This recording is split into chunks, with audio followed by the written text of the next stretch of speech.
Coordinating Committee on Disturbance Free Education Zone Demand Day Maikai Degi Taram Lokcheri Loina Matam Channel Limbir Liba Kwai Pudima Putagar Pondokcheri Ekoinga Sigi Toromasi Hono with the Mutako Sem Saba Kudimu Lojere Murmaduna Ekoi Pung Tarama Kai Chapchana Ekoi Honova Torang Tokzage Hauki Bachehi 2008 Tagi Horaga Mioi La Kayaga Kusing Werakanda Chatkiba Kongshatamada Hodokiba Adugum Ekogi Mahi Masing Hariba Zaga Sida Makalamatagi Ayetpa upon by Yakaiba Tingaiba Pibiganu Haibagi Wareb Amaga Loina Changzilla Kiba Demand Adugi Sarugamoy and Nasisu Chalibachahi 2024 Gi July Tari Manga Sida Akoipuna Pangtok Minabani Nasigi Pangtok Chariba Toromasigi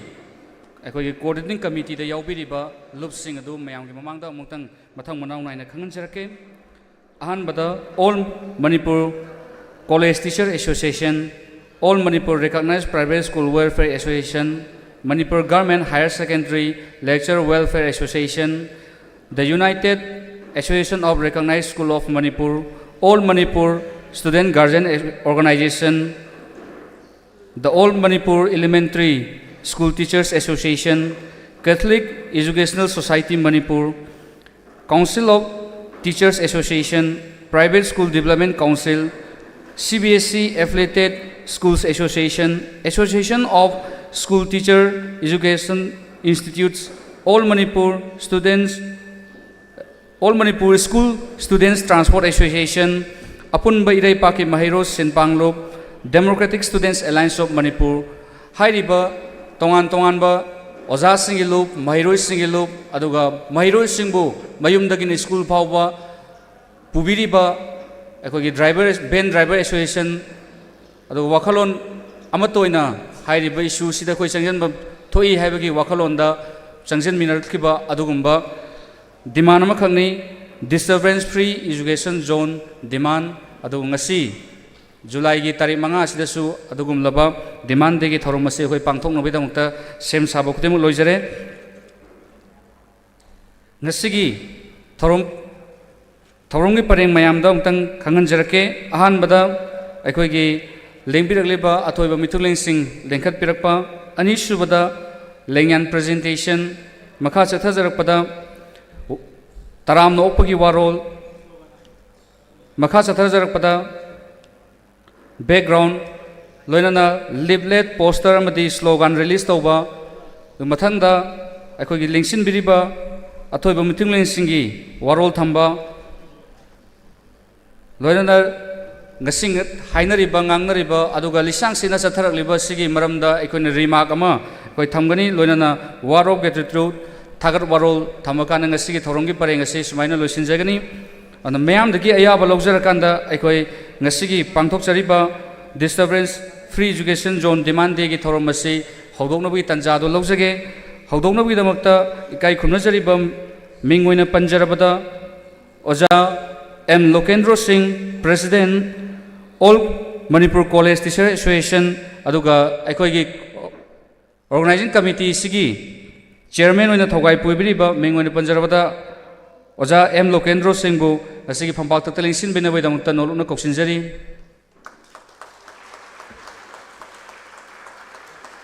mathangda mengoina panjarabada oja Laisram Joy Kuman president the United Association of Recognized School of Manipur busung asigi phampak takta lengsin binabai damakta noluna koksinjari mathangda mengoina panjarabada ikai khumnujariba oja Doren Khang anba president All Manipur Recognized Private School Welfare Association busung asigi phampak takta lengsin binabai damakta noluna koksinjari loinana mengoina panjarabada ikai khumnajaribi iche Sograkpam Sumati Secretary All Manipur Students Guardian Organization busung asigi phampak takta lengsin binabai damakta noluna koksinjari mathangda mengoina panjarabada ikai khumnajariba oja Laimayum Ishwajit Sharma president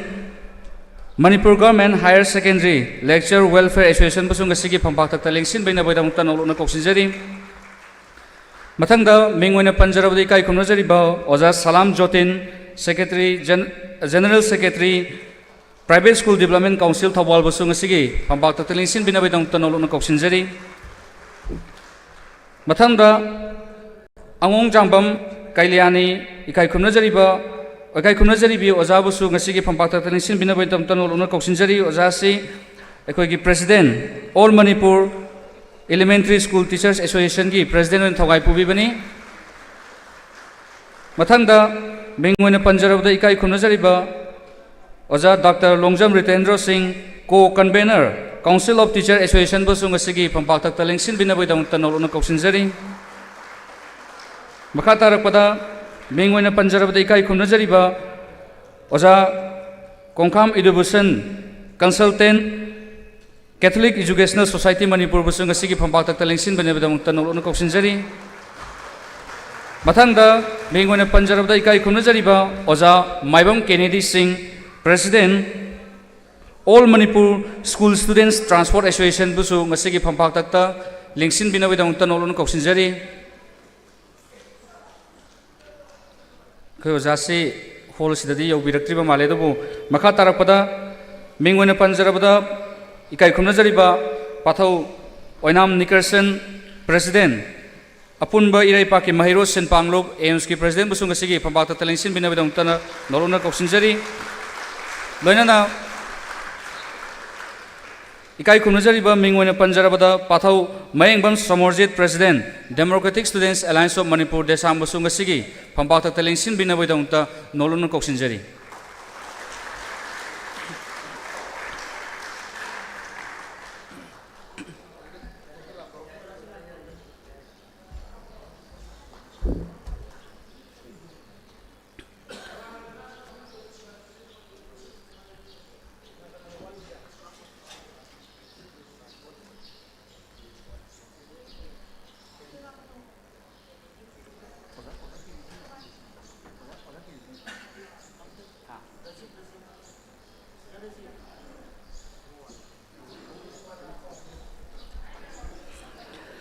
Ngapigani aise marakta mathang parapada chitha jaw ho lejare masi dong tasu oja singna ngakpina bedong ta ai kononjari ai mingwena Panjarabada Ikai Kumnajariba oja Dr. Narengbam Rajiv President amtai busung asigi Pampaktak Talengsin bina bedong ta nolun Kopsinjeri amtai si Association of Manipur Teacher Education Institute haibani asigi Pampaktak Talengsin bikrabagi dongda Lengsin biriba khwai kodemaki mphomda achambal lengyana mamtang khudol to wina badamta sinjal angjeribi singi volunteer singi maikai da noruknani singjari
Thagachari थरोंगी मखा चथजरपोइना अखोई ngasi फंपाक तक लिंसिन बिरिबा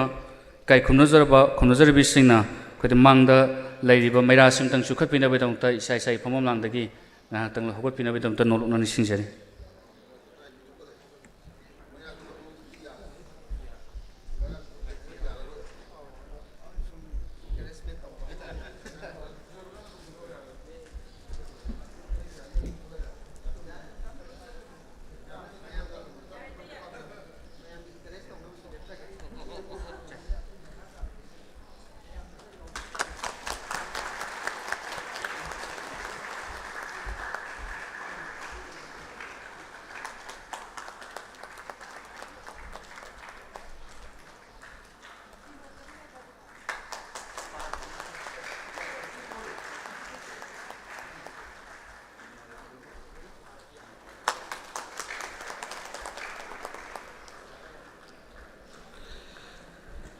थागतचरी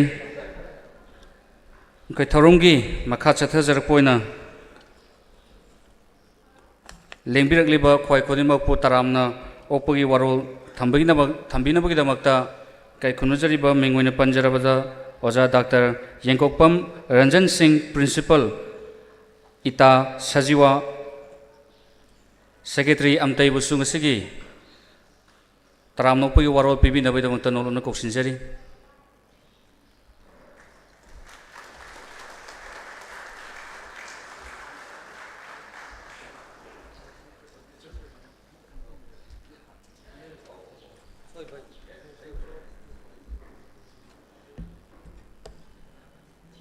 Ngasigi Coordinating Committee on Disturbance Free Zone Demand Committee की तरा तरलक सुबा demand day की 2024 की theorem मसीदा मयाई की तंगबंदा लिंगसिन बिरिबी मिंगोइना पंजरबदा अहानब मक्तदा श्री एम लोकेंद्र सिंह प्रेसिडेंट अमक्ता लोइनना chairman coordinating committee on disturbance free zone demand मथंगदा इकाई खुमनजरीबा लाइस्रम जॉय खुमन प्रेसिडेंट उर्सोम लोइनना दोरेन खांगानबा प्रेसिडेंट अमरस्वा सगुराकम सुमति सेक्रेटरी अमक्सो लोइनना Laimayum Ishwarjit Sharma president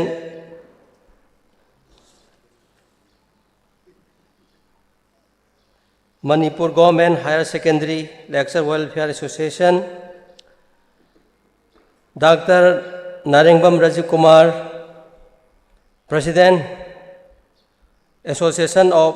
Manipur teacher education institute Salam Jotin general secretary private school development council मथंगदा इकाई खुमनजरीबा थोइदो हेंदोकना मिंगोइन हंगतचरबदा अंगोम जाबम कल्याणी प्रेसिडेंट एमएसता मथंगदा doctor Longjam Jitendra Singh co convener कोटा कोंखाम innovation consultant Catholic education society Manipur लोइनना माइबम केनेडी सिंह प्रेसिडेंट एमएसता ऐनाम निकर्सन प्रेसिडेंट एम्स अदुगा अरोइबदा थोइदो हेंदोकना ngasi sinjalangjariba thorom asigi yamna chokba daita lobiriba mingoina panjarabada kai khomnajariba mayengbam somorjit maitai president desam co-convener coordinating committee on disturbance free educational zone demand ikai khumnazaribi mayam asina dais ta lingsen bibaga loinana ngasi ki thoram asi da hogdokpagi mera sukhat pi ki baga loinana lamdam asi bu kolibi thedokna lamdam asi ki lining thau lainbi bu thagon nazaraga ngasi ki function asi tek ta kaidana mapung phana pangthokpa oijage amasung pangthokpa ngamjage haiba thawni jabaga loinana mangda lingsin biribi thoido hedokna tongan ba forum gi lusing bising satragi tongan ba school dagi lengbiraibi punamak thoido hedokna asauba daita lobiriba print amasung electronic media gi chinenau sing punamak pu ngasi gi sinja langjariba disturbance free zone coordinating committee gi magai dagi taram no oksari loinana taubimal khangbu usari loinana amuka hanna ningsing jarabada haijarabada committee sigi maikai dagi masigi thoramasida thoido henok na khana jagadoriba disturbance free zone karma haina ohin gadage amasung mapung phan gadage haibagi thoramasida thoido henok na dai selection biriba thoido henok na wafam kaya thambigedoriba sing dagi wafam asi kupna tana minaraga thoramasi loiba phawba yaubi gani haibagi asetpa du thajabaga thamjabaga loinana ponongpu kai khumnabu ucharaga matang asil tension jari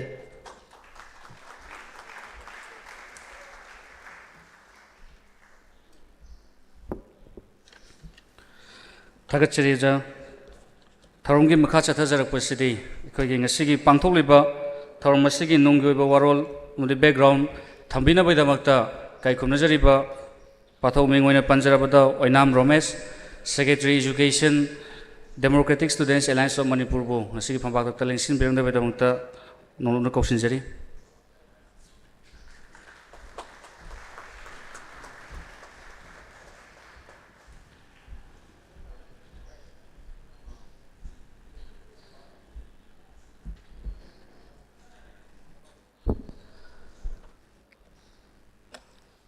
Masigi Taraga Taretsuba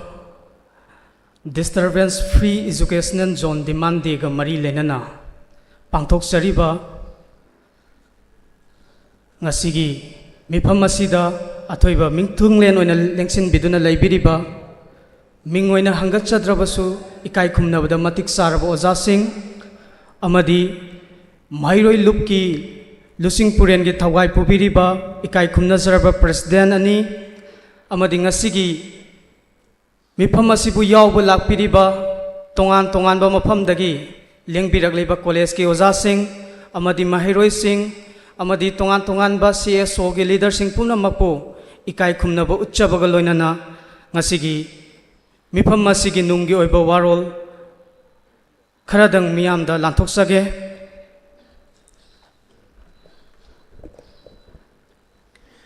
Mioi bada education haibasi kayamuk maru oige haibasi amuk hanna masa khaina pallu daba yaraba mipung khudimang na khangnaraba wafam amakangni mioi bagi sakhat bagi civilization wangkhatliba makhai mioi bada nungai yaifaba piba heli mioi bagi sakhat pa haibasi hingduna lainaba makha samtharaknaba amadi Arepa laitana sakhalaknabagi damak mahai tamba education haibasi sangdaba yadaba khulai amani naharol singbu mioi bagi puwari da makhoina lofam thokpa pida adu lohan bada education na mating pangi masigi sab saba maramdi education phangdaba mi amagi mahu sadagi yamna hengatna mapung phaba Makok laiba, hingba haiba, lichat chumba, afaba mi siamba ngamde haina Harvard University gi oza Robert Lisna iramba wafam mama ningsing bayai. मियोइबना नुंगाई याइफना पानबगिदमक politics अफब politics अमदी अफब लेंगाक मथौ ताई मसिसु लेबाक अदुदा लैरिबा एजुकेशन सिस्टम अदुगी मखा पोली अफब लेंगाक लेबा अफब खुनाई अमा सेमनबगिदमक मपुंग फाबा मी सेमबा मथौ ताई मपुंग फाबा मी सेमननबगिदमक अफब एजुकेशन पीदबा यादे मपुंग फाबा मी अमा हाइबसी पोसक अहुमखक चुमना ममुत ताना खंगबा अदुनी हाइना नोंसुप अमसुंग नोंपोक की फिलोसोफर सिंगना हाई पोसक अहुम अदुदी अचुम्बा अफबा अमसुंग फजबने इंडिया की फिलोसॉफी दा सत्यम शिवम सुंदरम हाइना खंगनरी अखोगी इरमदम असिददी लेबाक मियाम सिविल सोसाइटी अमदी लेंगाक सु एजुकेशन दा पुकनिंग संगबा यामना वाटली सिविल सोसाइटी ऑर्गेनाइजेशन सिंग लेबाक की लीडर सिंग एजुकेशन की थबक तौबा हाइरगा थाक वांगना माई पाकलबा माक यामना फंगलबा अंगांग सिंगदा सही की मना मथुम पीबा ओइना खन्नरी मसिसु मिंगसत लौननबा मीडियादा लाउबा ओइना तौरी तुंग कोइना एजुकेशन की कानगदबनी तौबा कानगदबा तौबा हैतबगुम तौनरी लेबाक की ओइबा पॉलिसी दी पुथोकपगी वाफम लैत्री एजुकेशन की फिबम फगतना लेबाक फगतहनबा यारोय हाइबसी CSO सिंग खुनाइगी लुसिंगबा सिंग अमदी लेंगाक पाइबसी सिंगसु खंगदबगुम तौरी एजुकेशन चौखत हंदना सिविल सोसाइटी मपांगल कलहनबसु यारोय हाइबा खंगद्री एजुकेशन गा मरी लेनबा मियोय सिंगना एजुकेशन दा असिगुम्बा अरानबा मिटएंगना येंगलिबनिना अखोइगी एजुकेशन की फिबम अकीबगी मसक फंगना वांखलगली महई लोइसंग सेंजा थुमजागी मकोन ओइरी स्कूल कॉलेज महई तंफम मानद्री गवर्नमेंट की महई संगसिंगदा महई तंबगी नुक्सित सित्री ओजा सिंग ओजा ओइद्री गवर्नमेंट की महई संगसिंगदा इकाइनिंगाई ओइना सांग नेमना पास तौरी हाई स्कूल की अरोइबा सांगयेंगदा महईरोय अमत पास तौहनबा ngamdaba स्कूल मसिंग यामली ओजाना लाइरिक ताक्ट्री महईरोय सिंगना महई तमद्री मपानदा चेंदुना महई तमखिबा महईरोय सिंग मसिंग नोंमगी यामखलकली असुमना गवर्नमेंट स्कूल कॉलेज ना माइथीरबा मतम असिदा खजिक्तंग पुकनिंग थौगतनिंगाई ओइबदी प्राइवेट स्कूल सिंगी माई पाकपा असिनी अदुबु अखोई पुनमक्की ओइना यामना लाइबक थीबदी खरा मखई फरिबा प्राइवेट स्कूल सिंग असि यावना पुनमक माइकई कया मरुमदगी अपनबा पीरिबा असिनी ngасidi एजुकेशन की असौबा प्रॉब्लम सिंग नाथैदुना थमलगा महई मसिंग तंबदा अपनबा पीरिबा कया असि लेपहन्नबा थौरांग तौबा मतम अदु लाकले मसी लेबाक मियामना वखल तारबदी तौबा ngamgadaba thabak ama oigani mai sangsingda amadi education da sauna piriba thabak thoram singdi aikhoi manipur asida ngaihak leitana strike tawduna ban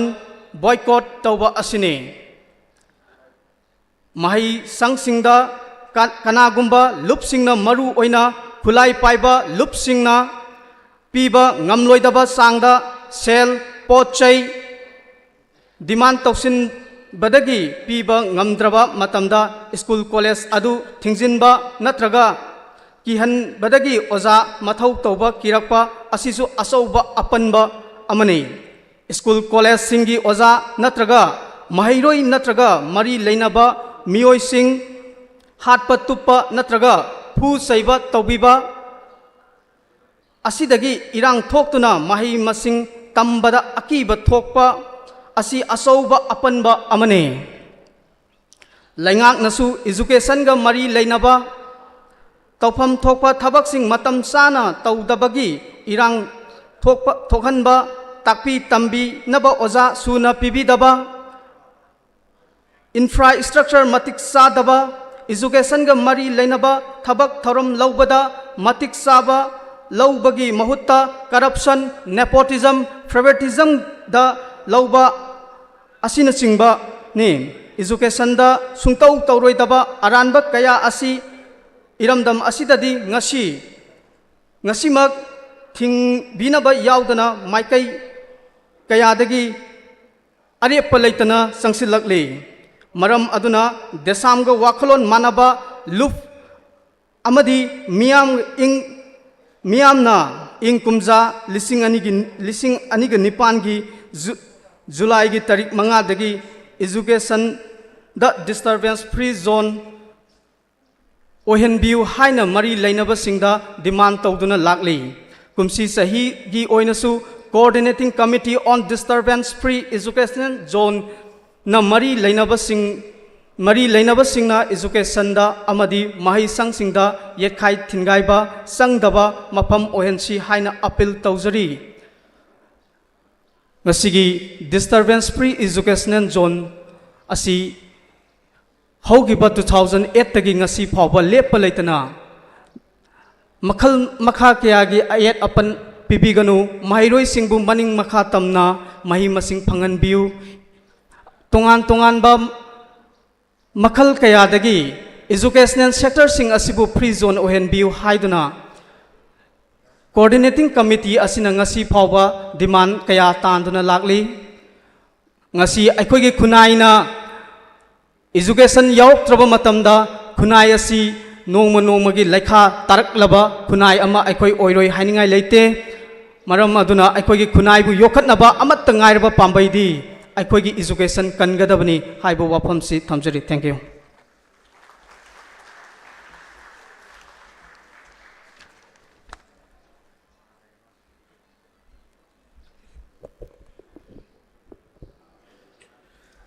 Thagachiri pathau yamna marik chumlaba nonggi oiba warol thambiramu idamakta hainingai letana thagaba phongdokchari koi thoromgi makha chathajarak poina akoi ngasigi phambakta talengsin biriba singi laktagi koi thorom asiga mari lena wafam kra thambina bai damakta kai khumna jariba mengoina panjarabada oja Dr. Narengbam Rajiv Kumar President amtaibu ngasigi thorom asiga mari lena wafam kra thambina bai damakta nolona koksinjari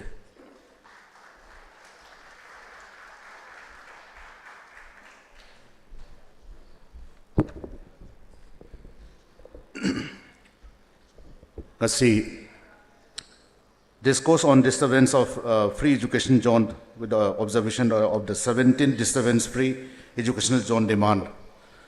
Function asigi may tangban the lengsin biriba asigi president members putting mapo amam tangwan the panjadragasu kai kumna bochari mang the lengsin biriba koigi delegates may amamasu lengsin biriba kwai tarabasu ina ikai kumna bochari loina satragi adigi atopa civil society organizations kayagi luching porel punamapu ikai kumna bochari loina na mangda lengsin biriba satri sing press amasung electronic media gi sinau sing punamapu ikai kumna bochari tasengna leipak amagi yanglen saru oiribasi education ni habasi koigi yena ningai litraba adogma poramani ekoigi miyoibagi human resource haiba potsi huran biyadaba kanagumamna attack to biyadaba isagi lanthum moragadi kanagumamna changchallaga loba munba loin yaba aduga isagi kokte yauriba resource madi masagi ayaba yaudana loba yadaba adumlaba yam tanglaba resource ase masi nation building da khwaidagi maruoiba yanglen saruni haibada haiman bathokte masigumlaba war zone mayamama akoina history da thengna khare war zone phanam le lega su education da free zone oibase chanaduna lai aduna education sibu akoina line lor ko matam da koigi yanglen saru tatlaba society habadu oire manipur gi lairiba ngasi tangdu leita draba skumlaba film serida satra sing achukki matik wana laik tami adubu अखोई मसल ज्ञान तामीनगदबदी अखोई मसल कोक चुमचनरगा सेदा अखोइना डिफेंस तौगदब पोचे कइनो एजुकेशन काजरीबा स्कूल की महिरोई सिंह कॉलेज की महिरोई सिंह यूनिवर्सिटी की महिरोई सिंह दा आई अडपट बिबिदा भाई बसे मसे अखोई की लेंदब पांडम ज्ञान तमिननबगीदमक्ता अवेकनिंग कॉल ने ngasi coordinating committee on disturbance free education zone demand na tawjariba demand se sigumdaba satra gi mairoi singi tamjariba parada mai loisang da ka ba matamda ayadapan pibi ganu haiba sigi nunggi oiba artasi ekhoina gyan tamina daba matamda ni kai sulei taba natraga su lebaki issue amada akhoi thodo watok am thoi manipur se 48 hours ban 24 hours ban adi week amada ban naita lokthok pase yamna line lokthok pa adubu lokthok su angang school kajari ba angang sing da disturb to wida ba haiba simadi stand to godam ne base mase koi gyan tamina bada adugi mathau duni education gi ngasi education da koi ni yengi ba miyeng education amada koi na puri ba lichat se akhoi ungtang tare tara thona naina ba mathang tai ngasi manipur da tamiba mahi loisangi education ki system se akhoi mahi tammena sulawrasi tamama tamda akhoi mark ta ngauri ba education system se sisu hon to kuma tai mark na te important wari se haiba du ne akhoi na mahi ama tamiba se haiba du ne karam maina haiba akhoi thabak phangna na ba like tamme thabak pi na ba like tamde thabak pi ba gi like tambaga thabak ki tanabagi like tambaga ani yam khene call di loi lakani ani mak resource tu ki mi du ki resource yor matam da thabak na dum khokjar kadam adagi mu masana so thabak adum pi bangam gadam ngasi khoi gi tawriba kainor sina kai haige da marks yam wangani score yam fajarani position holders loi ngaunarani position gi mark ki loi ngaunaram ni na kai dore coaching system se da koi loi na focus tawre syllabus lo hoba coaching gi train se da koi loi na ngaure aduga mark scoring am wangaga laisu di yaudre larika laisu ga se pai puna palambada larika laisu ga ni se tana thana ba yadaba pot amani two sides of the same coin ne paisa amagi maning mamai kuba khunam ne haidar larik khatang haibne yade laisu sini kwai de maruri si larik ti am hainare huji koi master lotion na dana phd phangna dana am di tawre adubu resource conversion to bodune thabak ta onthopang am bodune mama leba ke damakta nationalism lo khan chenba ima leba ke damakta ina kai thodang lawrage haibagi contribute tor po potune ai imung khatangi chokthok na ba ai gi imung gi pura dolan wa khatpa huijao ani khellaga ai imung se da sewa tawraga leire haiba punsi du nate miyam gi damakta society da europe education gi trend do madu need of the hour ne haitare ai koina ngasi laila swam haire is officer kare adu mcs officer hoire haidana koina diam na lebak tuna kogi lekai tuna harau dana taram no okraga magi campus manung da miyam changandana lekai gi miyam tin nadana leba haibase ma education du yodre ta ine aduna koina nainagada base education must end with the coordination of the society to never last ki society that rich to bunga group to never ngasi mother teresa kari phawbano subhash chandra kari ki phawbano masu mayum da nungai lebi aina magi societal contribution tor poduna ni ngasi magi madi sigre magi mana torombe action du di lo hingi aduna action survive sai ne men da is action survive sai base koina kaudaba phai aduna education da aina ketang ngasi ki tanja se lojara gain hygiene base hygiene base mating leba khunai ama sengkot pa matam da education na koi tan thana ba yade mahi tambiri ba mahiroi sing oja sing na koi ko chungchan adana larikta yauriba thabak khudimakki para khudimakki waroi sanam poraga anda convert tor padune ba thabak ta onthorok padune sigi thabak ta onthok pasina akhoi ngasi science tami mamang da soidum haijabani photosynthesis na param tami photosynthesis ki para se lor pa matam da mark aduk phangani definition iramadi mark aduk phangani aduga magi reaction iramagana asuk phangani diagram am ye magadi mark taret phangani haibagi adu takpi le rebo adu nati photosynthesis ki magi last end contribution je kaino hakanda pambi na puthoibo oxygen do adu the value to budune adu di pambi na oxygen puthoi ha je khangal matung da now akoi kai do batai haibu ne akoi na kai do batai har kanda last pambi tharak budune akoi akoi bada satra mana weekdays da natragana magi tha du ki manung da akoi pambi amam tha je haibagi mobilization tawraga o pambi se mana hauna na ba lakpa taragadi ngasai mana tami ba photosynthesis ki parado convert tawre haibane that means pambi amna pirai ba oxygen ki value je akoi understand tawbodo parane ꯑꯩꯅ ꯍꯥꯏꯖꯅꯤꯡꯕꯁꯦ ꯁꯨꯃꯥꯏꯅ ꯑꯩꯒꯤ ꯋꯥꯈꯜꯂꯣꯟꯁꯦ ꯁꯨꯃꯥꯏꯅ ꯄꯨꯖꯕꯅꯤ ꯑꯩꯅ ꯄꯥꯝꯖꯕ ꯃꯦꯁꯦꯖꯇꯤ ꯉꯁꯤ ꯑꯩꯈꯣꯏꯅ ꯇꯝꯃꯤꯕ para ꯈꯨꯗꯤꯡꯃꯛꯀꯤ ꯁꯥꯏꯟꯁꯀꯤ ꯑꯣꯏꯒꯦꯔꯥ ꯁꯣꯁꯤꯌꯦꯜ ꯁꯥꯏꯟꯁꯀꯤ ꯑꯣꯏꯒꯦꯔꯥ ꯑꯦꯅꯤꯊꯤꯡ ꯑꯣꯏꯖꯁꯅꯣꯕ ꯉꯁꯤ ꯀꯟꯚꯔꯠ ꯇꯧꯔꯛꯄ ꯉꯝꯗꯕꯁꯦ ꯑꯩꯈꯣꯏ ꯌꯥꯝ ꯊꯤꯅ ꯂꯥꯏꯕꯛ ꯊꯤꯕꯅꯦꯕ ꯄꯣꯂꯤꯇꯤꯀꯦꯜ ꯁꯥꯏꯟꯁ ꯁ꯭ꯀꯨꯜꯒꯤ ꯀꯩꯅꯣ ꯁꯕꯖꯦꯛ ꯄꯦꯄꯔꯗ ꯁꯤꯚꯤꯛꯁ ꯏꯀꯣ ꯍꯥꯏ ꯋꯥꯔꯀꯤꯡ ꯄ꯭ꯔꯤꯟꯁꯤꯄꯜ ꯑꯣꯐ ꯗꯦꯃꯣꯀ꯭ꯔꯦꯁꯤ ꯇꯝꯃꯤ ꯉꯁꯤ ꯗꯦꯃꯣꯀ꯭ꯔꯦꯁꯤ ꯋꯥꯍꯟꯊꯣꯛ ꯀꯥꯏ ꯂꯩꯔꯤ ꯋꯥꯍꯟꯊꯣꯛ ꯂꯩꯇꯦ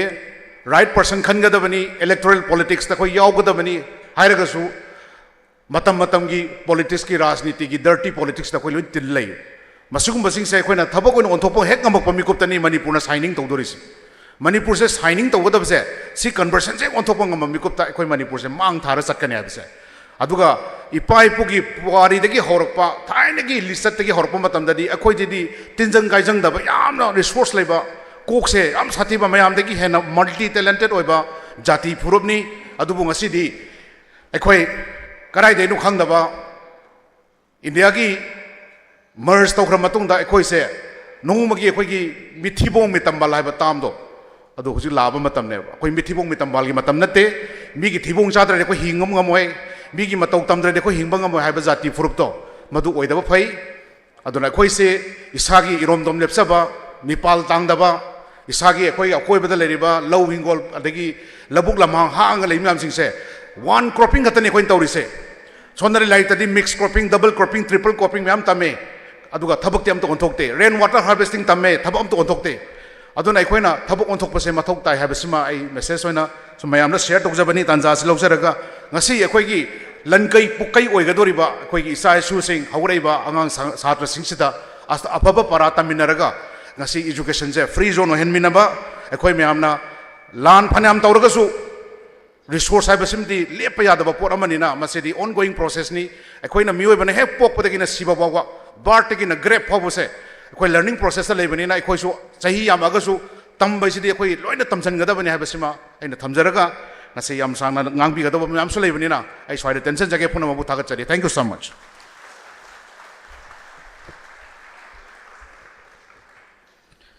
ꯊꯥꯒꯠꯆꯔꯤꯖ ꯌꯥꯝꯅ ꯃꯔꯤꯛ ꯆꯨꯝꯂꯕ ꯋꯥꯐꯝ ꯀꯌꯥ ꯑꯃ ꯊꯝꯕꯤꯔꯝꯕꯒꯤꯗꯃꯛꯇ ꯍꯥꯏꯅꯤꯡꯉꯥꯏ ꯂꯩꯇꯅ ꯊꯥꯒꯠꯄ ꯐꯣꯡꯗꯣꯛꯆꯔꯤ ꯑꯩꯈꯣꯏ ꯃꯈꯥ ꯆꯠꯊꯖꯔꯛꯄꯁꯤꯗꯤ ꯑꯩꯈꯣꯏ ꯄ꯭ꯔꯣꯒ꯭ꯔꯥꯝꯁꯤ ꯈꯤꯇꯪ ꯁꯦꯝꯗꯣꯛ ꯁꯦꯝꯖꯤꯟ ꯈꯔ ꯂꯩꯖꯔꯦ ꯃꯁꯤꯒꯤꯗꯃꯛꯇꯁꯨ ꯉꯥꯛꯄꯤꯌꯨ ꯑꯩꯈꯣꯏꯒꯤ ꯂꯤꯞꯂꯦꯠ ꯁ꯭ꯂꯣꯒꯥꯟ ꯑꯗꯨꯒ ꯁ꯭ꯇꯤꯀꯔ ꯔꯤꯂꯤꯁ ꯇꯧꯕꯁꯤ ꯍꯣꯔꯦꯟ ꯃꯔꯛꯇ ꯑꯣꯖꯥꯁꯤꯡ ꯉꯁꯥꯏ ꯁꯨꯈꯤꯗꯕꯗꯨꯗ ꯅꯨꯡꯉꯥꯏꯇꯗꯅ ꯇꯧꯕꯅꯤ ꯃꯁꯤꯒꯤꯗꯃꯛꯇꯁꯨ ꯉꯥꯛꯄꯤꯌꯨ ꯑꯗꯨꯒ ꯄ꯭ꯔꯣꯒ꯭ꯔꯥꯝꯁꯤ ꯃꯈꯥ ꯆꯠꯊꯗ꯭ꯔꯤꯉꯩꯒꯤ ꯃꯥꯡꯑꯣꯏꯅꯅ ꯑꯩꯈꯣꯏ ꯏꯀꯥꯏ ꯈꯨꯝꯅꯖꯔꯤꯕ ꯉꯁꯥꯏ ꯄꯟꯕꯗꯗꯤ ꯌꯥꯎꯖꯈ꯭ꯔꯕ ꯑꯣꯖꯥ ꯃꯤꯡ ꯑꯣꯏꯅ ꯍꯟꯖꯤꯟꯀꯠꯆꯔꯕꯗ ꯃꯥꯏꯕꯝ ꯀꯦꯅꯦꯗꯤ ꯁꯤꯡ president All Manipur School Students Transport Association gi President Mingwani Panjarabato Oja Maibam Kennedy Singh Bongasigi Pampakta Talengsin Binabi Damang Tanol Una Kausinjari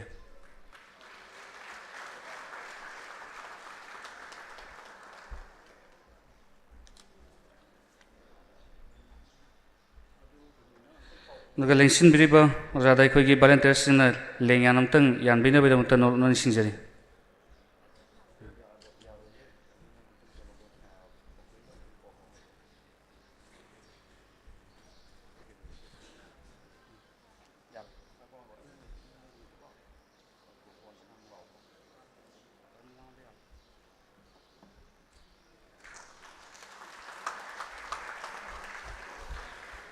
Thagachari, the Torongi Makasa Tazar Pasidi,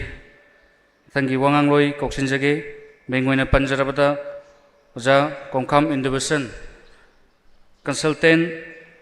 Catholic Educational Society Manipuru, Nasiki Toromasiga Marilena, Pomkra Tamina Vidamata, Nolan Koksinjari.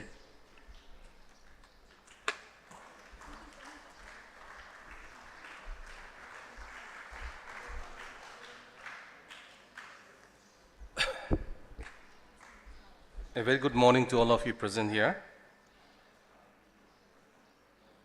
Distinguished invitees on the dais and all of us present here in this hall for the observance of Disturbance-Free Educational Zone. On behalf of the Catholic Educational Society Manipur, I stand here to give our gratitude to the organizing committee for inviting us to be present here on this observation day. It is already 17 years that the committee has been fighting for disturbance-free educational zone. I do not think that I need to elaborate on this, but I appreciate the background speech presented by the Education Secretary of the SAM as far as the disturbance-free educational zone observance is concerned. What we need to do now is that we have to imbibe this message to each and every person in our state of Manipur. Why do we exactly need education, like disturbance-free educational zone? We have come across many hurdles. We have experienced a lot of hardships, but we still carry on demanding a free and disturbance-free educational zone. So let us go ahead and let us prepare mentally so that we could succeed in bringing all the educational institutes in our state of Manipur disturbance-free. Thank you.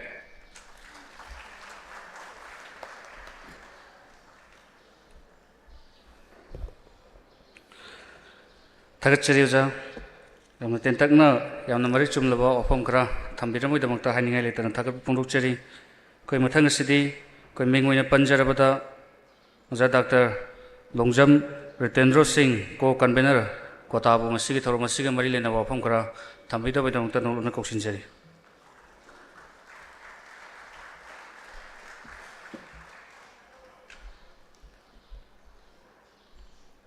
Ngasigi Tara ka tarelak suba desamna chinja dura lakpa adugumba school singda disturb tawdana bagi damakta July gi tarik manga dagi sahi tara tare changna honarakpa adugumba ngasigi tara tarelak suba function asiga mari lainana dice members singda lengkhat piriba khudimakpu ahama matalda ikok nongna khoramjari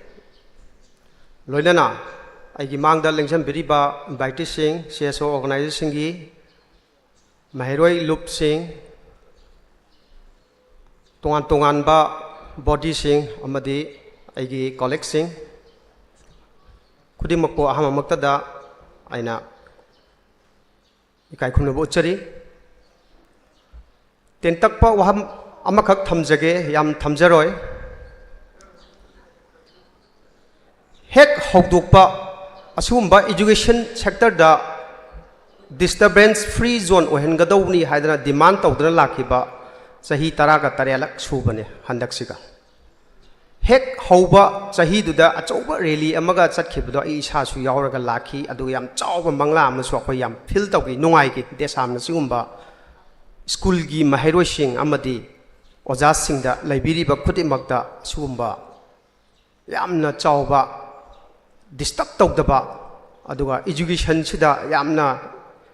ingna tapna tungi future mahiroi sing puthokna bohona bada chauga thogdang ama lawbirakpagi damakta matamdu de yam nungai ki harauki aduga khongchat tu su yaujaki haibatai langninge bo bafamdi target che chhatra singi target si kadai da oi education da oi mama mapa singi target se kadai da oi education da oi loinana ngasi disturb tawen hairiba manipur da laibiriba khudimak haibatare mamnungi oiro mapangi oiro organization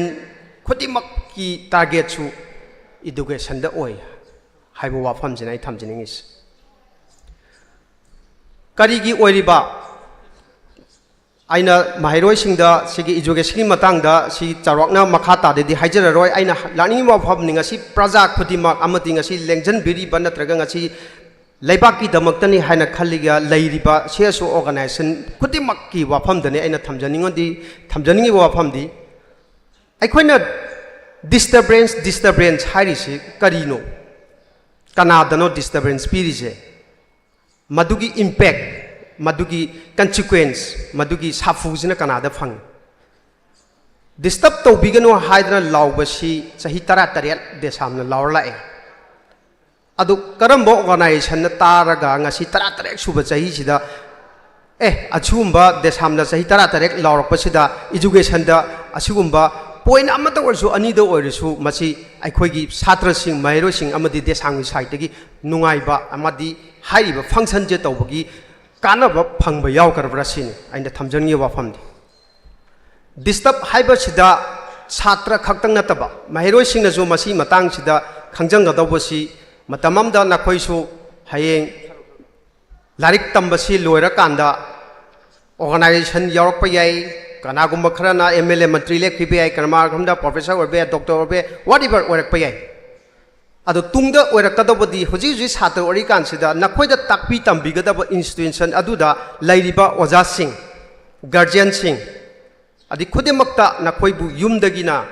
school भग school दगी युमबक बुबिराइबा ban service की ma'am Singh लाइरिबा खुदेमक्सिदा disturb तौरकांदा नखोइगी education दा disturb तौदबरा हाइबा question दुने ताकपी तंबिगदबा ओजा सिंह दा disturb तौबो मतमदा नखोइदा disturb तौदे हाइना खनबा यारोय मरमदी ओजा हाइबसी हेक नखोइदा ताकपी तंबिगदौरिबा ओजा खुदिमक्से नखोइदगी हेना लारिक पाइ नखोइना हेक खंगदबा मा हंगपु मतमदा मदु अखोइना कराय कराइदगिनो थीदना फाक्ता नखोइगी आंसर पिनबा होनगदोइनी नखोइबु मदु बापता हंदबा होनगदोइनी अदुगुम्बा ओजा सिंह अदुदा तोंगान तोंगान बे एंगल दगी डिमांड मयाम तौसला कांदा ओजा सिंह दगी मकोकता डिस्टर्ब तौरा कांदा मदुगी साफुजे नखोइ छात्र गाइदा फंगे है अदना छात्र ओइना नखोइजु मसीगुम्बा नॉलेज से खंजनदबा यादे मरमदी करिगिनो नखोइसु राइट लाइ नखोइ अमा नियम चुमना फजना एजुकेशन जे पिगी मतमदा तुंगदा लेबाकता ngасai अखोइगी डाइस मेंबर अमदु हाइबिगिदुनी थबक पीबा ngamba ऑनर ओइबा मपु ओइबा ngambagi अदुगुम्बा माहि मसिंग तमजलौबगी अदुगुम्बा कानाबदु लाकदोरिबनी ओनली व्हाइट कॉलर जॉब खतंग नतबा मीगी मखादा लेरगा आई थबक सिमा फांगनी डॉक्टर सिमा इंजीनियर सिन ओरनी हाइबा नतबा आईएएस ऑफिसर ओइगनी आई इंटरप्रेन्योर से ओइगनी आई अचौबा फैक्टरी इंडस्ट्री अमगी मपु ओइगनी हाइना खनबगी माहि मसिंग तंबदु अखोइ अतुकी मति हेनलरगा लाखरबनी अदुना याम सांगना हाइजदबिदा तेंतकना डिस्टर्ब सी अखोइगी एजुकेशन सिदा तौरेबा डिस्टर्ब सी अतुकी मति डिस्टर्ब तौग्रे करिगुम्बा ऑर्गेनाइजेशन अमना रिले अमचा पैसु स्कूल ओजा सिंह छात्र सिंह लोइनमक याउबियु हाइदना डिस्टर्ब अमा तौबा अमा नंबर 2 करिगुम्बा फंक्शन अमा ऑर्गेनाइजेशन अमगे तौबगिदमक्ता स्कूल दा टारगेट आई ngasa हाइजगिबदो टारगेट हाइजे टारगेट छि लोइना तौवे है एवरी प्रजा लाइरिबा सेक्शन ऑर्गेनाइजेशन मनुंग मपान लोइनमक्सिना एजुकेशन सेक्टर सिदा लोइना टारगेट तौई मरमदी यामना लाइना मखोइना एजुकेशन सेक्टर सिदा डिमांड तौबा नत्रगना डिस्टर्ब तौबा मतमदा मखोइगी अचीव तौगनी फंगनी किहनगनी खंगनगनी याद्रगा अदु अदा तौगनी हाइबना चिंगबसिना लोइना तौरा कांदा ngसाइगी ओजा सिंह नत्रगा लाइरिबा प्राइवेट की गवर्नमेंट की लोइनमक लाइरिबा खुदिमक्सिदा इफेक्ट तौवे अदुगा मखोइगी अपामबदुदी लाइना लौगी है अदुना मरम ओइगा तुंगदा लेहौरिगदोरिबा स्कूल दुदा ऑर्गेनाइजेशन दुदा नत्रगन छात्र सिंगी माइकैददी अदुकी मतिक डिस्टर्ब तौवे अना डिस्टर्ब तौबा हाइबची अखोइना लाइरिबा इंस्टीट्यूशन सिंगदा पैसा खक्तंगी डिमांड तौपदुने डिस्टर्ब तौबा नते डिस्टर्ब से माइकै खुदिमकी तौरे होजिक मतमसिदा होजी मणिपुर याम लुबा लानगी फिबम अमा लाइसे लानगी नमादसु अखोइ स्कूल खुदिमक्ता प्राइवेट और गवर्नमेंट और खुदिमक्ता मसी मचिंग थिंगमदबा मखलगी अखोइ डिमांड लाइसी मसिजु नंबर 1 ख्वाइदगी चावना थेंगनबा प्राइवेट स्कूल अमसुंग गवर्नमेंट स्कूल चिंगदा ख्वाइदगी चावना थेंगनबा अदुगु उंगबा मखलगी डिमांड अदु ख्वाइदगी चावबा डिस्टर्ब सु ओरिबनी अदुना हारिबा डिस्टर्ब सुदा सुम तौरअगदी लास्ट इफेक्ट सात्रगदी सुलाए साउनिंगना वखन नुवाइतना माइंड सिदा यामना फ्री ओइद्रगदी अखोइना माहिरोइ छात्रगैसिदा ताकबदसु ngahaki tension duna sum laigra kanda lana taksin gi अखोइना हाइनबा लेदुनि अखोइगी सीनियर सिंगना हाइबा लेरि मतममदा बोर्ड की काउंसिल की चे येंगबसिदा सम छात्र खरा दि मसा मथन ngakpa yawi haijari mamdi examiner sina numito yamna nungaina magi family gi magi macha gi kai gi nuaina mutchi nuaina laaga che je khotpa sida cha cha marks pangpi da pi gi dana yam first class pass tawaga lakpa yawgre अदुगा खरा सम छात्र खरादी मसाना इजरमीबा खरादुदा 70 80 फंगदौदो 60 खतंग फंगदबगी अदुगुंबा चे थानरकपगी खोपगी evidence मक लेत्रगसु मिसि मयामना हाइनगी वाफमनी अखोय senior सिंगना अखोय ताकपिरामी अदुना मुट्टो नुमित्तुदा मागी parents नत्रगना मागी family नत्रगा मागी मचा सिंदुगा साउनरगा वाखंदु नुआइतना लाकबा मतमददी अमु माना ची खोटपुदजु हेना राइटिंग खितंग थी बात्रा सिंदुददी मराइबक थी अना डिस्टर्ब सी माइकै खुदिमक्तगी ओइबे याइ निसा चाबगी ओइबे याइ अदगी हुरान चिंथिगी ओइबे याइ स्कूल सिदा एनी मखल खुदिमक्की डिस्टर्ब मयाम लैखरे अखोइना मसी चारोकना हाइद्रसु लोइना खंगा वाफमनी अदुना टेंशनलकप मतमदा आइना हाइजनिंगिदी चाहि 13 luck छुराबा ngasiga asigumba matam changna torokpa disturb torokpa si tawbiranu mahairoi singda school da natragana transport association da lairiba khudimak sida CSO organization singaju kai harakani akoina tawrisi su laibakini khitang hairoga akoin tawrisi laibakini school da lairiba school dubu phana ba laiba tubu phana ba tungi future generation mayama semga doriba human engineering oiriba adu ma cho factory amada thabak tawriba singdudi laibaki natarbra makhoi di laibaki natarbra organization khara thawlaga makhoina tawba demand do pidraga di akoina tawrisi laibaki ni noi awa pham tani adudi weight si onba matamda makhoi khaktang na laibak ningabra school salariba sing tungi future da atungumba makhoi gumba seso organization mayam puthor kadoriba MLA mantri mayam puthor kadoriba IS officer mayam puthor kadoriba adumba organization school college da lairiba mayam dudi laibak ningdabra aduna aroibada haijaning si need of the hour di CSO organization khudimak akoigi praja khudimak session khudimak na akhoi hojikti amato oiba wakhalon na punjalaga tungi future ki laibak lem kadoise akoigi education sector da lairiba akoigi naha sing hujik matam sida akoigi chhatra sing da achumba makhoida tungda akoigi lebak sibu kalakadaba education ama pibada atuki mate oja singi amadi organization sing sigi achauba thodang lai haiba wafam se masi amukang khandaminaraga school college sing da yari makhai akoi disturb se free oinana ba changjam minasi gyan tam minasi haiba wafam je thamjarga tension jage thank you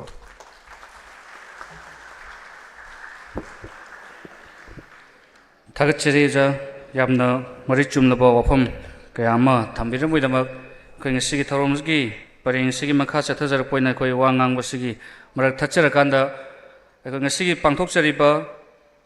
disturbance free education zone demand day सिगी मरि लेनबा अखोइनि slogan अदगी poster leaflet अदुगा sticker अखोइ release तौबगी तंजादुमतंग लौजगे अखोई ngasi दाइस लेंसिन बिरिबा गाय खुमनजरिबि खोय खुदिमंगना खोयना थमजरिबा स्लोगन अदि स्टिकर कसिंग अदु पाइबिरगा ममांगलोम तंग लिंखत बिरगदि नुवाइनि खनजै दुन तंग लिंखत Biren no निसिंजरि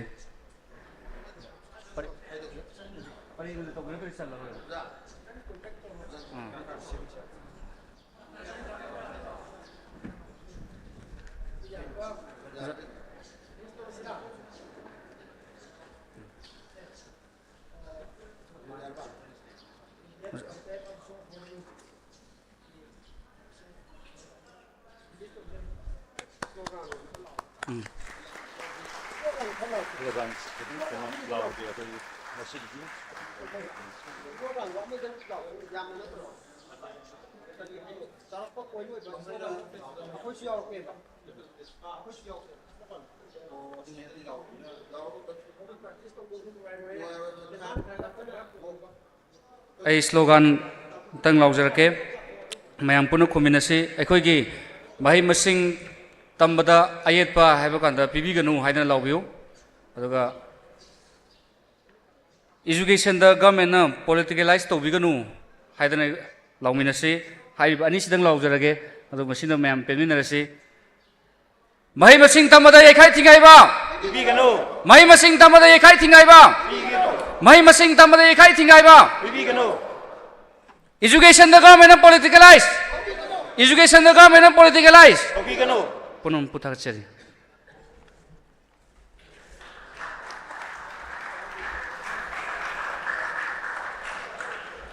थागतचरी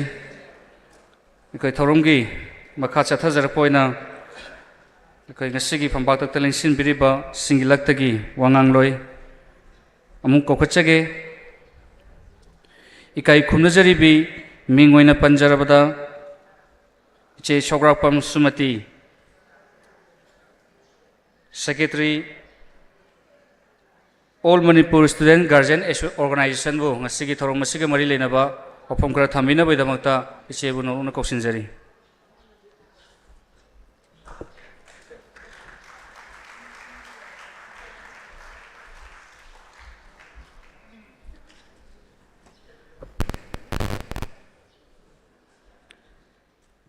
ngasi July gi tang manga ing kumjali singani ga supna kunmari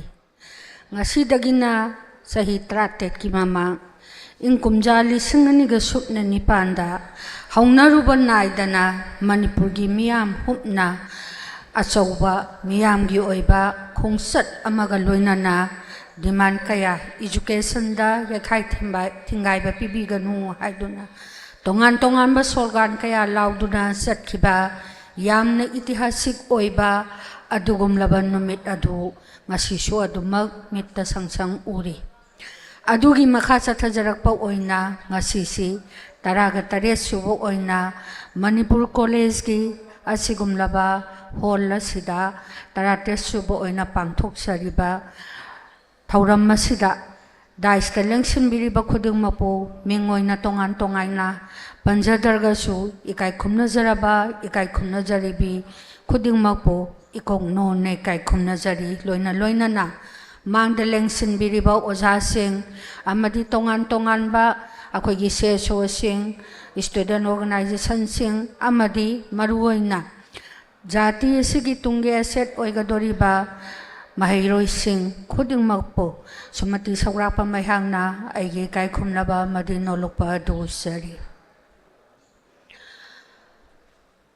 ngasi dagina sahi trat ki mamang dagi hauna mahai masing tambada makhal amatagi yakhai thangai ba pibi ga nu haiduna sangsilakliba tanduna lakliba demand sing asi da hena akhoi da yakhai thangai ba pirakpagi mawong ama lakpa amadi hauji me ahumdagi haurakanda mi sing asi akhoi gi punsi mahing asi karamna hignibanu haiba adugumba yamna wakhan nungai taba thamoi sokpa mipong khudumaki thamoi da yamna sarang naba hindrances oiba mayam amana adumaina tawdana hingliba punsi mahing asigi marakta hena ngakpadi iramdam masibu kanni haiduna thoklak liba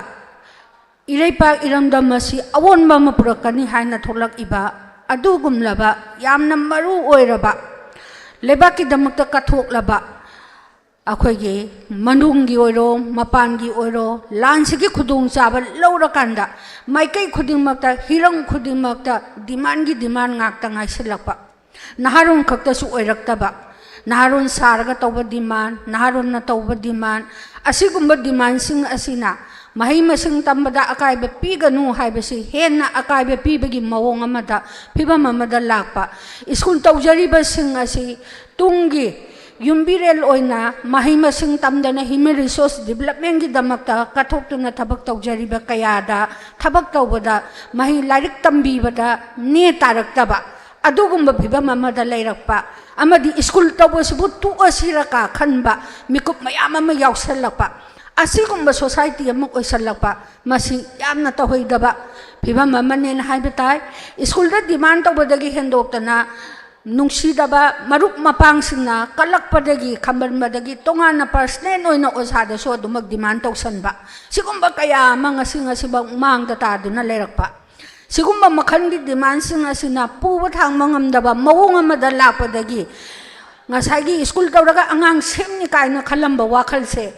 ai potharaga leirasira ai si pura tu osira ka haiba sigumba wakhallol amada lakpa masi Kari da bangja gadege haibada akhoi gi society sida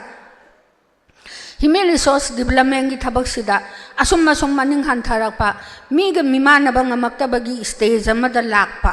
asigumba mayam se yaragadi narun singnasu school da demand tawbase masi lepiba aduga angamba khara mating panghanba masi natragadi akhoi maitai haiba jati ase lairik lai suda summaning hal hiram khuding makta kaitharak tana mioi bagi hingbagi punsi gi khallase kaithagi dana mi gi minai oi bagi pibam da la aga akhoi amma khakta na te pulap mami nagadabani haibagi adugumba stage ama yaurak lagadi akhoi karamba pibam da laigadage haibase akhoi khuding makna punna khanthami ba ama yamna mathau tabra na khalli haujik lairiba haujiki train sidadi school lamada angang kaya tami angang khuding maktagi lupa yankai natraga sama sama laukhatlaga akhoi da pigadabani ka hairakpa yabagi pibam amasu lakpa masigumba mayam sina kari angakpa makhalgi disturbance mayam ama pisilagadi angang sina mahai masing tamduri sina karaida school gi oja sina thengnagaduri sina karaida sigumba haibadi matam mamada ngasidagi na 2008 ki mamangda angakpa makhangi demand mayam ama puba thangba ngamdaba demand mayam ama tawbadagi miyam hawraktana education dadi yakhai tingai ba pibiganu haidona yamna mayek larabo khudam ama manipur gi miyam na ngasigi society sida ulkhrabani aduna sigumba singase akhoi amana amabu lakthaba amana amabu intubagi phibamda sum thauri singbiduna singaga lairaga di akhoi gi education se kaidonungda su akhoi mangda sapa ngamlaroi afaba angang su puthokpa ngamlaroi sigumba mayam asi khallakanda yariba makai akhoi gi samaj da hingminnariba adi akhoi gi zero level dagina high level boki sidai sida akhoi punna education se yamna akhoi yakhai tingai be yaudana mahai masing tamna ba hona binasi aduga amana education sida like su tamba sida akhoi kota gi phibam amal lakpase Satra ki welfare ki damakta lairiba mahiroi lupsingna mission school maming naiba singda kota pidragadi masidai sida kota gi system ama sapadona tawbase catholic mission school na so khoi oja individual ju yawiri mase pibi ganoba satra singna su kota lobi ganoba kota asiki marunda tawriba mayam se yamna angakpa phibam amada laktana education je matho marang khangdaba phibam amada akhoi lakpasu yai aduna masi mahiroi lup amatana kota lobiganu aduga kota niraiba akhoi gi catholic ki kamuna su kota se pibiganu ba aduna masidai sida kota piba kota lobai sida mai magi misang sangga yengnaraga yamna angakpa piba mamada taunarapasina masida naharo na su kota pida bagi damakta school thingeba masigi ideology se karamba makhan gi ideology no haiba se yamna angakpa phawi aduna yaragadi ngasi haiba numisi dagi ngasi gi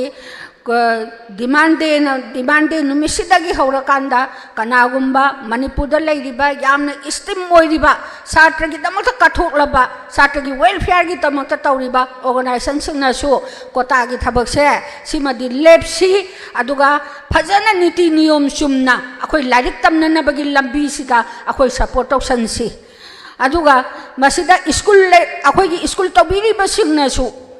ai school je phanabani haidana akhoi gi position holder mayam ama puthokna bani haidana sida wanum dana akhoi question laina ba honna ba question yona ba honna ba sigum bagi train am laiba se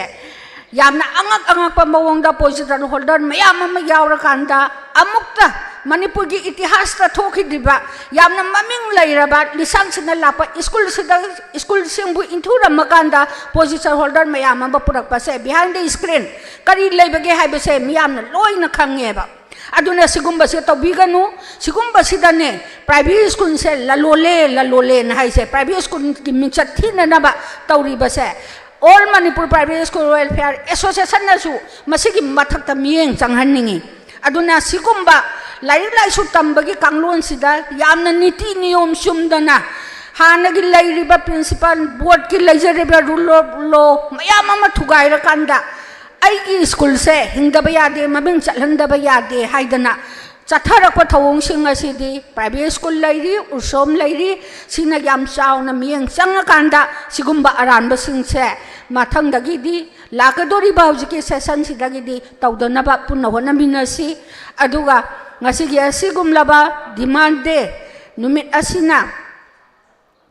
lakpasiga iruinana akoi khudingmangna amana amada piba disturbance mayam se maruoina akoina satra singnasu kayigumba any function nama tawba matamda school gi satra sati sing hoidu aga phamanba makoi gi mahi masing tamgadabada numituma disturbance pira kanda like tamba phangandaba haujikti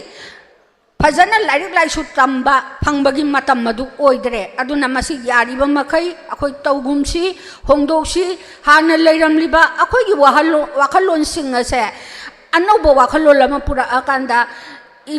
demand siga mari lainada satrana mahi masing tamba matamda karigumba makalgi disturbance amata pigumsi haibase ai all Manipuri student guardian organization gi maikai dagi amadi satra gi welfare gi damakta laijari ba sigumba organization amadagi ai khudimakta appeal tawjari aduna kunai ama phanana ba hona bada ngasi miyang gi damakta kathoklaba satra gi ai phana ba gi damakta lairiba student organization sing amadi akoi punna honara kanda education da makal amatagi yakai thingai ba pi da ba haiba sida akoi na hena asawa initiative ama laura kanda akoi khumang chausanna mahi masing tambada apan ba pi da na ba hona minasi aduga school singda puba thangba ngamoi da ba makal gi demand tawba naharol singda langi sidai sida lan thengna na bagi thorak laga tampak lamda loina leira kanda ngasi demand tawbagi saitheng ma yam chaung na hengal liba demand gi damakta mi hatpa demand gi damakta pressure tawba iskun thingjamba sigumba kaya se ngasi dagi khudak tagi lepi na ba appeal tawjari aduna afaba kunai ma sembada human resource development gi adi education gi jaga se yamna maru oibanina akoi khudi mana punna hoda mira kanda afaba mahairoi puthokna yamna tangdu lekta ba haibadi good governance sama ngasi leiba ngamdriba se lai su haiba haurak liba angang sing sigi matamda good governance sama latana yamna ne taba samaj ma purakna ba hona bada akoi khuding maki thodang lei haiba se akoi na masida punna masigi wakhalon sida lepminara kanda akoi punna thodang lominasi aduga ngasigi tarates suba distra akoi gi education free zone oinana bagi pandam mase akoi mapung phana mana tawgragadi akoi gi tawroi ngasi dagi hayeng dagi di akoi demand tawsange ka haiba sigumba wakhalon se thado pirakanda masi karino haibado kupna khanaraga kupna naina pirakanda adi masigi thabakse tawbo yai or yadi khoina su mateng pangsimpam thoi ka haibase manung mapan punna akhoi gyan taminara kanda akhoi gi Manipur sida yamna masam machu thokpa education phangnana ba hona bada haurak liba ngasigi jati asigi tunggi asset oigadoriba angang singchina mahi masing tamba matamda akhoi ning maning makha tamna tamhanbagi amadi hotna hannang bagi adugumbagi tanja do akhoi punna piminasi haijaraga asigumba demand de se mathangi tarani pansu badadi Manipurda education ne yakai thingai ba laitaba adugumba yamna awonba Manipura ma education sector da purakpa oirasanu aduga government na sungasi yakai thingai ba mayam ama piri ngasi 2024 yauraklaba ngasi dagi na 2 decades sahi kungi mamang dagi education gi oiba sab saba policy program ma semu haidana satagi lok khuding mangna even akhoi gi isagi guardian organization gi luptagi mayama ma memorandum kaya ma pisalaga la I lauraga la I khongaga la I adubu ngasi phawbada masigi masak thokpa education gi policy program ma thamba ngamdaba amadi government school singa se government nama leriba government gi makhada leba government school dang asi sum marai jai tharapa school singa se mathang sum mutharapa asigumba mayam se government gi education gi policy se swaida dum makha haida su yarabra na khalli aduna asigumba mayam sigi marakta ngasi private school suna loriba thodang se aduki mati ikai khumna ningai oi yamna saktok chaningai oi but tawbudabu private school tawriba kambuda mabuk seng da yaurapa mayam sina phana tawjariba satra gi damata kathok jariba adugumba private school singda mingchat mahanba yaudaba natte masi singa se akoi khuding mangna masi masu thingna ba honasi aduga all India की ओइना अनौबा education की ओइबा अहोंबा मयाम अमा लाई अदुबो मणिपुर ददी सेदा चटप नतना मसे निंथीना implement तौबगी mummy अमता तादे अदुना सिगुम्बा अंगांग सिंगा कानाबा फंगबा ngamdaba adagi maru oina Manipur ददी have or have not haidana lairabagi school lama ina khumbagi school lama makhalani thona khaidorapasina lairaba ngang singdadi yamna thamui kainingai oiba thamui sokningai oiba English school dadi tamjaningba English school da tamsalura kanda phi thiba ngamdadana paikha thaba phangdaba adugumba mayam ama yaudaba nate asigumba English school su mayam ama laitaba nate aduna phi thidabagi damakta maya assembly da angang mana pairaga lephanba makhong thangatanba sigumba mayam ama su yaudaba nate mado oja singna su khitang dedicate tobiba mathau tai na khalli aduna adugumba haibadi mama mapa singsina phi thiningdaba mama mapa kana laidono lairagasu masajo phahaning badagi government school phatre haidana English school da tamjariba adugumba da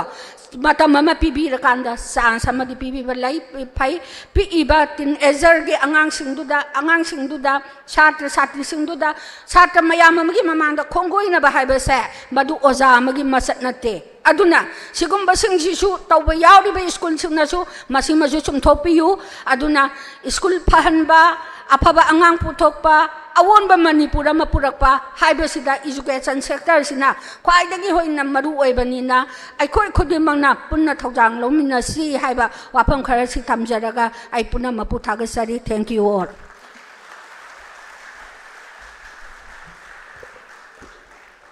थागतचरी इचे यामना Marik चुमलबा तंगाई फद्रबा वफम कया मा थम्बिरंगमिदमक्ता हाइनिंगाइ लेतना थागत फोंदोकचरी इखो ngasai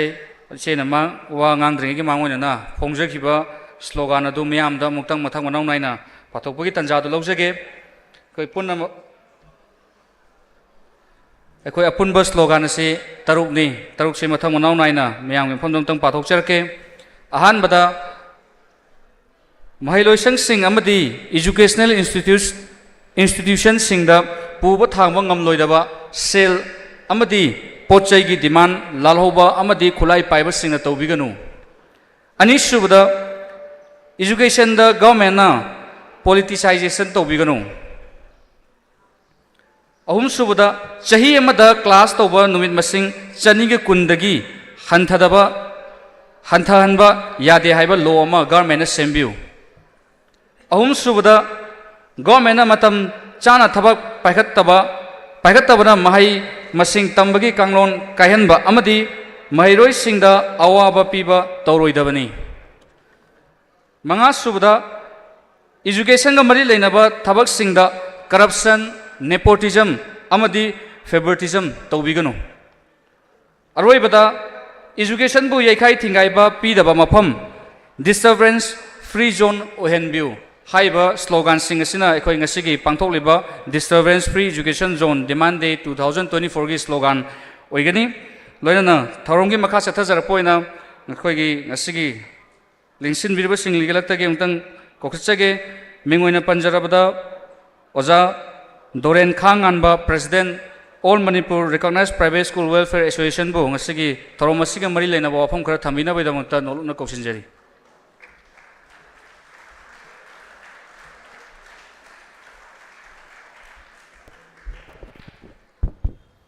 आन बमक्तदा लमदम सिबु कोनबिरिबा ईश्वरबु इकाई खुमनबु चरी इकोक नोना खुरमजरी सही तरह का तरे चुमना देशामदी महाका मोट मानबा लेमहौरी मैम मानदे है नचदे ग्रुप सिंगा पुनसन जरगा महिलोइसंग सिंगदा याइखाइबा थेंगाइबा सेन की डिमांड तौबा मी फाबा पुनबना जिंबा तौबीगनु हाइदुना लिसांग सिना लाउरकबा असिगिदमक दाइस तेलेंशन बिरेबा थोइदो हेंदोंना इकाई खुमनजरिबा पुनमक पु अममंग द ओइना पंजद्रगा इकाई खुमना बोचरी यामना नुंगाई ngasi जुलाई की तांग मंगा सी लाख पसी 2001 दा मणिपुर दा कोई पूब थांग बंगमद्रबा कोई मियोई बस समाज ना सत्य तो बोला भी नहीं रही अमना पुंची की लोम सुनाई नाइदना सत्य तो बोला भी अमा अमना खांगू थकता मतम खरगी वैना चटकदब लंबी अमा लंबी अनि लय लंबी अनि सिगी मनुंगदा पुंची चुप सीब नाइदब लंबी दुनी ngasi society sina chatsiena khanari base adon chahi taraga tere chupna laurokpa 2001 dagi ngasi phawbada laurokpa matam sida matam du da khoi gi school college isa chana khoi sho aina maru oina ngasi aina thamjaga doriba wafam se 2018 da chahi marfu natraga humdra manga humfu sugadoriba ngasi gi aigi nungsi jaraba gi ja singsidani aina ngasi thamjage doribase maru oina matam da aina ngdan khalle 2001 da o he manipur kaubi ima kanglaipak kaubi ima mekhaledes kaubi ima poirei kaubi ima maitrabak kaubi ima yamdra isa sa maming siya adugi marakta major Maxwell na tholamba early manipur nam chulai ko MANIPOOR manipur kya yamya adudai na sum ishor da khoirame laishu yamni ko kogi manipur da lai se early da kep nongda laren pa khangba leinung lonja pa khangba mayam yami ko aina khoiram jayeba ꯑꯩꯈꯣꯏꯒꯤ ꯂꯝꯁꯦ ꯅꯨꯡꯉꯥꯏꯕꯅ ꯍꯦꯜꯂꯕ ꯑꯩꯈꯣꯏꯒꯤ ꯁꯔꯒꯒꯤ ꯂꯝꯗ ꯍꯥꯏꯔꯒꯅ ꯑꯝꯕ꯭ꯔꯥꯄꯨꯔꯒ ꯍꯥꯏꯕꯗꯨ ꯑꯗꯨꯒꯨꯝꯕ ꯂꯝ ꯑꯃ ꯑꯗꯨꯒ ꯑꯃꯨꯛ ꯍꯩꯕꯣꯡ ꯃꯅꯨꯡꯗ ꯂꯩꯕ ꯑꯄꯤꯛꯄ ꯇꯨꯃꯤꯠꯀꯨꯝꯕ ꯌꯨꯔꯥꯟꯒꯨꯝꯕ ꯑꯃ ꯍꯩꯕꯣꯡ ꯈꯪꯕ꯭ꯔꯣ ꯏꯆꯥꯁꯥ yam mun tao mamang da ngangambaga ngasi ngangbaga hayeng ngangbaga suman manadana ngangbaduni aikoi na ngasi gi ityas siam dor bang sai ai gi mayam na haibiram badu ngasi nganggador bi ityas ne hayeng lakador bi ityas ne koreng gi su ityas ne ityas kraibu kawe ga se adumaina haibong manung da yauba apikpa yuran gumba tumit gumba laimai da tarak lagana karamba makhangi sangsar noga haiba adugumba lamsida nungai ba ipak da tawraga leiba sida amuktang he lan kauba warado war khangi ko hoi maite londa lan na do he lan ko bai sor nang poirei maite ri bak sita amuk tang kum tharau ko natraga di ai khoi se culture manga sina COVID-19 dagi hen ba cancer dagi hen ba pot amana ai khoi se apak ba ipak da langsek na lang thok tuna lang sek tuna manghan batare lan kauban nang na amuk tang dila uko na ai na he hek lairik si pa bada ningsingi ai na poi ba isa no pi ani da su he ningsingi ai na kari gino mi oi ba samaj na lan pam de la la si mi si ko no mai na kapi ko kari gino ngangi ba ina lan pami dia lan pambe marum duni ko icha sing na khoi daina hai do ri se dagi hena tam thiraba ꯑꯩꯈꯣꯏꯁꯦ ꯁꯤꯡꯅꯕ ꯌꯥꯗꯕ ꯁꯤꯡꯅꯕꯗ ꯁꯨꯡꯌꯥ ꯌꯥꯗꯕ ꯑꯩꯈꯣꯏ ꯖꯥꯇꯤꯅꯦ ꯃꯩꯇꯩ ꯍꯥꯏꯕ ꯖꯥꯇꯤꯁꯦ ꯃꯩꯇꯩ ꯍꯥꯏꯕ ꯖꯥꯇꯤꯁꯦ ꯉꯁꯤꯗꯒꯤꯅ ꯆꯍꯤ 2000ꯒꯤ ꯃꯃꯥꯡꯗ ꯅꯣꯡꯗꯥ ꯂꯥꯏꯔꯦꯟ ꯄꯥꯈꯪꯕꯅ ꯄꯥꯜꯂꯒ ꯂꯩꯈ꯭ꯔꯕ ꯑꯗꯨꯒꯨꯝꯕ ꯂꯩꯄꯥꯛꯅꯦ ꯑꯗꯨꯒꯤꯁꯨ ꯃꯊꯛꯇ ꯑꯃꯨꯛꯁꯨ ꯁꯣꯔꯥꯔꯦꯟꯗꯒꯤ ꯑꯍꯤꯡꯕ ꯆꯐꯨꯗ ꯍꯥꯞꯄꯒ ꯇꯥꯔꯛꯂꯒ ꯃꯤꯁꯦꯝꯂꯣꯝ ꯂꯥꯏꯁꯦꯝꯂꯣꯝꯗ ꯌꯥꯎꯔꯛꯂꯕ ꯑꯗꯨꯒꯨꯝꯕ ꯖꯥꯇꯤꯅꯦ ꯃꯤꯅ ꯍꯥꯏꯔꯤꯒꯩ ꯌꯥꯕ sida kana gumba jati amana ngasi ki platform phambak sida ne yeng hai da ba por ma thok lang salak ba sida phami mayam se asuki matik pukjen chaw ba jani ngakpiro hai ba wai sina dana kanam taro halo hai ba wai sidi kona ne adumai tawradana ai khoi gi naton sumang da leiba pot phauda ai gi marup ne na leijaba ngamba jati ne adu leiba pa ma ga kari gi no lan pa mi di nongan badagi numit taba phaubo hoi tausi yae lai gi thabak tausi ishor haiba posidi mapam khudimak da lei god is everywhere hai ngasi aina phami bi daga rasu leigani nangi phambai bi daga rasu leigani mapam khudimak da leigani nongan badagi numit taba phaubo bo don pe ahauba mayak sijanaraga lai harauba ahan ba culture Sumi aina tengnarak pada mayam na tengnarak pada miyam na khang pada nongda lairen pa khang pada ki haudana kaubru ta bro ngasi thangching kaubru adu adaga na kona palake sina sida augri hangen chong khiba nongda lairen pa khang pada ki lai nura bi tarenaga ai minit tara manga gum loge ko manga ka di aro aduna ai nei sa sing dani ai ahan da pau tak pi ba sei pamak traba ai na pam ba si tin age da MA tam ba ja si da ai na pam ja ba se ngasi lai jing si 11 12 BA graduate thogi chang ne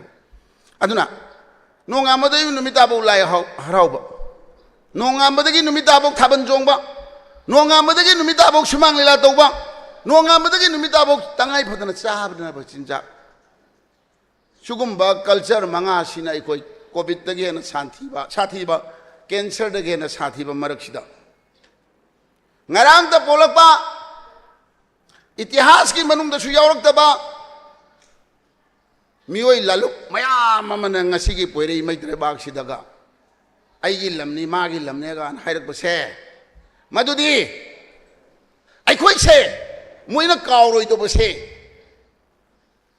adungai matam ma gi nongda lairen pa khang ba da early da captor yawrak pa Maitai nong cha sing dugi macha ne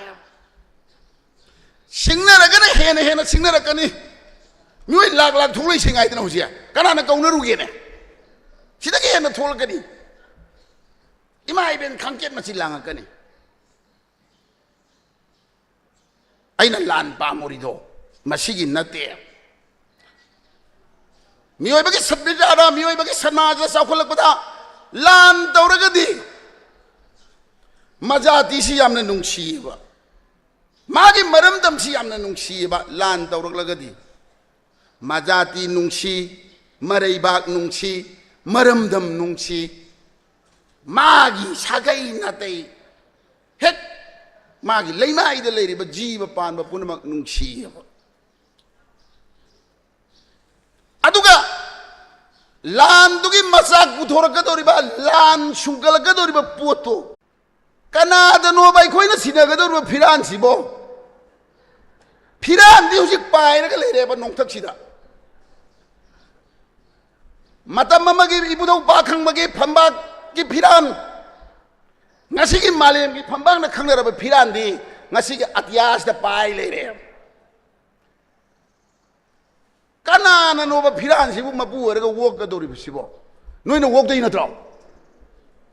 Masih mang di lang sila ba isa sing inaw sing na wak ito inadro.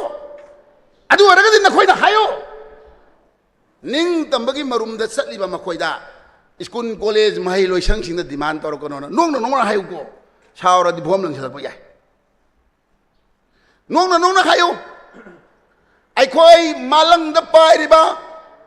इबुदौ पाखंबगी फिरानसे अखोई वोक्सगे नखोई न महै लोइसंग सिंग द demand तौबिरकनो मणिपुर की हेक लेरिबा काचिन कोया द लेरिबा महै लोइसंग हाइबा पोस्टना महै लोइसंग हाइबा स्कूल कॉलेज अदु अदा क्लब द लो यावरबनी कोरमा पांगसिंग इपा सकलबा इमा सकलबा इयाम्बा सकलबा सा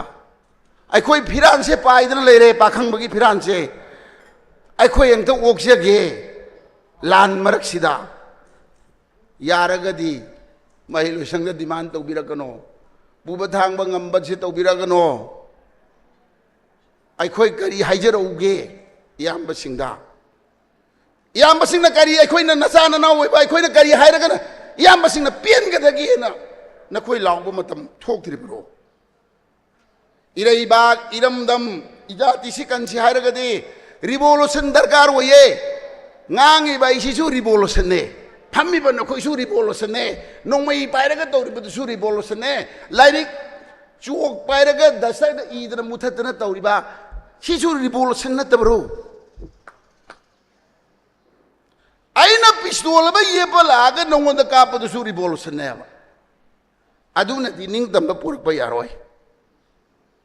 आइना छोरी म थिल्लगा लागा नबुक्ता यबसनबदुसु निंगदम बने अदुनदि निंगतंब पुरक यारोय निंगतंब पुरक्सी हाइरगदि अखोई इमा लेबाक इरमदम इरैबाक इजाति से नुंसिब मथौ ताय चुमी चुमी आई खांगे सेन जंगे अइना ngasi ngang लाइसे लुपा चमागी थाव हापैनि आई खंगे आई सी नखोइदा फुटबॉल से काउसन बगी वाफम नते अदु सिगी मरक्सिदा इसा सिंग इनाउ सिंग चटकदबलि चटसि करिनो हाइबदा थक्सी खासी वहाई वता वंगांग संगांग मिजेंग नायेंग खांगना चटकदबनी अदु आइगी जाति मसक खंगदबनी आइगी इमा मसक खंगदबनी आइगी इपा मसक खंगदबनी आइगी याम मसक खंगदबनी नत्रदना थक्सी असि नाइदना चटलगदि आइगी निंगतंब फंगोय आइगी अपाम पांदम फंगब ngमोय मरमदुना ngasi ma selaga nupina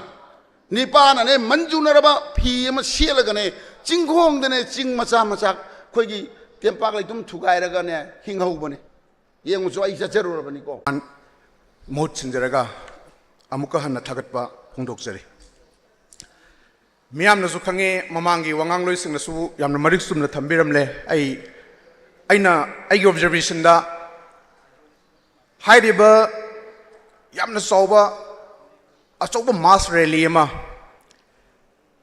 इंगसोक 2008 की जुलाई की तांग मंगा हाइब नुमिसिमक्तदा कुमल लंपाक्ता यमना सौबा रैली में चटकी मधुगुंबा रैली दुदैदा मधुबु रैली दुबु सागलकना बहल होनर मतमदि बिजनेस ओइबा लीडर सिंगी मखोइगी वखलोन तमा सोइदन लेरमगनि नि खाली याम साउना ले मधुगी नुमितुदगी अहोंग मयाम अमा मणिपुर द उरक अखोइ आई उबा फंखे नि खाली ngasi mang de lengsel liba satra mahiroi sing di madu uram loi aisu matam amagi students sing leaders ni aigi manglam chatta leramba mayam duna su tongan ba education ke sector da quality education saidana lisang sitna sahi kaya ama laudana la ame madugi ani suba mapok ni haibatai masigi disturbance free zone demand se masi sina sahi taraga taret sidaida Manipur असुक की मटिक अहोंग पुरकी मधुगी मांगलम चत लेरंब quality education की अहलमन Singh dream दुसु फटे है नते अदुगी मटिक फै फना फना फना फना थबक से थबक ओइन ओंथोक मतमदा अखोय मतम याम संगे अदा इ नमो हंगी मयाम श्रीदा ngasi gi अखोय न तोरब डिमांड से education free zone demand disturbance free education zone demand से कनादनो तौरसे मैम खलम गवर्नमेंट तौबनी सेंट्रल गवर्नमेंट तौबनी तौबनी आई वाखलोंदी डिमांड से कहीं एजुकेशन का मरी लेना every stake holder Isad demand तौजबने ग्यान ताबीको मैम अखोन तौर डिमांड से कनादनोब डिमांड तौदुसे अखोन तौर डिमांड से एजुकेशन का मरी लेना ꯑꯩꯈꯣꯏꯒꯤ ꯁ꯭ꯇꯦꯛ ꯍꯣꯜꯗꯔ ꯈꯨꯗꯤꯡꯃꯛꯇ ꯂꯥꯏꯔꯤꯛ ꯂꯥꯏꯁꯨ ꯇꯝꯂꯤꯕ ꯑꯉꯥꯡꯁꯤꯡꯒꯤ ꯆꯍꯤ ꯇꯨꯡꯒꯤ ꯄꯨꯟꯁꯤꯒꯤ ꯚꯤꯖꯟꯁꯨ ꯌꯦꯡꯉꯀꯥꯟꯗ ꯑꯩꯈꯣꯏꯅ ꯗꯤꯃꯥꯟꯁꯤ ꯇꯧꯕꯅꯤ ꯆꯍꯤ 17ꯁꯤꯗ ꯑꯍꯣꯡꯕ ꯑꯁꯨꯛꯀꯤ ꯃꯇꯤꯛ ꯂꯥꯛꯄ ꯉꯝꯕꯁꯤꯗ ꯉꯁꯤꯒꯤꯁꯤ ꯔꯤꯑꯦꯐꯥꯔꯝ ꯇꯧꯔꯀꯥꯟꯗ ꯃꯇꯨꯡꯒꯤ ꯆꯍꯤꯁꯤꯡꯗ ꯃꯗꯨꯒꯤ ꯐ꯭ꯌꯨꯆꯔꯁꯤꯡꯗꯣ ꯑꯩꯈꯣꯏ ꯑꯃꯨꯛ ꯍꯟꯅ ꯁꯦꯝꯗꯣꯛꯑꯝꯕꯗꯨꯅꯦꯕ ꯑꯩꯈꯣꯏꯒꯤ ꯃꯁꯤꯒꯤ ꯚꯤꯖꯅꯔꯤꯁ ꯑꯣꯏꯕ ꯂꯤꯗꯔꯁꯤꯡꯅ ꯃꯇꯝꯗꯨꯗ ꯂꯧꯈꯤꯕ ꯋꯥꯔꯦꯞꯁꯦ ꯃꯁꯤꯃꯛꯅꯦ ꯑꯩꯈꯣꯏꯅ ꯗꯔꯀꯥꯔ ꯂꯩꯔꯤꯁꯤ ꯑꯗ ꯃꯌꯥꯝꯅ ꯈꯪꯉꯤ ꯏꯖꯨꯀꯦꯁꯟꯁꯤ ꯄ꯭ꯔꯤꯚꯤꯂꯦꯖ ꯏꯖꯨꯀꯦꯁꯟꯁꯤ ꯚꯥꯔꯠꯀꯤ ꯀꯟꯁꯇꯤꯇ꯭ꯌꯨꯁꯟꯅ ꯃꯁꯤꯗꯤ ꯐꯟꯗꯥꯃꯦꯟꯇꯦꯜ ꯔꯥꯏꯠꯅꯤ ꯏꯖꯨꯀꯦꯁꯟꯁꯤꯗ ꯌꯩꯈꯥꯏ ꯊꯤꯡꯒꯥꯏꯕ ꯄꯤꯕ ꯌꯥꯗꯦ ꯗꯤꯁꯇꯔꯕꯦꯟꯁ ꯄꯤꯕ ꯌꯥꯗꯦ ꯁꯤ ꯑꯦꯕ꯭ꯔꯤꯕꯣꯗꯤ ꯅꯣꯁ ꯈꯪꯉꯦꯕ ꯈꯪꯅ ꯀꯔꯤ ꯇꯧꯒꯦ ꯃꯇꯝꯗ ꯉꯁꯥꯏ ꯃꯃꯥꯡꯒꯤ ꯚꯛꯇꯁꯤꯡꯅ ꯍꯥꯏꯕꯤꯈꯤꯕꯗꯣ ꯚꯤꯖꯟ ꯌꯥꯝ ꯁꯥꯡꯕ ꯚꯤꯖꯟꯁꯤꯒꯤ ꯊꯨꯒꯥꯏꯔꯀꯥꯟꯗ ꯉꯥꯏꯍꯥꯛꯀꯤ ꯑꯣꯏꯕ ꯒꯣꯜꯁ ꯑꯃ ꯐꯪꯅꯅꯕ ꯍꯣꯠꯅꯕ ꯃꯇꯝꯗ ꯑꯩꯈꯣꯏꯒꯤ ꯏꯖꯨꯀꯦꯁꯟꯒꯤ ꯖꯣꯟꯁꯤꯗ ꯌꯥꯝꯅ ꯇꯣꯏꯅ ꯗꯤꯁꯇꯔꯕ ꯇꯧꯋꯦꯕ ꯌꯥꯝꯅ ꯇꯣꯏꯅ ꯄ꯭ꯔꯦꯁꯔ ꯄꯤꯌꯦꯕ ꯌꯥꯝꯅ ꯇꯣꯏꯅ ꯅꯣꯔꯃꯦꯜꯁꯤꯗ ꯐ꯭ꯔꯤ ꯑꯦꯟ ꯐꯤꯌꯔ ꯑꯣꯏꯕ ꯌꯥꯝꯅ ꯐ꯭ꯔꯤ ꯗꯤꯁꯇꯔꯕꯦꯟꯁ ꯐ꯭री ꯑꯣꯏꯕ ꯖꯣꯟ ꯑꯃ ꯏꯖꯨꯀꯦꯁꯟ ꯏꯟꯁꯇꯤꯇ꯭ꯌꯨꯁꯟꯗ ꯊꯝꯕ ꯉꯝꯗꯦꯕ something like date ngasi mangde lengzal liba satra singse makhoi su chap manana institution da ngamdaba dumai tawdana magi family da chaos problem aduga mi khudim ki yum gi leriba problems mayam se sina mahaki mayum dusu mahak masada madugi disrupt towe adugi yam santi leba calm boiba society ma environment ma create tobe se kana sangi si madugi environment ma aigi environment sida larik lai sugi environment ma aina larik pa matamda kanam tana disturb pidaba environment ma semgal ko matamda kana sangi tamda ai sa sange ai sagi isa maksu sange madugi soft skills laiba aduga hairiba mayam de aigi goals target toba aigi mc aigi aim and vision si mayak sengna khangba ma sange sigumba coordinating committee na loriba aim and vision je kari no hai matamda education institution da disturbance free ohela kanda universalized over education ama malem gi phambak tak khwai gi hena phaba education ama akhoi gi leibak sida akhoi gi iramdam sida akhoi gi manipur sida thamnanba gi vision du ne ba khoina ngasi gi reaffirm tawna gi tamta hariba numit sida ngasi 2024 gi sigumba july gi tang manga da manipur college ta khoina phammi bese sigi pandam si Lebaki whatever issues in the Lebaki whatever hoziki lower life situation economic problems suma mayam sigi maraks reda disturbance karamba disturbance amasu pirige hai matamda environmental disturbance su universalized oraba achobu issues ama oire adumang ne ngasi ekoi aina appeal am ta hoyi sigi manaks reda ko thaina gi matamda koi ne state level gi function ma to matamda Madugi Satragi population si Manipur ki Tampaki lam sing loi punsal lakanda akoigi Madudal remba Satragi population si yamam deva Thawalagi bus samalai Bishampuragi bus yankai lai bus samalai adugal akoigi achauba lampa amada sugum silleba adubu hojikti apunma mayamdagi punsal lakanda lakpada hojiki population si di Imphal da leiba Satragi population siga Thawal da labor population siga Bishampur da labor population siga More da labor population siga mai gi district aduki matik yam gre aduna akoina pinning iba message akoina yohoni iba message sing se akoi decentralized tokpa centralized tokpa na akoi message sing si akoi mipum kutim ki thamoi sing de yohon bam change disturbance free hai base imphal manung sidang lawban taba every nook and corners of the state masigi voice akoi yohon bam change aduna akoi Lebak matam na pagal agadi district khudimukta koi chatlaga masi akoi mobilize to bom change aduga pagalakani sima ai mayam se danga sigi puning jin sinjage adagi amana akoi hojik lai riba education sector si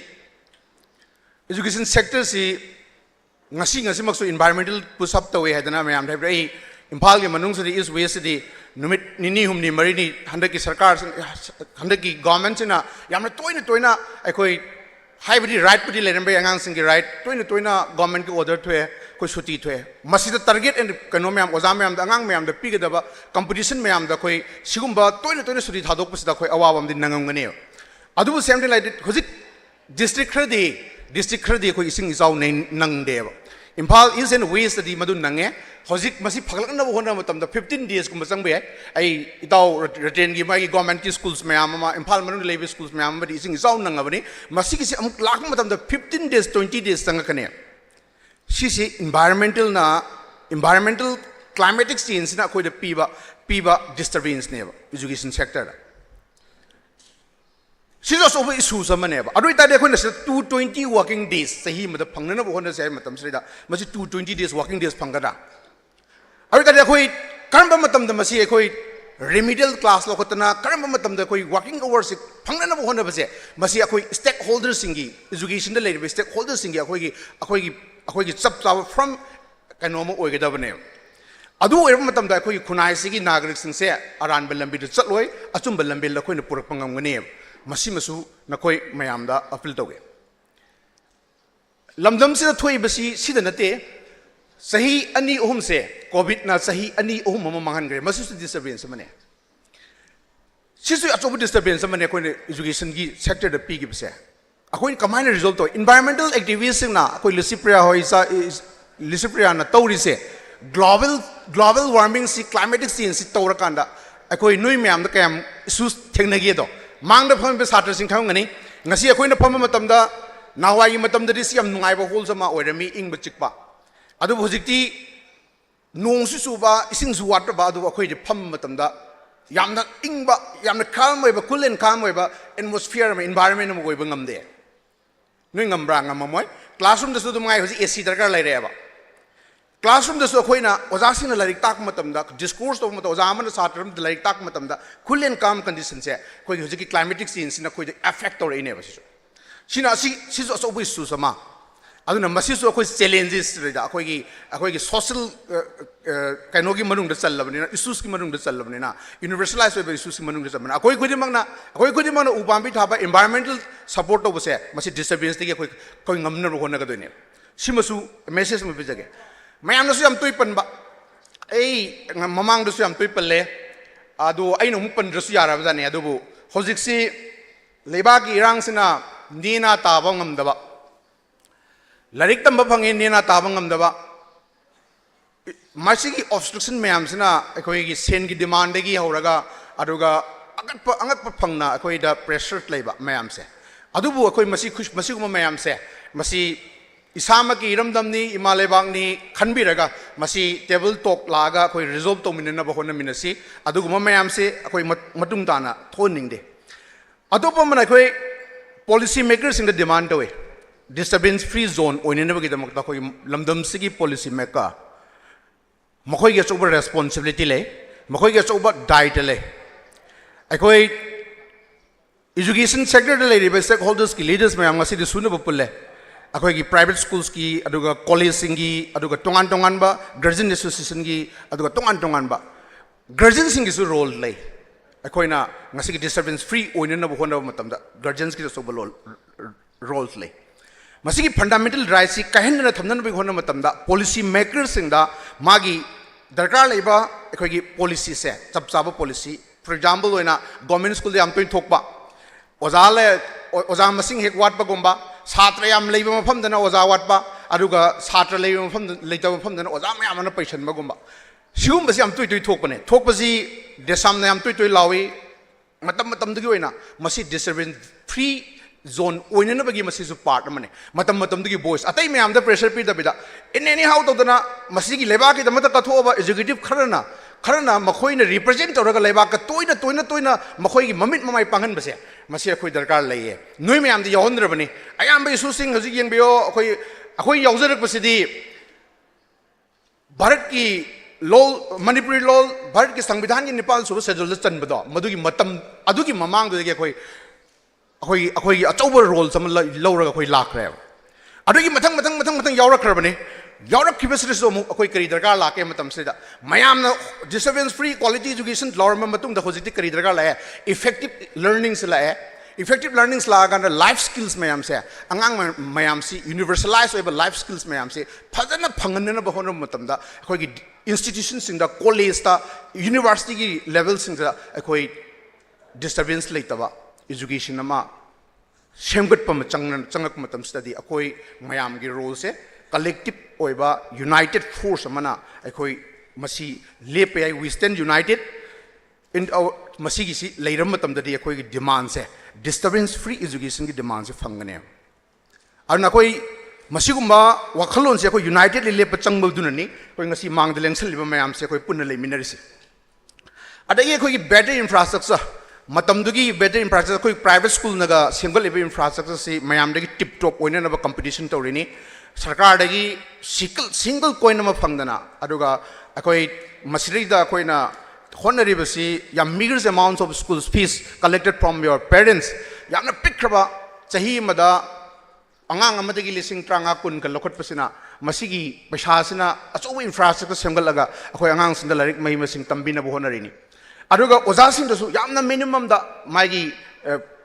remuneration pira kanda koi larik tambina na bohonari ni government na tawriba thadariba magi budget allocation se satra mam da piriba allocation sidi asuki matik yamgre satra magi ratio pathok matamda mana thadariba infrastructure ki paisa ki maman tolop ki salary ki remuneration da piriba mayam adugma mayam du yanga kanda private school da di madugum madu leitana khoi mayam se dedication tawra kanda aduki matik wana honari sumaina education si mamai sumna na ba honaba si srida koina disturbance piba se masi markai khudi maktage amuksu appeal tawge yaragadi civil organization aduga atop group sing aduga tongan underground social aduga mayam sing se ahenba ka henba aduga demand sing se masi tawbi da pay haiba se mai appeal tawjage aduga roibada aina mayam da haijaning ba wafam mana ekoi disturbance free gi nungyoiba objectives aduga aigi thamoi nungda legadaba wakhalon singse akoi hojik ngasi mayam nasu yam panbigre education si kharaga wangba thak wangba education ma porakna bhona matamda khwaidagi hena thajaba national testing agency gumba NTA gumba bokta question leak oibagi adugumba aman amagi thajana dabagi thak amada lakre aduna masi akoi stakeholder oiriba education da lebi stakeholder singna tungi mirol ge khalaga tungi mirol ge khalaga sigumba singse thok tanaba masi achauba akoi punishment ma piba change asumba singse samdok se haiba taraga dia chauna masi miyam khangna masi aranba hui toramba singse masi capital punishment piba change sumain tawdana akoi gi lamdam sidasu akoi na mangjari vision akoi gi stakeholders in mangjari visions mayam se hena phaba education ama aduga lamdam srida mara setpa aduga lamdam sida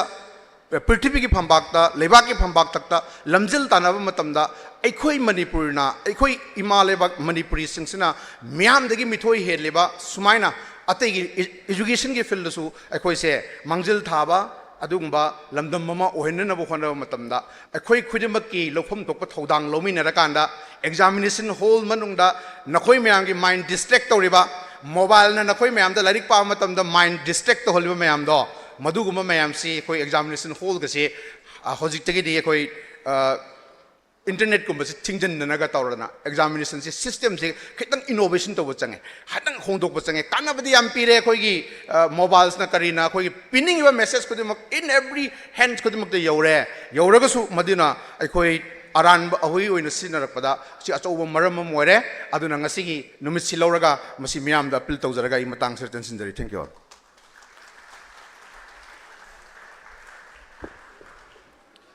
Thagachiri jayam namarik chumlaba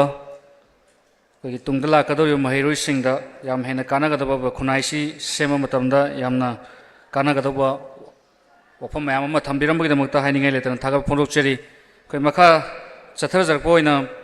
koi ngasigi pambak taling sin biriba kai khumnajariba mengoina panjarabada pathau oinam nikarsan president aims pu ngasigi thoromasiga mari lena ba wafam khara thambina bagi damakta noluna koksinjeri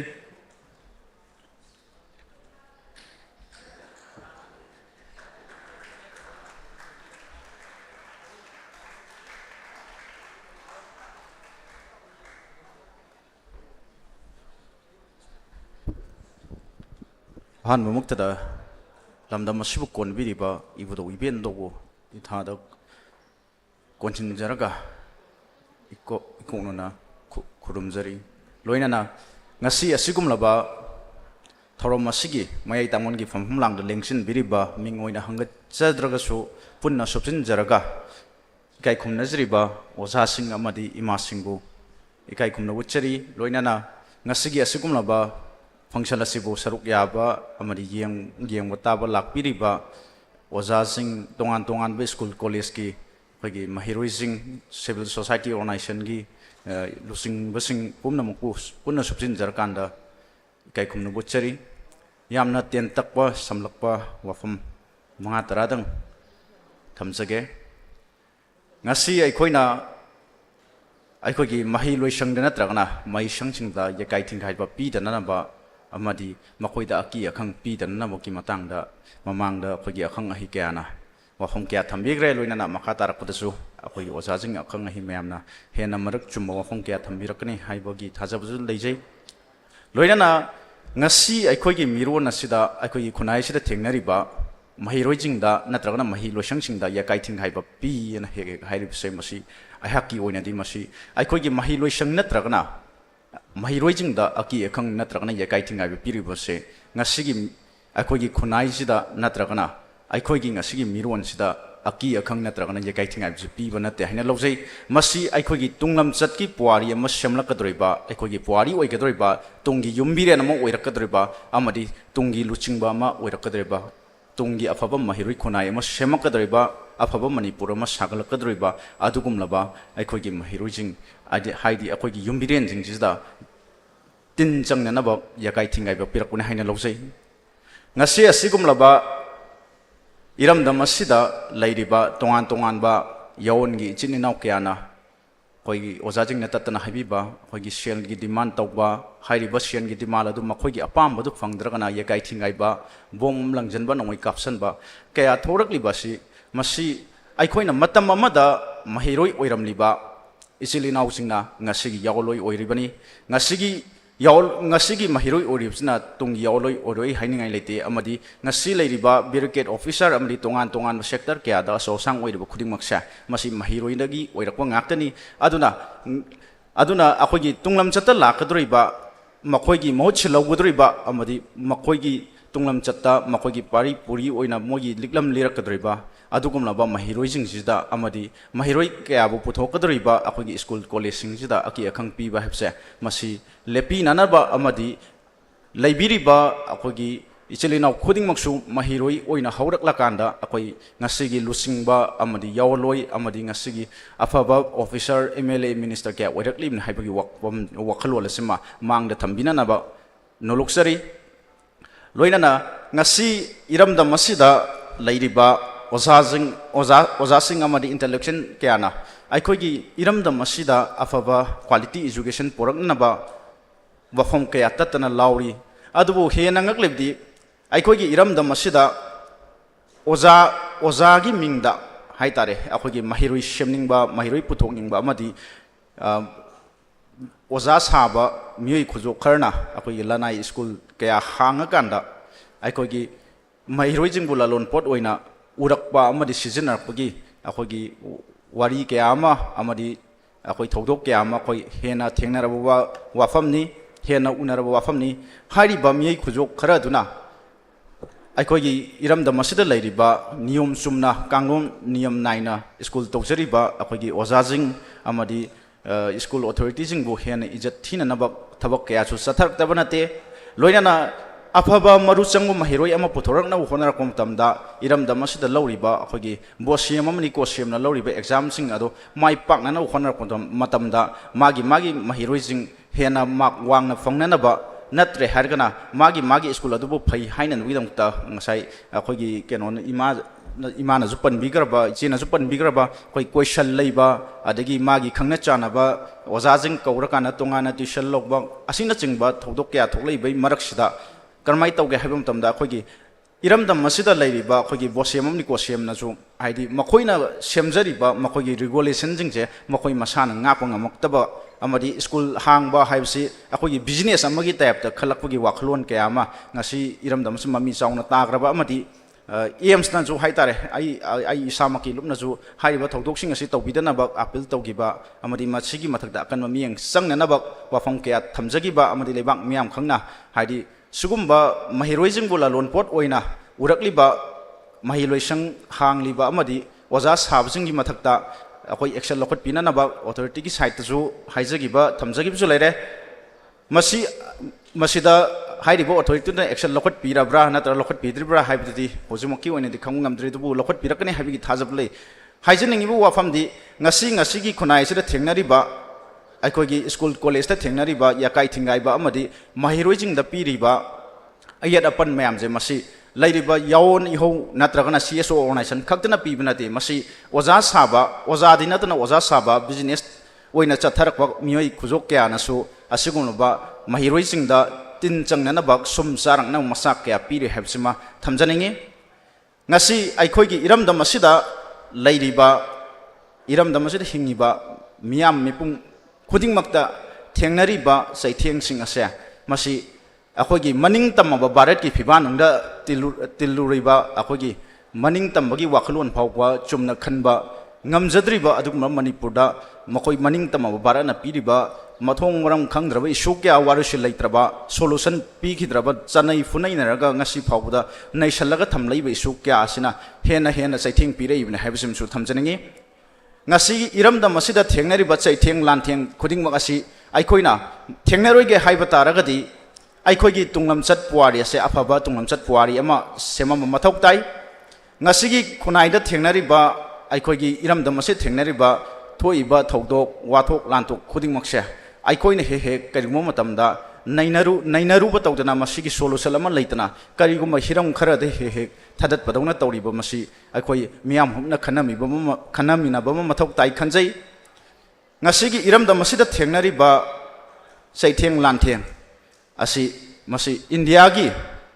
divide and rule policy अमदी ngasi मंगना चथरलिबा divide and destroy policy जा मसिनजु असोबा महिलोइसंग खक्तनतना महिरोइसिंग खक्तनतना ngasiगी मिरोनसिदा आइखोगी तुंगलम चत्ता हौरकदरिबा तुंगलम चत्ता हिंगौगदरिबा आइखोगी खुनाइ असिदा सुम साननबा अमदी आइखोगी मैतै खुनाइ नत्रगना मणिपुरी पुम्बबु येलो फुरुक पुम्बबु मुथननबा चैथेंग क्यासो पीरि हबसे मसि यामना मयेक सेंगबा वाफमनि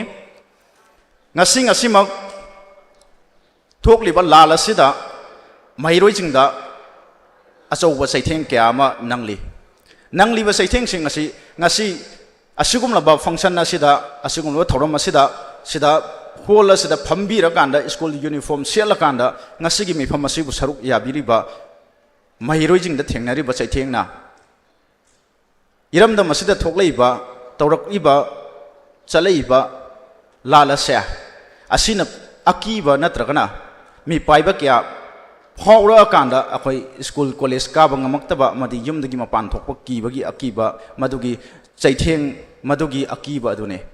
aruga amaromda amu ngasigi khunai asibu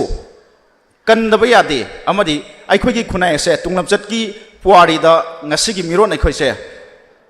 hayeng aikhoigi charon suron duna mongphamdagi kotho kanda khongpang ne salagani haibagi chingnaba akiba aikhoigi khunai sidagi aikhoigi maitei furup ase yellow furup se ase mang khrina haina mi pai jaba phaurakpadagi ngasi khutta khulai paira kanda khunga kwa thokleiba amadi aikhoigi khunai asibu aikhoigi lamdam asibu aikhoigi manipur asibu kangana haina thokleiba mahiroi kya adugi maraiba adudi ngasigi lala sina loirakpa matamda makhoigi maraiba kari oigani haiba khoi tambang amda fiwam da lei aduna mahiroi kya na maksagi maramdam mafurup amadi masagi khunai adabu ngangnanaba amadi tunglam chatki puari da aikhoigi manipur asibu chapsaba fajaba afaba mating leiba manipur ama oina uholamnaba amadi ohenana honariba mahiroi jing ase masi aikoi asum hai अखोगी ngasi satharaklib india अखोगी India की divide and destroy policy जिना सुम सहालकांदा मांग खरगद्रा हाइबतो मदुगी अकीबा मा हाइदी मदुगी मी पाइबा मा अखोइदा ngasi पोकली अदुना पीरिबा चैथेंग सिंग असे फंगनिबा चैथेंग सिंग असे अखोइ यामनमक हेना अंगको फंगलबा चैथेंग अमनी हाइना लौजनिंगी ngasi सिदा फंबिरिबा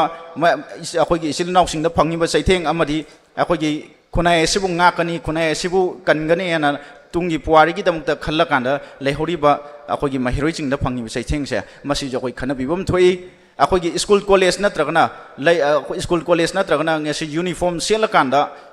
ꯂꯥꯛꯏꯕ ꯃꯍꯩꯔꯣꯏꯁꯤꯡꯗ ꯐꯪꯉꯤꯕ ꯅꯪꯉꯤꯕ ꯑꯀꯤ ꯑꯈꯪ ꯌꯥꯀꯥꯏ ꯊꯤꯡꯒꯥꯏꯕ ꯑꯁꯤ ꯈꯛꯇꯅ ꯑꯩꯈꯣꯏꯒꯤ ꯍꯥꯏꯔꯤꯕ ꯑꯩꯈꯣꯏꯒꯤ ꯌꯥꯀꯥꯏ ꯊꯤꯡꯒꯥꯏꯕ ꯅꯠꯇꯦ ꯑꯩꯈꯣꯏꯒꯤ ꯈꯨꯟꯅꯥꯏꯗ ꯄꯤꯔꯤꯕ ꯊꯦꯡꯅꯔꯤꯕ ꯆꯩꯊꯦꯡꯁꯤꯡ ꯑꯁꯤꯁꯨ ꯑꯩꯈꯣꯏꯒꯤ ꯇꯨꯡꯂꯝꯆꯠꯀꯤ ꯄꯨꯋꯥꯔꯤꯒ ꯌꯥꯝꯅ ꯑꯩꯈꯣꯏꯒꯤ ꯇꯨꯡꯂꯝꯆꯠꯀꯤ ꯄꯨꯋꯥꯔꯤꯗ ꯌꯥꯝꯅ ꯁꯣꯛꯂꯛꯀꯗꯕ ꯑꯃꯗꯤ ꯑꯩꯈꯣꯏꯗ ꯌꯥꯝꯅ ꯑꯀꯤꯕ ꯐꯪꯕ ꯃꯁꯛ ꯇꯨꯡꯂꯝꯆꯠꯇ ꯂꯥꯛꯀꯗꯧꯔꯤꯕ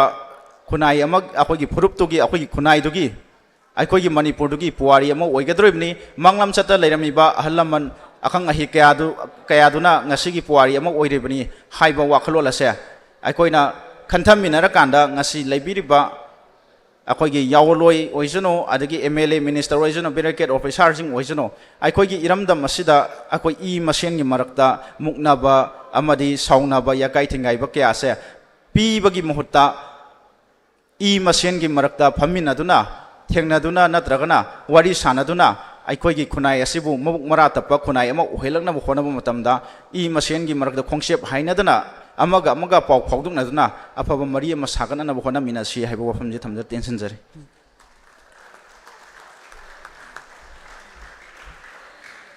ꯊꯥꯒꯠꯆꯔꯤ ꯄꯥꯊꯧ ꯑꯣꯏꯅꯥꯝ ꯅꯤꯀꯔꯁꯟ ꯄ꯭ꯔꯦꯁꯤꯗꯦꯟ ꯑꯦꯝꯁꯕꯨ ꯑꯩꯈꯣꯏ ꯃꯈꯥ ꯆꯠꯊꯖꯔꯛꯄꯁꯤꯗꯤ ꯑꯩꯈꯣꯏ ꯃꯤꯡ ꯑꯣꯏꯅ ꯄꯟꯖꯔꯕꯗ ꯏꯀꯥꯏ ꯈꯨꯝꯅꯖꯔꯤꯕ ꯑꯣꯖꯥ Laimayum Ishwarjit Sharma president Manipur government higher secondary lecture welfare ꯑꯦꯁꯣꯁꯤꯌꯦꯁꯟꯕꯨ ꯉꯁꯤꯒꯤ ꯊꯧꯔꯝ ꯑꯁꯤꯒ ꯃꯔꯤ ꯂꯩꯅꯕ ꯋꯥꯐꯝ ꯈꯔ ꯊꯝꯕꯤꯅꯕꯒꯤꯗꯃꯛꯇ ꯅꯣꯡꯂꯨꯛꯅ ꯀꯧꯁꯤꯟꯖꯔꯤ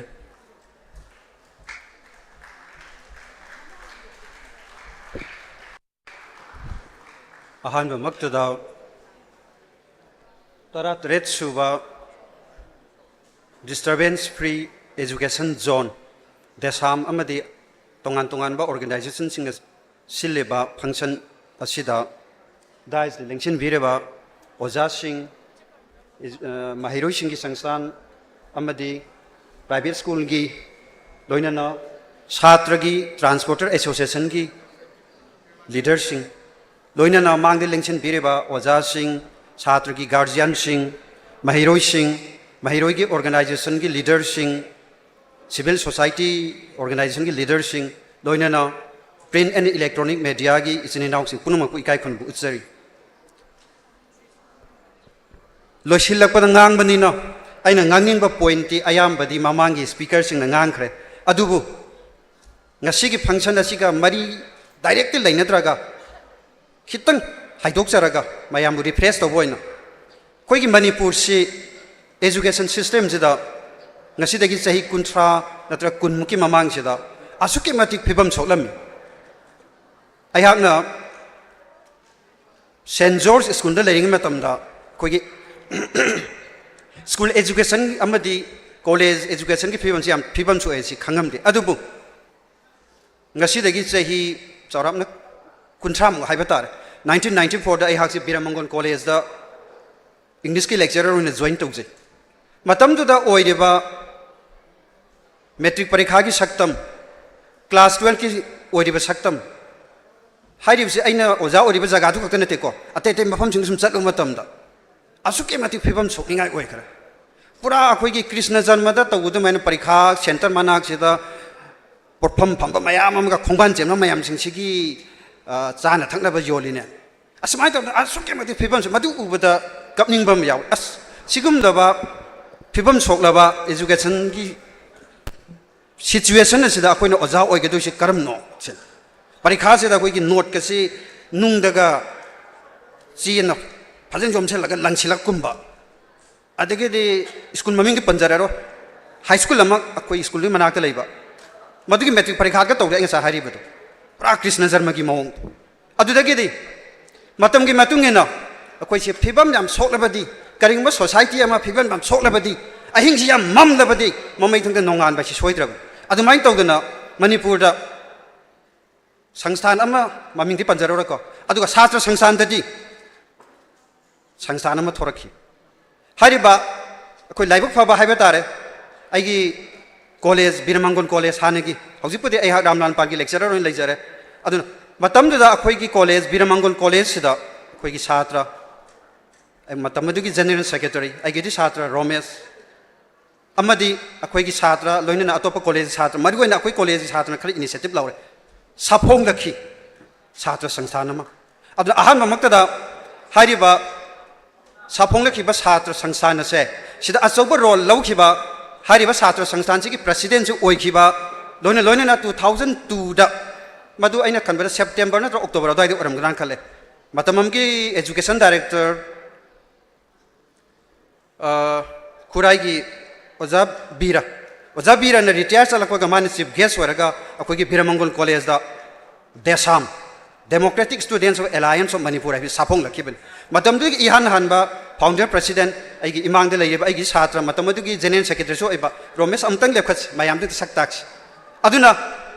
अमतक सोमतस अमतंग येंस मैम ऑडियंस अदुना अꯩꯅ ngasa हाइजखिबदो ममदबा अहिंग सोइद्रबने नोंगालक सोइद्रबने अहिंग से ममजल नोंगालमदाइसना ख्वाइदगी ममबने अबदगी नोंगालकपसि लाक्तोइने अदमाइ तौगना इमांगदल फमलेबा अइगेदि छात्र मतमदुगी बीरमंगल कॉलेज की जनरल सेक्रेटरी ओरंबा देसाम गिना फाउंडर जनरल प्रेसिडेंट की अचौब रोल ले अदुना अखोइगी हौजिक की अखोइगी थौपुरिबा अखोइगी देसाम की थौबुरैसिंग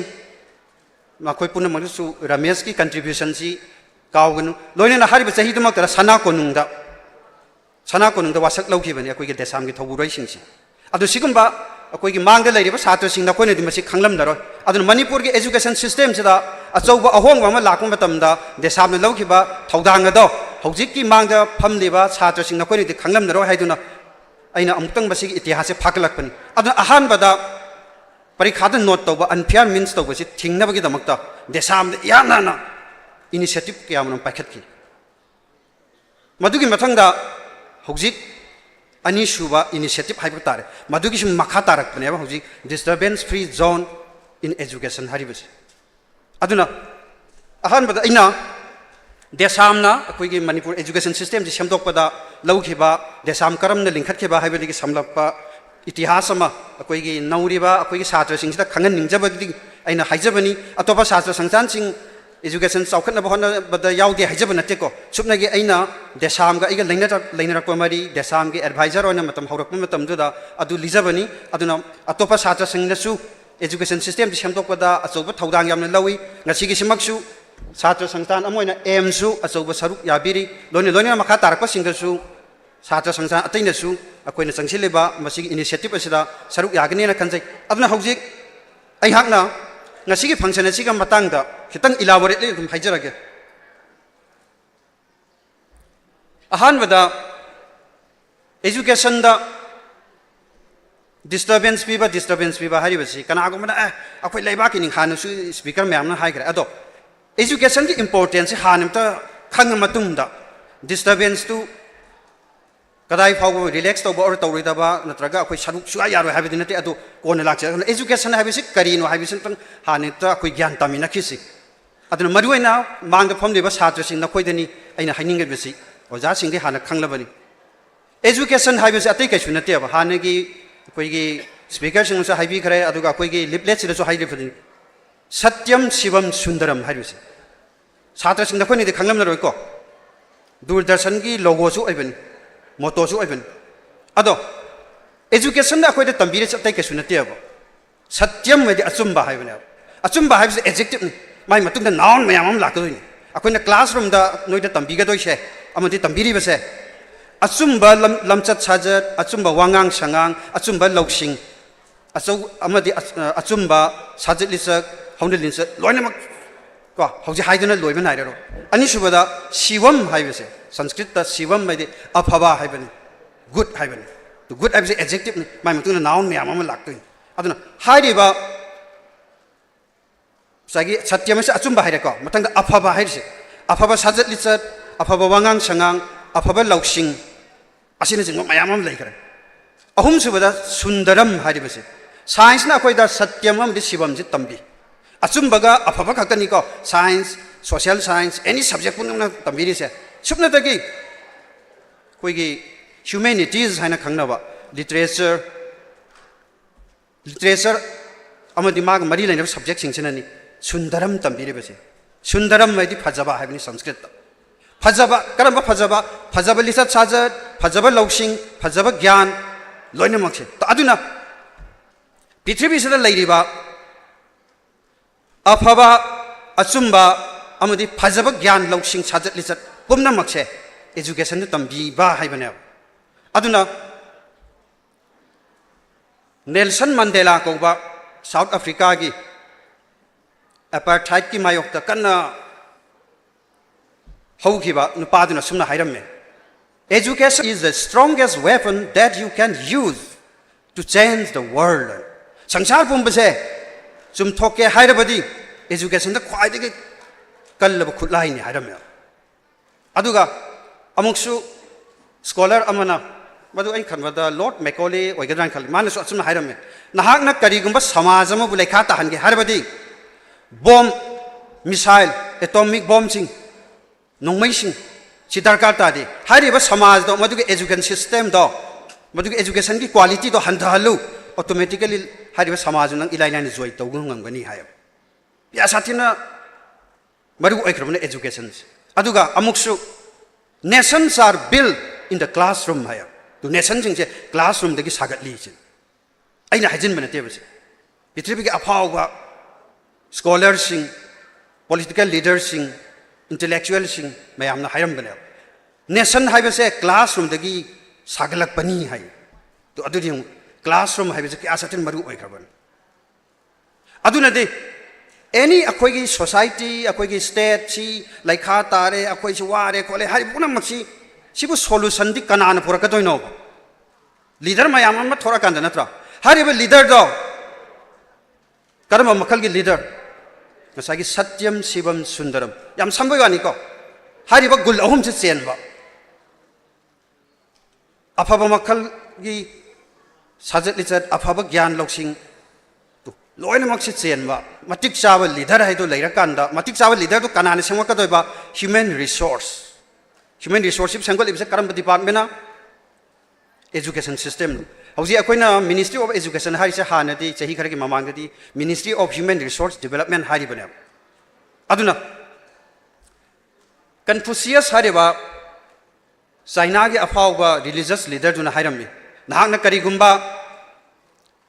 नाहकी प्लान दो करिगुंबा चही अमगी प्लान ओरबा फौ था मयाम से ताबिरमनगन चही तरह की प्लान तो हाइरबदी उ थाओ चही चाम की प्लान तो के हरबदी एजुकेट द चिल्ड्रन है अंगांग सिंह एजुकेशन पियो है करिगनो द फ्यूचर जेनरेशन से तुंगी जुंबी से कनान ओइदोन अंगांग सिंह चंग लाउबा ह्यूमन वैल्यूज तंबीगदो दी एजुकेशन ने अदुना हारिबा एजुकेशन सिस्टम से मसिदा डिस्टर्बेंस मयाम पीबा तारबदी मसाना अदुम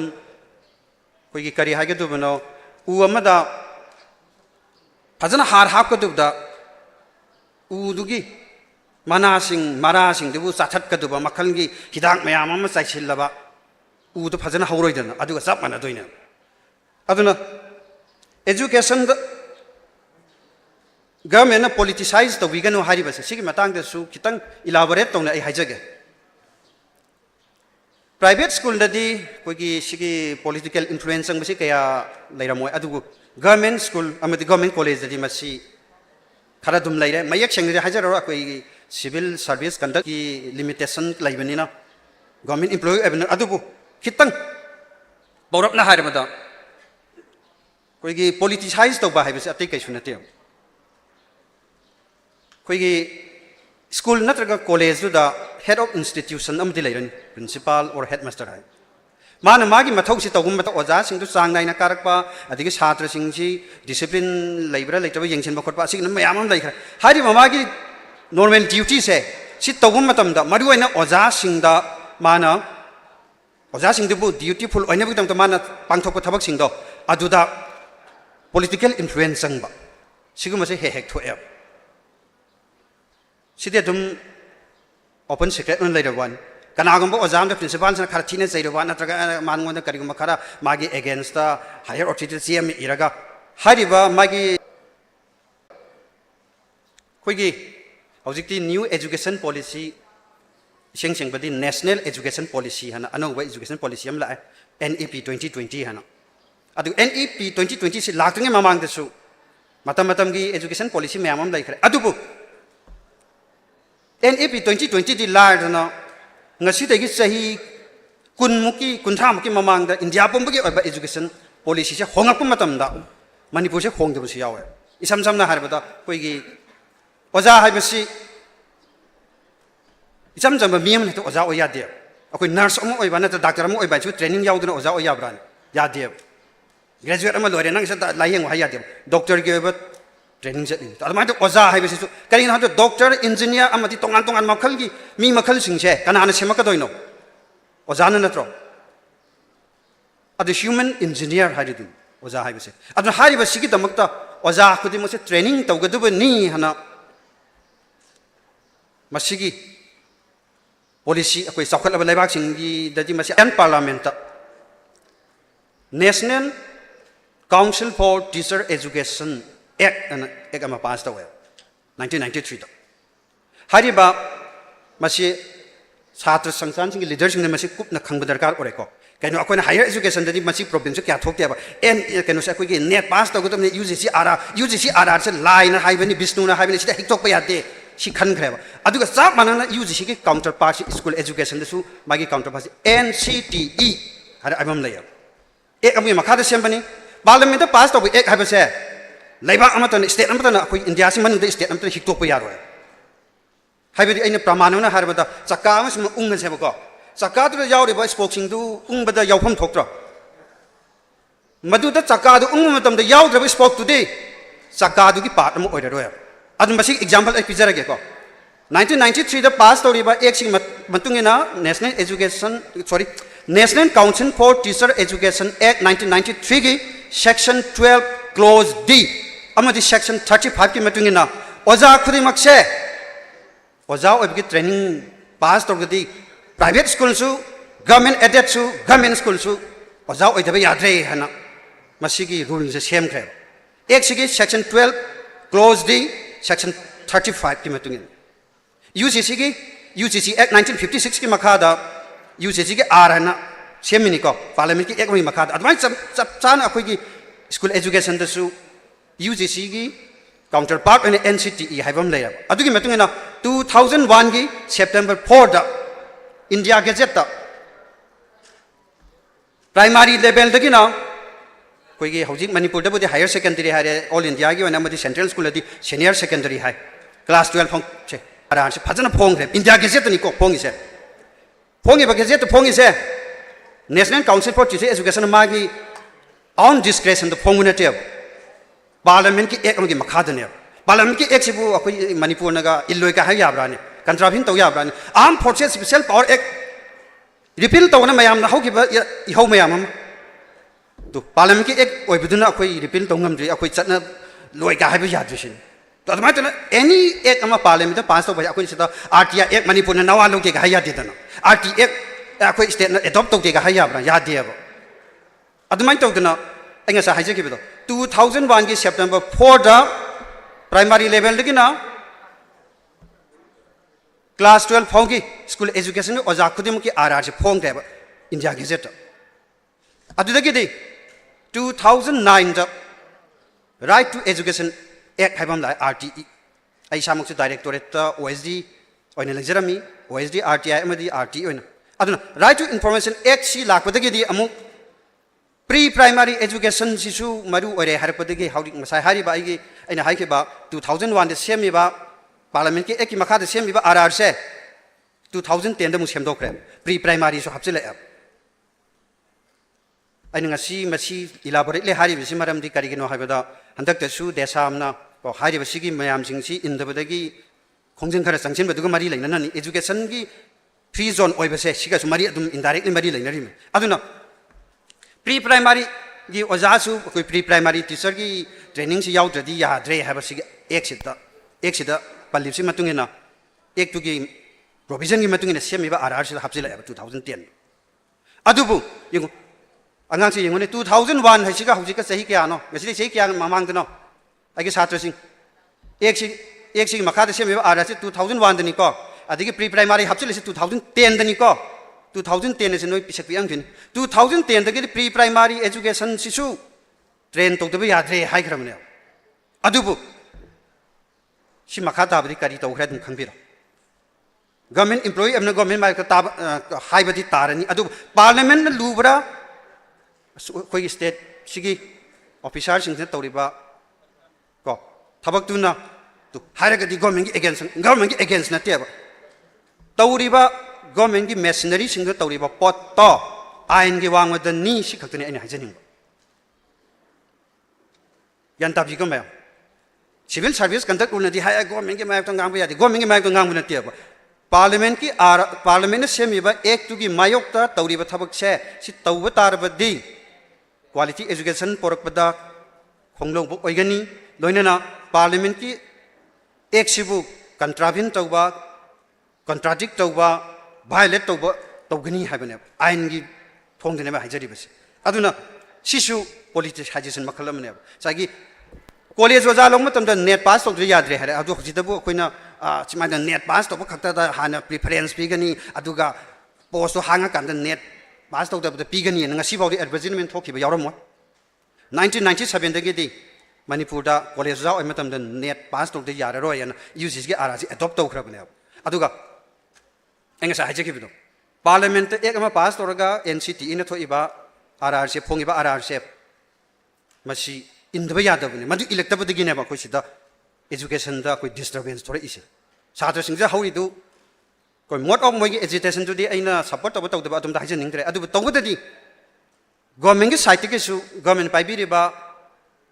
कांगबुदसु अइन इनडायरेक्टली ngasi डिस्कोर्स की खुथांगदा गवर्नमेंट की अगेंस्ट गांजे बनते गवर्नमेंट हाइबसे आइन अमुगी मखादा चलाइबने इंडियन कॉन्स्टिट्यूशन मखादा पार्लियामेंट से सेमिने no one is above law one law की मखादा सेम कॉन्स्टिट्यूशन की मखादा पार्लियामेंट से मिनी पार्लियामेंट की मथंग स्मान स्टेट की तौगदब ड्यूटीज मयामम लई मदु भाइलेट तौरपदगिने अमोमो अखोइगी देसामना को स्मान सुम चलम बसमाय थेकोय नाकि तौरकन चुमथोकना हनरे इसे को स्माय चुमगे तौरकन से थेकोय अदुना गवर्नमेंट ना कोई पॉलिटिसाइजेशन सागी अनट्रेन सिंदो यावसिलक तारबदि ngasa हाइबदु अदुम मसाना दुम क्वालिटी एजुकेशन पोरकपदा अदुम डिस्टर्बेंस अदुम लाकपा ताबने ट्रेन तौदना नर्स ओया देदना ट्रेन तौदना डॉक्टर ओया देदना माय ट्रेनिंग हम चंगिदन को अदु हेन लुबदि लोअर क्लास ने हेन लुरिबने अदुनबु अखोइना BEd education psychology child psychology नैनरिनी अंगांग की ब्रेन की तोंगान मखल की लाइना सिंग डिस्लेक्सिया ना नाबा अदु मखल मयाम अमा हौजिक की अंगांग सिंगदि खंगमरो अखोइगी बेस की सिंगदि खंगमनी अखोइ फिल्म अमा लैबनी तारे जमीन पर मधु फिल्म दो अंगांग सिंग अमतंग दि नोइ नेट तगी डाउनलोड तौरगे यंगको अंगांग की लाइक तापसिन हेन लुइ आई साम आई कॉलेज ओजा ओनि सही तरह हम दि लाइक लेबनी ग्रेजुएशन की छात्र सिंग ताकु यम लाय इन द सेंस अंगांग सिंग दो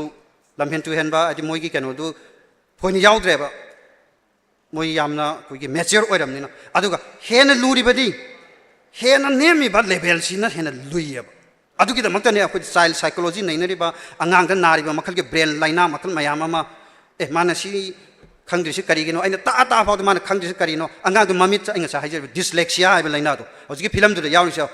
ओजादुना डी इरग मान बी ओइन उगुम्बा को sir the letters are dancing का हाइदो ममित से द मयक से जा उ तो अदु मखल मयाम जग पुंबसे नैनरिबने अब बीएड अदगी अखोइगी प्राइमरी ओजागी ट्रेनिंग दना DElEd diploma of elementary education हाइसे मसी सही अनी की कोर्स नि आई सामक संगसी दगी सही खरा ममांग हाइते 2017 2018 19 हौरक पदाय फाउसी सही अनी सी रिसोर्स पर्सन होइना मनपुर गवर्नमेंट ना स्मार्ट यूनिवर्सल एकेडमी दा थाई हौजिकी डीएलएड की ओजा सिंगसी ट्रेनिंग पीबगी दमक्ता को रिसोर्स पर्सन होइना अदबु अतै सेंटर मफम दा तौदे हाय अखोइगी मतम दुगी कोऑर्डिनेटर ओइबा ओजा सार हाइता सार आरके विजन हाबनी को आरके विजन हाय नुगी स्मार्ट यूनिवर्सल एकेडमी तौरिसमा अतै सेंटर अमता तौरदे अइना पावर पॉइंट से फजना सेमदो चाइ ओजा सिंगसिदा ओजा असेगी प्राइमरी टीचर इन सर्विस दा लेबो ओजा सिंगसिना खंगदबसे पावर पॉइंट फजना सेमदो आई सामक्ति कंप्यूटर ओजा नते को इंग्लिश की लेक्चरर पावर पॉइंट फजना सेमदो अगा फजना ओजा सिंगसिदा खंगहले ब्रेन की तोंगान तोंगान कनो सिंग कोई पार्ट सिंग तोंगान तोंगान बा पार्ट सिंग सिगे फंक्शन सिंग को ये थंगबा सेरेब्रम की साइड ना ओइ थंगबा ऑर्गन सिंग से कंट्रोल तौबा सोम कंट्रोल तौबा अदिगेदी हौजिकी तोंगान तोंगान मखल की लाइना सिंग आंगांग दगा नारिबा ब्रेन की लाइना सिंग तो नैनरी नि डीएलएड से तो अदुदगी अमुक हेन लूरी दी प्री प्राइमरी से हेन लूद्रा मरोन थोक थोक तौरीबा आंगांग सिंग से ताकपसिन हेन लुइयबा मैम से याबिनिंग गमगनी तो हेन मेच्योर अरब आंगांग ताकपगा मेच्योर ओइद्रब करिनो मरोन थोकद्रब आंगांग ताकपा सिगा हेन लुबसी प्राइमरी टीचर ने हेन लुद्रो तो सिदा ट्रेन तौदबो ओजा हबसिन बाई सिसु अदुम क्वालिटी एजुकेशन द खुरौ थांग मसा अमरे क्वालिटी एजुकेशन खुरौ थांगने ना अदुम एजिटेशन हौरे एजिटेशन हौरपदुना करि तौरे डिस्टर्बेंस अदुम थोए तु सिनि अदुना यारिबे मखै अैना हाइजनिंगमदि पृथ्वी पुंबसी चका अमनिना खल्लगा उंगप मतमसिदा इंडिया सु चका मयामदु मरक्ता अमनि समाय तौदना चका मचा अमा मणिपुर कौबसिसु को इंडिया को चका सिसु उंग मतमदा चका मैम चका सिगे अखोई स्पोक मैम ओरिबा मणिपुर सिसु उंग दाबने उंगद्रगदि मसाना दम सागी चका दुगी पार्ट अम ओइद्रेन खब अदुदि एजुकेशन जा इनसु फागी अमु तौरमने कोई एसोसिएशन की ओजासिंग की एसोसिएशन की मीटिंग दगा मणिपुर से ऑटोनॉमी फंगे एजुकेशन एस की ओइने दी गाना फागी ओइन तौरबन ऑटोनॉमी सेदम लैना तो हायर एजुकेशन ददी 1997 दगी नेट पास तो एग्जाम तो हापखिदे अदुगा करिगिनोबा 2001 की मतुंग दगी अङसा हाइजखिबदो पार्लियामेंट की एक मै बखाद सेमबिबा आरआर दुबु इंदनसु ओजा मयाम हम हापखिबदा अदुदगी ने ngasi ओजा मतिक चादब मयाम अदु अदा हरिम अदगी अतोप पॉइंट अमना ngасai अखोगी स्पीकर अमनसु फोटोसिंथेसिस मतंग दय करिमम निंसिंगे अंगांग सिंग नोइदा करिम हागे को फोटोसिंथेसिस करिनो खंगे को हा करिनो सनलाइट ना पांबी सिदा फुधरगा पांबी दुदा यावरिबा अखोगी पांबी की उना हाइतारे को पांबी की उना से यावरिबा क्लोरोफिल सिदा यैरगा अखोगी कार्बोहाइड्रेट सुंगे हाइड्रा कार्बन का वाटर का अनिसी कनो कार्बन डाइऑक्साइड का कनो कार्बन डाइऑक्साइड सुंगे हरिदो अदुगा सब माने बा अखोगी कनो से टीचिंग एंड लर्निंग की प्रोसेस से चुमिका पांबी ने कार्बोहाइड्रेट मचा मचिनजाक तु सुंगा पांबी हिंगी को अदमाय तो ओजा सिंसी सनलाइट तो कंपेयर तो बिया को क्लास नोइने फम्मी दो नोइसी पांबी ने खलसी को अदिगदि नोइगी ब्रेन सी ngahakang दे कोई क्लोरोफिल ने खलसी को नोइगी मांगदा लैरिबा लाइरिक तु कार्बन डाइऑक्साइड ने खलसी को इरिबा मयक नि इसिंग ने खलसी अब लाइरिक सिगा नोइगा नक्सिन नरकांदा लर्निंग हैव प्रोसेस लाको नत्रा अदुबु सनलाइट के सकम नोरिबो ओजादुना मथक्तगी यैथरपदुम को लेक्चर दुना ओजागी लेक्चर दुना लाइक तो इरमेक तु नोइदा हेन खंगन बदा हाइबेदी नोगी केमिकल ओंदा दा कैटालिस्ट साइदो को कैटालाइसिस की प्रोसेस ने तो अदुबु हारिबो डिस्टर्बेंस मैम सिंसे सुम सगी पांबी दु दा कोगी सनलाइट ने सु फंगनद्रबा हाइदि यु वर्किंग आवर 220 एसी यौद्रता ngasagi पांबी दु सनलाइट ना फंगदबा आइदि क्लास तोक्दबा हाइतादि सनलाइट फंगदबा सनलाइट फंगदि फोटोसिंथेसिस थोक्दबा अदुगा सब मानरने अदुना समजिलकपदा अइना हाइनिंगबसि अखोइना चाही 13 लक सुरे कोई एजुकेशन से द डिस्टर्बेंस तोबिनो हाइसे अदु ताबीगे दु मीसिंग से ताहनगे हाइबा तारबदि कोइगी छात्र लीडरसिंग तो मरुवन स्टेक होल्डर्स नोइना थबक से इम्प्लीमेंट तौदोइनी अखोइदी ड्यूटी तौरिबनिना अखोइना हक्थेंगना याव यादे अदुना यारगदि हानुस अखोइ मीटिंग दबदि खनखरे को अखोइगी स्टिकर सिंगसी पैसेंजर गाड़ी खुदिमुत थेटसी लोइना डिस्टर्बेंस पीरिबा तोंगान मखल की ऑर्गेनाइजेशन सिंगसे सिगी लीडर से अमुक्तंग मफम खरद कौरगा वारी सानरगा सिनी एजुकेशन की वैल्यू से खंगबियु नोइना तौरिबसु लैबाकिनी अखोइना तौरिबसे पुमना मक्सिबु पुथोरकदोबा लीडर से पुथोरकदोबा मखल खुदिम की लीडर मखल खुदिम की लैबाक सिगी तुंगी युम्बी पुथोरकदोबा एजुकेशन से सिगी सु खितंग खंबियु खितंग तुंगमांग हंदोक हंजिन रिलैक्सेशन अखोइ नोइदा कोऑपरेशन सुकोइ पिरो हाइजब नते खितंग दि रिलैक्सेशन करी तौबा याबा अखोइ ngamba चांग अदुगुम्बा खरा सु यंगबियु हाइबदो मदु थमनबा हक्थेंगना मोइगो वारी सानबियु सिनी सोल्यूशन पोरकदबा हाइबो वाहि खरा से हाइजरगा नांगिबदि याम लैरे अदुबु टाइम कंस्ट्रेंट मरम मतंग साइड ꯇꯦꯟꯁꯤꯟꯖꯔꯒꯦ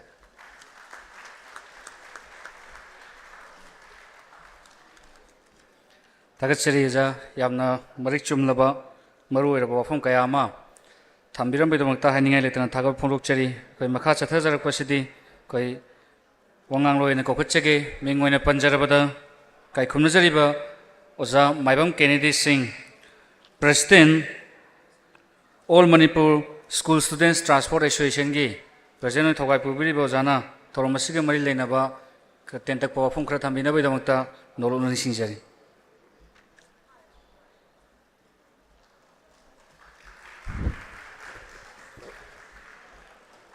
ꯑꯍꯥꯟꯕꯗ ꯉꯁꯤꯒꯤ 13ꯂꯛ ꯁꯨꯕ ꯗꯤꯁꯇꯔꯕꯦꯟꯁ ꯐ꯭ꯔꯤ ꯏꯗꯨꯀꯦꯁꯟ ꯗꯤꯃꯥꯟ ꯍꯥꯏꯔꯤꯕ ꯐꯪꯁꯟ ꯑꯁꯤꯒꯤ ꯃꯌꯥꯏ ꯇꯥꯡꯕ ꯂꯦꯡꯁꯤꯟꯕꯤꯔꯤꯕ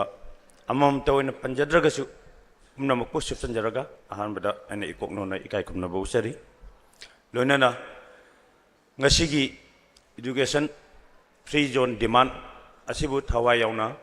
mapung phan gani hana lengbirakliba mangde lengsenbiriba ojasing amadi satrasing jasing inausing buju ena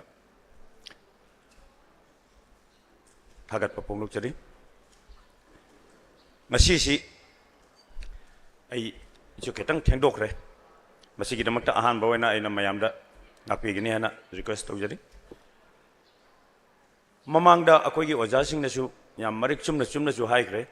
education ataida akoi demand tawdri adubu education free zone when view haina demand di tawraga lai education asigi marumda lairiba singsi sector khuding makta loina mak tas tawram oja sing school oja sing chhatra sing si khakta heta education si mapung phan ba yarbra habadi oidaba akhodi surrounding communication transporter communication asiguma mayam ama drakar oiba school lama infrastructure phajana leire oja mapung phadre sisu yadedna sumaina ahan bada number 1 school campus mapung phan ba oja sing mapung phan ba masi masu yamna drakar oi brain ai gi mota kanjai mathangda oja sing mapung phan abu leirabadi school du da chhatra compulsory lakani eba chhatra compulsory lakadini hoji government school na chhatra mangsil laktana tolopti chaung charaga mayam phangaga oja sing ji ngausatna dana school da matam leli ngasigi private school higher secondary adagi primary school mayam private school singchida na tolo su yam de chhatra kir inari karigi aduda leiriba chhatra singbu takpi nabagi namukta changa iba oja singdudi makhoi gi best level da aina karigumba angang singsi mapung phana hek takpi da tragadi akoi gi school authority na ai to o harakani harna magi best level da maji parkha thagada ba chhatra amadong oja oriba mana larik si mayam am parka da chhatra si takpi nabagi nam do ne aduna ningasi hojik ki mamangda khoi gi matamda percentage si IT kharabu helagadi topper ga oi hojikina kari ori 100% ga chatle percentage kamai tori no ba oja singjina angang singji khangdaba yade hadna hekta tumba chaba khangdagai naina dana takpi dana exam maya ga osalaga di makoi do special coaching ga hangdana tawrakanda angang singji hayalle tawbudabu masigi asoiba ama jo muglai masi majo ai khetang tanja si logjarakanda akoi guardian sing amadi chhatra singda khetang chumphokba yabagi kudong jabdu logjage ngasagi lairik sikatamak akoina oja singda ju takpi ba chhatra na ju lairik sikatamak sum haina baina pangpada paba pangi de iba computer mamang da sang laptop ta internet ta kari da yeng dana phone da yeng da khotma asuki mating knowledge ti wang tawbudabu akoi gi matam dadi nungdang warum khudingi lampak thoga bon kaur ei nobab kaur ei swaga sanare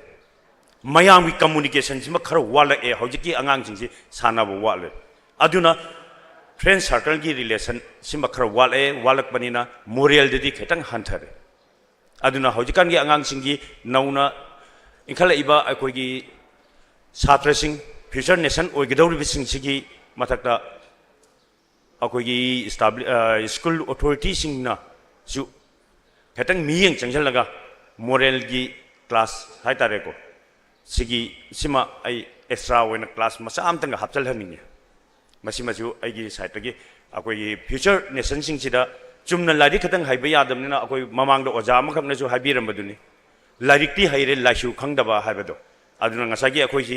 Maru ओइना अंगांग सिंगसिगी physical वासलए physical awareness से खरा वाले अदगी मागी locality तिनाबो वासलकबा lyric खतंग येंगगा सुम लैबसिनासु ओइगद्रा हाइबगी आइगी वाखंदा लैजै सिना अतोपा point अमदा ओइग्रे अदो हौजिक अखोइना तालिबा free zone demand करी मरमदगिनो ngasi chahi 33 ki mamangdagi haugiba mayamna chu haibigre achauba relay ama chatlakanda akoigi madudagi ahuba oirakanda ngasi bawa chahi 13 lisang sitna talaga lai masigi demand si phangabraba hoi khara makhaidi changeable amadi lae adu hojik budi mamangi 2020 gi march gi haurakanda covid ki pandemic ama lakpadagi yam aruba phimam awaba madal layure sahi ani si angang sing online da class tawe masiju asoiba amadi oigrabneba online da class tawgibaduna ngasi lower class oiriba class 3 4 gi angang gibo mobile habitual ama lae mobile ji hojik thedang changba matam mobile ji adum sana ningbagi makoida sana ba khona ba ball kaubagi interest le mobile bu phangadi ma chak sadra bau ya bai mong da dum pangmet met leire siju akoi gi asoiba kano amakhakti oigre online da class mayam amadi tawduna maduna school kadraga su chhatra singda magi educationally knowledge tumadi phanghan bang ngamraga ju habit amadi somda suraga lehore covid pandemic tagi khitang hek handhar pamatung khetang nena tana school singsi free oina khetang kano oina class hauba yare haidana khara makhai di pharani hana khale sahi ani due bet leirubaduna hojik adugi matamduda class 10 pass taugiba 12 pass taugiba angang singdu makhogi visual record ta sidi covid ki base tuni haiba posimade dum leidorabneba masimaju hayang kariguma interview ma lakpa matamda satrasi percentage kya sakhibano kaidogibano khotkibano hani yang sidi covid base tuni hai haiba matam jira mogi quality education weak oigrabneba masimaju nuaite matamduda akoigi kano tawdu bado thohanning dana thokibani nate masi natural climate ni matungda akoigi asigumba laibak thiba problem thodok singsi thoktabachu oisinu haugiba me 30 dagi me 3 dagi haugiba irang duna amuk lamdam sida leiriba akoigi chhatra singsi nena taana larik tamba phangdre school singsu nena ta da phibam amda leire private school singni jini maru oina ina hajaringi di government gi di chhatra yauge yau roi to moi gi di hamu ni hanagi kanoda adum network to da dum chatlaga leijagrabne ba maru oina hojik private school da hana chhatra lising ama leiramadu hojik chhatra chahum chamri khatangar habidi 60% gumadi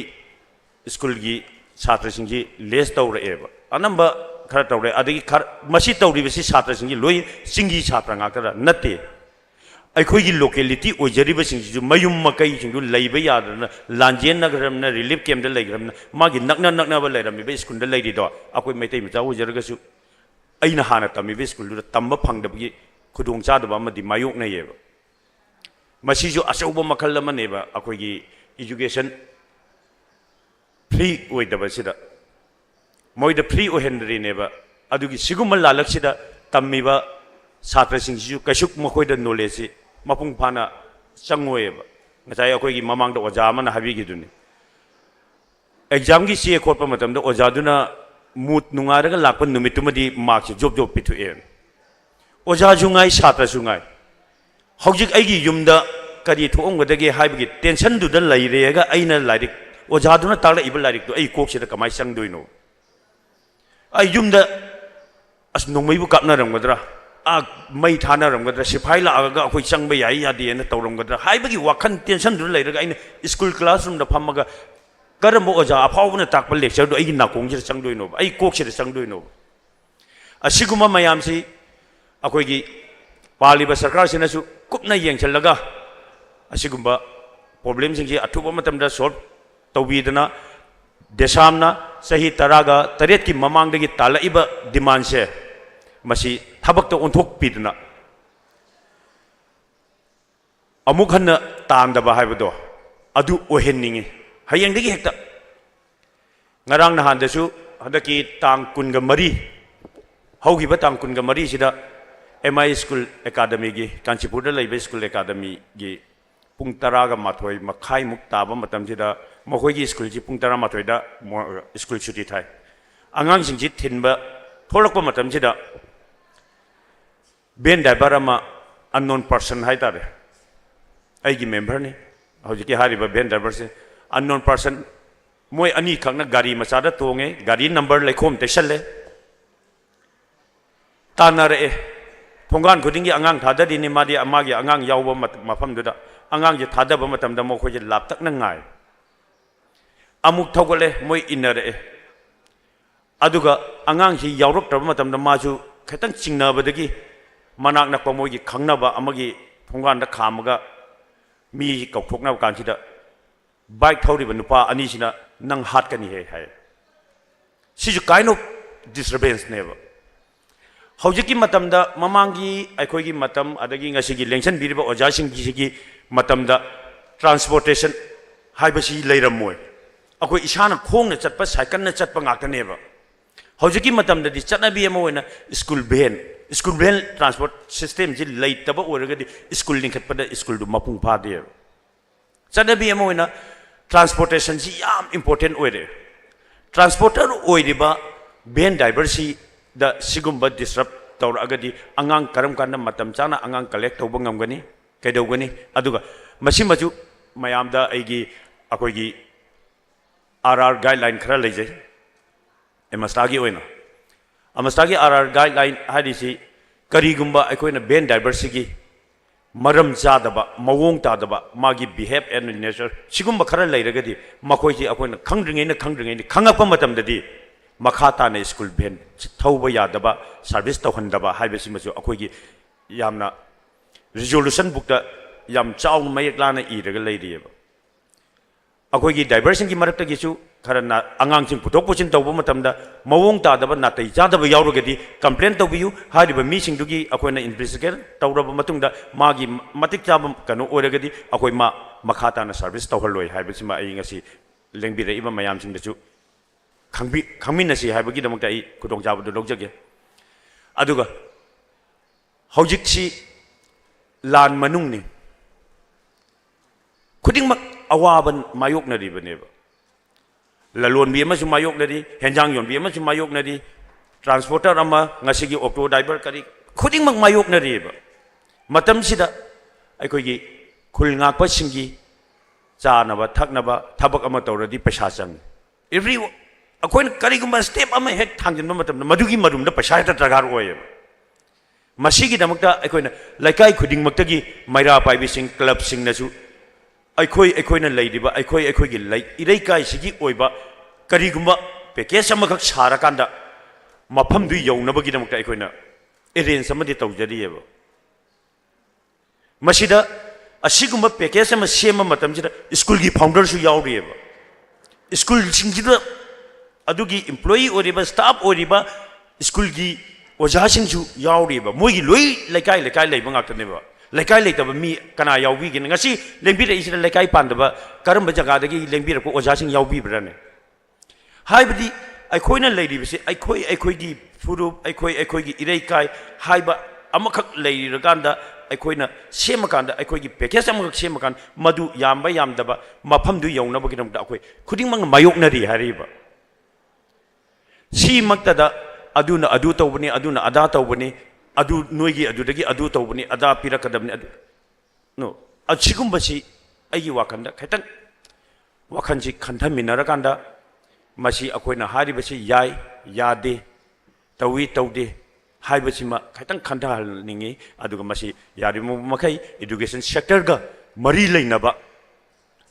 organisation बु ओइरो loop बु ओइरो अमतना मखन मखा अमतना असिगुंबसी तहनजनिंदे ममांगदा तौखिबा लेरगसु मतुंगदा मसिगी सिमदी खैतंग consider तौबियु हाइना आई ngasiगी electronic media मदी print media की खुथांगदगी मफम मफम यौनबा खैतंग कनो पुनिंग चिंसिंजदे अदुगा ngasi अखोइना तरागा तरेलक सुबा demand से तौरगसु लाई मखा तानासु तौखिदौरिनेबा मसिदा ख्वाइदगी चावबा role अमदी वाटलिएबा अखोइना ओजासिंग अदगी any CSO सिंग organisation सिंग अखोइ फमिनरगा सिगुंबा discussion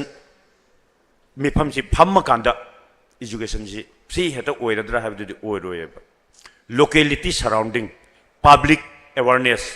मसी मसु याम number 1 मरु ओइब्रेन खल्लेबा अइंगोंदा तौरक्ते मांगोंदा तौखिबनि अखोइ स्कूलदि यावरक्ते मोइ स्कूलदनि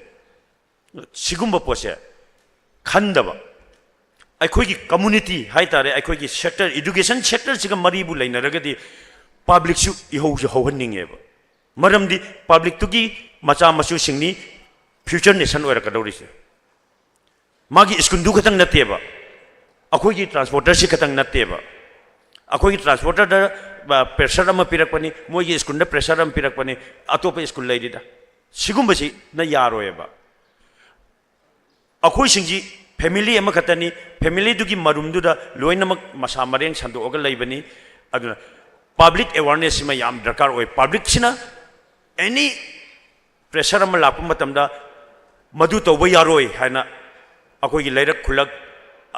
एनी वेयर मफम खुदिंग मक्तगी हौरकपा इहौदुना हस मसिदी पब्लिक मयामगी बैकिंग लई सपोर्ट लई मोइदी मखोइदा हाइरुबा यादे हाइबसिमा खांगन बमा मथौ ताबरा हैना ई खल्ले अदुददा एजुकेशन सेक्टर से फ्री ओइरकनी अखोइना मखाताना डिमांड तौद्रगसु याम कोमना याम इंगना चिकना सा अंगांग सिंगसिबु मखोइदा मपुंग फाबा क्वालिटी एजुकेशन पोरकनी पुनिंग संगना मोइना लारिक तंबा फंगनी हाइबसिमा आई थमजनिंग अदुगा ngasiदगी मखा तारकपदा अखोइगी गाड़ी सिंगदा पैसेंजर गाड़ी सिंगदा पंपलेट नपा अदगी ngसागी स्टिकर राउंड राउंड अमखक लैबदुमा मदुमा अखोइगी स्कूल बेन सिंगसिरा कंपलसरी ओइगनी मसी अखोइगी गाड़ी की ग्लास ता लोइनमक नपकनी अदुगा अगो स्कूल खरखक स्कूल अवनी अहुम खक्ति अखोइगी अमस्तागी मखादा लैते लैतबा सिंग शुरू अखोइगी देशांगी इसिनाउ सिंगना अदुम मधु जो इंक्लूड तौनबा आई साइटगी आई अदुम हाइजरगे अदुगा अमस्तागी माइकैदगिदी हौजिक स्कूल बेन सिंगसिसु असुक्ति मतिक वारे मखोइ करिनो तौगदोजे मखोइगी सिक्योरिटी सु लेते स्कूल गी दमकदि सिक्योरिटी लैहनगिबा याय कमांडो कौगिबा याय पुलिस कौगिबा याय बेन ड्राइवर अमगी सिक्योरिटी सि कराइबावो ओइदोइनो माना अंगांग तरागा मरी मंगा कलेक्शन तौरकदुजे लैकाई खोमगदोइने युमलक चलगा कोंधोंग तरा तरे तरा मंगा ट्राटेटी मा खाम अंगांग खोमदौरिनेबा मधुगिदमदा आइगी सिक्योरिटी पुगे हारगसु आइगी गाड़ी दु हापा मतमदा आइगी अंगांग खै काई तोंगदौरिबा अखोइ चतोइसे अखोइ इथंदनेबा अदुना अखोइदी मफम खुदिंगमक अखोइगी अकीबा लैते अखोइगी येकनबसु लैते खुदिंगमक आइगी इसिनी इनाउनी खुदिंगमक आइगी इरमदमनी अखोइना चटलिबसे तुंगी फ्यूचर नेशन असिबु मपुंग फाबा मियोय अममम परफेक्ट मैन परफेक्ट वुमन हाइबदो अदुम ओहनबगी पांदमदुदा अखोइना मखोइ सिंगसिबु लम ताकबनी लम चिंगबनी अखोइना मोइबु लारिक ताकपिबा नते अखोइना मखोइबु पुथोक पुसिन तौदुना मखोइगी लम चिंगबिबनी मसिदा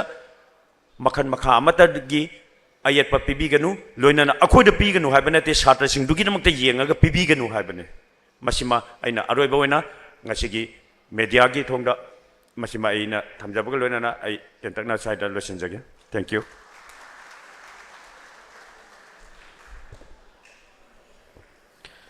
थागतसरी ओजा यामना मरिक चुमलबा वफा मयाम अमा थम्बिरंबा मखा तारकपसिदी ꯃꯤꯡ ꯑꯣꯏꯅ ꯄꯟꯖꯔꯕꯗ ꯏꯀꯥꯏ ꯈꯨꯝꯅꯖꯔꯤꯕ ꯑꯣꯖꯥ ꯂꯥꯏꯁ꯭ꯔꯝ ꯖꯣꯏ ꯈꯨꯃꯟ, President, the United Association of Recognized School of Manipurbu ngasigi thorom asiga mari leinaba wafum khara thaminabaidamakta nolona kauksinjari.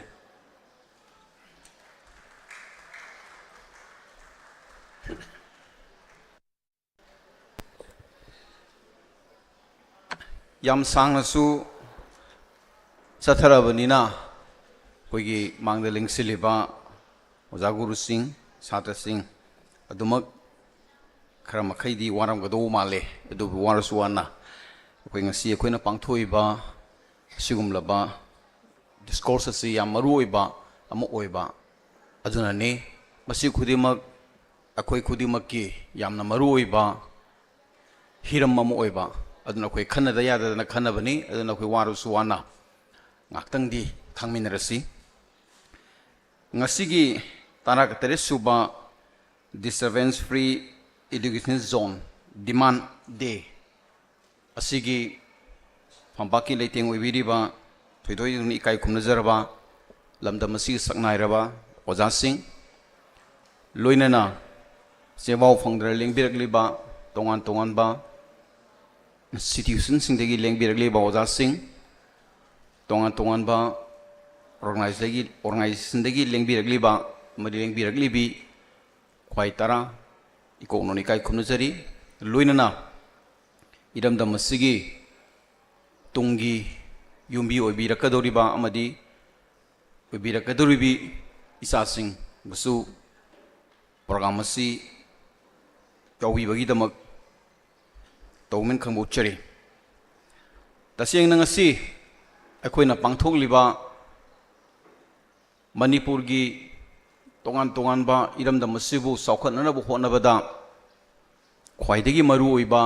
sector amani hena koina khanariba education sector asida tongan tongan ba yakai thingai ba amadi sector asida tokjagada ba thabak thorum khudimakta ningthina maning tamna tawbang amaktabana maram oirakanda idam dam masigi tungi future da akaiba lai amadi lak hena lakpa yai habigi wakhalondu da khanjarakanda sumlaba leiba amagi lamdam amagi khwaidagi sokhatpada amadi tungi lakaduriba mirol kayagi lambi ama yaknarabu honabada asoba thodang logaduriba education asi yamna taruba yamna krim moina kariguma makhalgi disturbance amata yaudaba adumlaba sector amoina thamnanabagi damakta adumlaba pangthokpa akoigi mifam amani masigi damakta manipurda leiriba tongan tongan ba irrespective of private and the government khaidana sector asida thabak tominariba akoi luf taraga marina punsilakanda asigumlaba coordinating committee ama semjarakanda akoi miam amadi akoida disturbance bibiraiba tongan tongan ba sector sing aduda akoi tawbiganu haidana lawminaba kholaw ama khakni akoina pangthok saribasi tasengna leiba ama saukhanaba honaba matamda akoigi yosabi makhong ahum haidana akoina hek lawi ahanbada yamna fajaba political structure leiraba leiba saukhatpagi adugi damak matik khumang yauna chatpa ngame loinana ani subada economy gi khwaidagi fajaba structure magi marumda hingba adumlaba society adusu akoi saukhatpada khwaidagi yangna chenbada khwaidagi maru oi posak ama oi aduga ahum subada education haibasna khwaidagi maru oiba adumlaba society ama saukhatnaba honaba matamda khwaidagi maru oiba adumlaba component ama su oi aduna maram oiragani aikoina ngasi leiba asida lamdam asida khwaidagi fajaba khwaidagi afaba adumlaba iramdam ama oihengi haba taragadi akoi education sector se khwaidagi afaba tinjang kaijang daba adumlaba sector ama ohensi haibagi kholauduni sangaba chai tara taret asida akoi coordinating committee asina lauraga laksari basi कनागुमना हाय मदुदी अखोइना सही तरा तरेट लौरपसिदा करिगुम मही अमता फंगदी हैदना अदुबु अखोइ मही हाइबसे हेक्ता थोलअगा अखोइ मिटमांगद उगदब नथि तौरइब थबक्तुगी कंटिन्यूशन अमित तौरइब थबक्तुगी मवोंग मतौगी मतुंगिना मदुगी अहोंगबदो मतमना पुजरकदबनी मदुगी मतमदुनी ngasi अखोइना ngairiba मरमदी करिगुम पोट अमा आई कोक्सी हाइबसी अइना आइगी लोइनरिबा मरुप मपांगसिंगदुदा हाइद्रगदी आइगी मरुप मपांगसिंगदुना खंगोय अदुइबा तारगदी आई कोक्सी हाइबसे आइगी मरुप मपांगसिंगदुदा हाइरगा आइगी कोक्सी बदु कमाइना तौरगा कोकमिनगदगी हाइबदुदी आइगी लोइनरिबा मरुप मपांगसिंग अदुनसु आइगी मतेंग सोइदना पांगनी अदुना मरम ओइरगा ngasi अखोइगी इरमदा मसिर लैमिनरिबा मिपुंग खुदिमक्ता एजुकेशन की मरु ओइबा एजुकेशन सोसाइटी अमा चौखटपदा लौरिबा थौदांगसिंग अदो ममुत ताना खंगमिनरकांदा अदु ओइबा तारगदी हाइरबा ख्वाइदगी मरु ओइबा चौखटपगी लंबीदा अचौबा थौदांग लौगुद्रिबा एजुकेशन सिदा पीरिबा अयत अपन कयासिंग से अखोइ करमाइ तौदना मसिबु कोननब खोना सिगे हाइबदुदी लेबाक मियाम अमदी मियाम तिंगना लौमिनबा याबा तंजा अमा सोइदना लाकनी हाइना अखोइना खंजै अदुना नि ngasi अखोइना सांगब सही तरा तरेट असी अदुम कंटिन्यूशन प्रोसेस अमोइना अखोइना अदुमक असी लावदना लाक्सरिबसी अदु लेबक थीबदी हंदकी सही अमा अनिसिदा ममांग थक्ता पिरंबा तोंगा तोंगा डिस्टर्बेंस अदुगी मथक्ता अहेनबा डिस्टर्बेंस कया अमा ngasi अखोइ पिरकली अमदी अखोइना मदुगी पिरकलिबा सैथेंसिंग अदु थेंगनदुना अदुमक लाक्ले ngасai mayamna हाइबिखरे तोंगा तोंगाबा पिरइबा डिस्टर्बेंस की मखल कयामुक लई गवर्नमेंट पिरकपा सैथेंग लैरिबा ngasi की सोशल इशू मयामना पिरकपा सैथेंग अदिगी तोंगा तोंगाबा नन स्टेट एक्टर मयामना पिरकपा अखोइगी सैथेंग सैथेंग सिंग अदु ममांगदा अखोइगी तोंगा तोंगाबा ओजा सिंगना मसा खाइना नैनबिखरे मोदा आई थोइना आई हंगचरोय अदुना हाइरिबा सैथेंग सिंग अदु अखोइना करमाइना मदु थेंगनगदगी हाइबदुदी तोंगान तोंगानबा मियाम हुमना पॉलिसी अमा सेमिनबा मथौ ताय ngasi कोऑर्डिनेटिंग कमिटी अखोइना तौजरिबसिदी हाइरिबा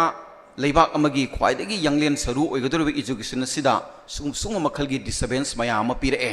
अदुना मरम ओइरकांदा अखोइगी लेबाक से वारिबा ngasi खुनाई सिगी हिंबगी मचत्ता वारिबा अखोइगी खुनाई से हेना हेना वासिल अनि अदुना मसिबु वादनबा अमदी तुंगदा मरु चंगबा अदुंगलबा इरमदमसिगी महिरोय कया पुथोंगलिबा स्कूल सिंग सिना लौगदबा थौदांग सिंग से मसी ममी सामखिबा याय हाइबगी वखलोंदु नैनमिनरकांदा अखोइ मसिगी डिस्टर्बेंस मैम सिंग सी करमाइना मसी सॉल्व तोगदगी हाइबदु खननबगी तंजादु ngасigi डिस्कोर्स से अखोइना पुथोकसबनी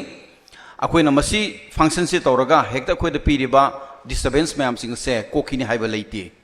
प्रॉब्लम अमा थोलप तारगदी प्रॉब्लम दु मियाम ममांगदा पुथोकांदा मियाम तिंगना खनरकांदा मदुगी सॉल्यूशन नम थिमिननबगी तंजादुनी ngasi अखोइना मियाम दा अखोइ प्रॉब्लम सिंग asi अखोइना थमजरिबसी अदना मतमदा अखोइना भारत की मनिंग मखा तमनब होनबदा अचौ थौदांग लौखिबा अखोइगी नेताजी स्वातंत्रना मागे फजब स्लोगन अमखक मतमदु लेखि मदरी give me your blood I will give your freedom मैना अदु ngasi मदुगी वहन थोक्तुगी वामदा give me your brain I will give your freedom हाइबने अदुना लमदम सिबु तंगदु लेताबा हेना सौखटपा लमदम अमा ओइननबगी दमकता ngasi अखोइबा यामना फब ब्रेन दरकार लै मतमदुगी इंडिया मनिंग मखा तमनबु होनबा मतमदा नेताजी स्वातंत्रना गिव मी योर ब्लड हाइबा मतमदुगी ब्लड सेट की वखल थादो कान ngasi आइगी वखल आइगी नॉलेज दो पियु ngasi पृथ्वी से जोई तोगे हाबनी अमदी अखोइबु नुआय आइफना थमगे हाबनी अदना नॉलेज की पुकै ओइगदोरिबा अदुंगलब मफम दुदा अखोइना तोंगा तोंगा मकिंगी डिस्टर्बेंस पिबिरकांदा अखोइगी अफब नॉलेज सिंग दो हौरिबि इचा सिंग सिदा येननबगी तंजा दो अखोइना पिदब तारगदी सोसाइटी से हेन हेना महाम ताब सोसाइटी म ओइरकप याय अदुना मरम ओइरकांदा अखोइना तोंगा तोंगा सेक्टर सिंगदगी पिबिरइबा इसिना खुदिमंगसु वखल खर खंधबिरकांदा अखोइगी ngasiगी मालेमगी सौखटपन खुर थाना सेंखरबा अदुंगलबा तोंगा तोंगानबा डेवलप कंट्री सिंगसिगा अखोइ संगदमनसी अमदि मखोय कंपेयर तौरगा हिंगसे हाइबा तारगदी एजुकेशन हाइबसे मसी ख्वाइदगी मरु ओय aduna hairiba prithibigi kurup yang na thau khraba sokut khraba lebak sing aduga competition to bung ngamna ba amadi hori bi icha sing asina prithibigi platform da prithibigi tonga tongan ba mafam sing da leiriba myoi singa akoi competition to dana amadi makhoi gi leiriba hidden talent mayam sing do phutok dana competition to ge haba taragadi akoi afaba education ama ngasi mang da lengsi leba icha sing sida piba mathau tai aduna masi pina namagi damakta akoi na kari karamba makhalgi policy toksige haibadudi akoi punna khamina ba mathau tai aduna afaba yamna tunggi oiba asan mamiyeng amaga loinana ngasi akoina coordinating committee na sinjariba sunglaba miyam gi oba public discourse ama akoi education sector sida pira iba khudong thiba mayam sing se akoi punna khanmina rakanda akoi punna neina mina rakanda masigungloba yamna tauheidaba thawong sing se lepna nabagi damakta akhoi punna khana nabagi tanjadu logjabani adna lengbi rebel khwai tarana ngasi akhoina puthok seriba adung laba slogan sing amadi akhoina puthok seriba thim mayam sing asida naina minara kanda akhoi kari karama mongda ngasi iripa iramda masigi damakta akhoina kari gumba thabak khara toksige haibadudi akhoi khanmina ba mathok tai loinana akhoi gi afaba yamna cream moiba tungi asagi yumbi ogidre icha sing asida afaba makhalgi education pina nabagi damakta hairiba sector se taru tanana thamnabagi tanjadu akoi puna lomina si haiba ofum kharji thamjarga punopu amukan ikai kunjabu cheri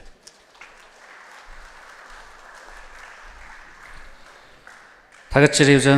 मथंगी वंगांग लोइना कौसिनजगे मिंगोइना पंजरबदा इकाई खुमजरिबी ओजा ओम सामुं कैलानी president all Manipur elementary school teachers association बु नसिगी theorem मसिगा मरि लेनाबा अफम खरा थंबिना बैदमक्ता नौलन कौसिनजरी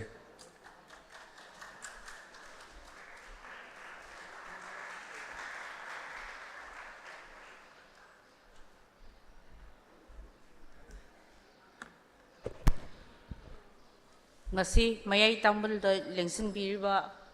dais member khuduma pui kong ona khurumjari loinana school college amadi mafam kaya department atopa atopa dagi amadi satra satri sing amadi atopa sangstan sing dagi lengbiriba policy da tinbiriba khudingma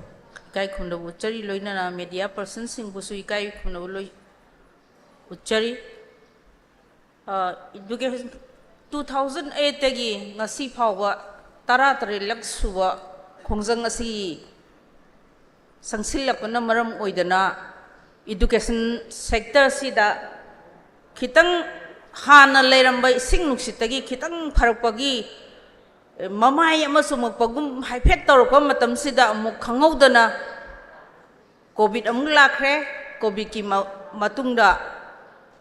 khoi khanghaudaba kuki gi hogna angakpa phanglaba sama akhoi manipur gi leimaida leina asowa ma sandorakli leina asi mipung khuding magna mayok nari mipung khuding magna thawai hakjang yauna su mayok na bagaloina na tengbang su loina mak yumthong khuding gi angang nubi pikhraba angang pokta ngai ge hogba loina gyan tanarba nga haktani pangnari ba angang phogwa pangi angang musana ain thengdajabada chelase lan chelase kuki lae lan chelorase haibado adu masagi sep oinaba hingnaba hingagadi hak to phangnaba langthengnabagi panthung amagi wahai ni aina ai thamoida lojai education haibasi samaj amagi backbone ni hai mi amada laina mayamna na sangadabagi nahangadabagi ngaiba dumaina backbone asigi saruk asidasu sangnanaba mayam ama omdana leiriba masidaisda government school amadi private school singna kharadu oisu kannana baina sapmanaba contribution kharan helambayai amade helambayai masi honaduna lagli amadi koi atopa satragi organization sing education sector da thawai yauzaba khuding magna masida mahik tadanaba honnaminaduna su lagli aduga ꯃꯁꯤꯗꯩꯁꯤꯗ ꯌꯥꯝ ꯍꯥꯏꯖꯔꯣꯏ ꯍꯥꯟꯅꯒꯤ ꯋꯥꯉꯥꯡ ꯂꯣꯏꯁꯤꯡꯅ ꯃꯔꯤꯛ ꯆꯨꯝꯕ ꯋꯥꯐꯝ ꯀꯌꯥ ꯊꯝꯕꯤꯈ꯭ꯔꯦ ꯊꯃꯣꯏꯒꯤ ꯋꯥꯐꯝ ꯑꯁꯦꯡꯕ ꯊꯣꯛꯈꯤꯕ ꯊꯧꯗꯣꯛ ꯊꯣꯛꯂꯛꯀꯗꯕ ꯑꯩꯈꯣꯏ ꯉꯁꯤ ꯍꯧꯈꯤꯕꯗ ꯈꯟꯅꯖꯔꯤꯁꯤꯅ ꯍꯧꯈꯤꯕꯗꯒꯤ ꯄꯔꯥ ꯀꯌꯥ ꯇꯝꯗꯨꯅ ꯂꯥꯛꯑꯒ ngasi thoi ba thodok sina hauki baduna future gi lehogadoriba generation kaya da thoba yaba gi tahoba yaba mami khradi lokthokpa ngamgadra haiba layeng ba ngamhogadra haiba gi asaduga loinana ngasigi function na sisu mari leina pangthokpane na khanjai aduga government gi side amadi akoi gi praja gi side tagi animak tagi loinamak education sector sida maikai khudimak tagi disturbance pibadi lepte government slow poisoning tawi lingkhaloi dabe school lingkhalai promotion mathong chana tawde appointment oza vacancy le su lode lowada yena khagi thong hangdo i maning thong hangdo i mamang thong hangde aduna zugo chadaba mayam ama si thogla abanina sogri dong na yungi haise aphaba school khara thamudana lingkhat pada kanan thinge ayaba su moina pi sarkar gi school muthapa su moina tawi private school hingalam su moina tawi moise slow poisoning tawba kanglup amane ba government se hu tawri se thogdang ayu wakhal ni ko mase mayam manaram da basu yai waro biro enne khali aduga Uzi si laina si di laying na ba na adum tawbada adum sa tharai kui hidribada desamna asoba khungja discourse kaya tawda irang kaya thoktana police kan nam khaina dana pre primary oza lobi manam dasu tv da channel da paw da khabar da loi thengna bi khre mathang da hoji hai bangam dana leine se paisa gi polum sineba disturb tawre na haidok padi amta ngamdaba maru do ki bado sai do ki bado ai di isa leiba ai gi imung leiba ai gi leikai leiba aduna maram moidana chinda di phongdok pangamdraba ai di sira su yare khara phongdok charamge ado paisa ise ngasi hayeng si manungda asibau manung sida khoi lang se loisanba ngamani haidi karamba kangluk ta aigi thagi phangzaba paisa dagi kaya khairaga kaidongoi loisan bidoino haibiyo ba puthorakeba hingon yolasu puthorakeba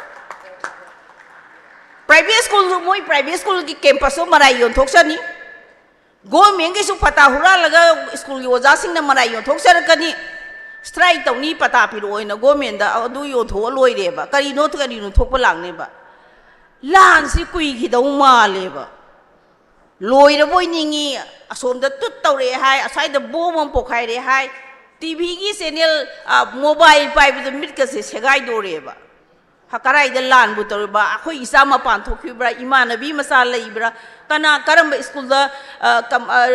didil kem hangaga di school do class to bu yagdo asugi ame aduna paisa masing haibiro aseng ma mi thokpiro letter head achum bu thokpio mateng pangbada pangingdaba samasida mi amta leite loirani haiba loigani haiba matam thabiyo tawadabu irang se mana taba modi wangang ba haudangai di adusu marol sumdaba sahi ama tha taramari helaba phawbada mana ngarang mana duna khitang tasannaraga masin hangdokpada ngai di besina di kay yam wali aina khalli aduna di piba masung niba masung piba ani sigi marakta understanding leinadana pidore ba miduna yaning da ba piba haibase piba gi artha thokte nusi na haibiu nusi na ngamjaba piba da angam nataba piu haigadi mi kaya da khoina ngamdabi ade na kaya da ro kangluk kaya da no pi su aseng bana kanano aran bana kanano mayek sengan biu ba miam da adu kanda ngamjaba pangakani ngam paisa dagi henda na thawai bhaw katnari ba natraba isa kaya do chakhibada mamana bor piraga imgo ireibe kitamakta ne thabak toroko mapana nang mangoloi roko ina nali do aigi paisa dai hena value leibe isa iwa ꯃꯄꯨꯔꯣꯏꯕ ꯏꯃꯨꯡꯒꯤ ꯑꯍꯜ ꯀꯌꯥ ꯄꯜ ꯉꯥꯛꯏꯁꯦ ꯄꯩꯁꯥꯗꯒꯤ ꯍꯦꯟꯅ ꯆꯥꯎꯕ ꯚꯦꯂꯨꯅꯦꯕ ꯑꯗꯨꯅ ꯄꯤꯔꯤꯕꯗꯨꯅ ꯊꯋꯥꯏ ꯅꯨꯡꯉꯥꯏꯇ꯭ꯔꯅ ꯄꯤꯔꯒꯗꯤ पाइरिबा पुरिबा पैसादुदा negative charge मयाम अमा तौरगदी मधु कैदोंगैदा माइ पाकनी हाइबा थाजदे पॉजिटिव ता पैसा हाइबियो पॉजिटिव ता पैसा पिजगे थवाय यावना अदुना समाज असिदा सेमबदा तोलोब चादरिबा खरसिना मणिपुरी इकोनॉमी दा फंगिबा खरसिना सर्कुलेट तौरगा मणिपुर पुंबा चलाइदोइने सिमतंगदी कौबिनु लान तौरसु शांति लेरसु फंगिबा खरसिना मणिपुर की मपानदा तंखाय हेना चखरे लाइक लाइसु फनिनिंगिनी अखोइदी इना खुमबनी अदु तोंगनमनी इना खुमबगी मतौ तमदा मिडल क्लास पाइजदबा कांगुसु लोई होंदोंगनरी ngैसिदा अखोइगी खुतल लेहोब खरसे अफब लंबीदा चटमिननबा पुमिननबा पॉजिटिव चार्ज तोबा पैसा दो याम भेलु लोइना खनमिनसी वाखल तामिनसी हाइबसिगा लोइनना एजुकेशन सेक्टर दा लेरिबा ओजा सिंगदा अचौबा ममिम ताय आई इसामो ओजानी रिटायर्ड तौजरे थादोकपा ngamdada कोल लेरिबनी ऑर्गेनाइजेशन से मरमदी सो मेनी इश्यूज इसा लाइरबगी खनगदरा ममा अपा लाइरबगी खनगदरा युलोंग कयो नबल लैता लाइरबो उगदरा सरकार की जुगोसादबा इसामक पीटी द primary teachers retire from no promotion honour तौदे मखोई सरकार थोपा ऑर्डर सरकार ना दुम कक्सई सी करी सी लेबाक सिरी जात अमनी जात अमगी लेबाक त लेरबनिना जात अमगी वाखन सु खनमिनसी अफब पॉजिटिव वे दा B positive donate with positive way thank you all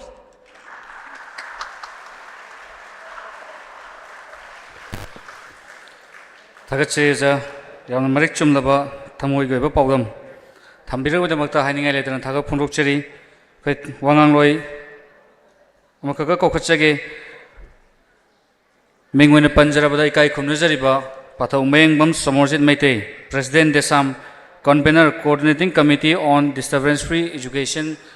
zone demand की कन्वेनर ओइना थवाइ पुबिरिबा पाथौसु असिगी थोरम असिगा मरी लेनब वाफम खरा थम्बिनबैदमक्ता नोरुना कौशिनजरी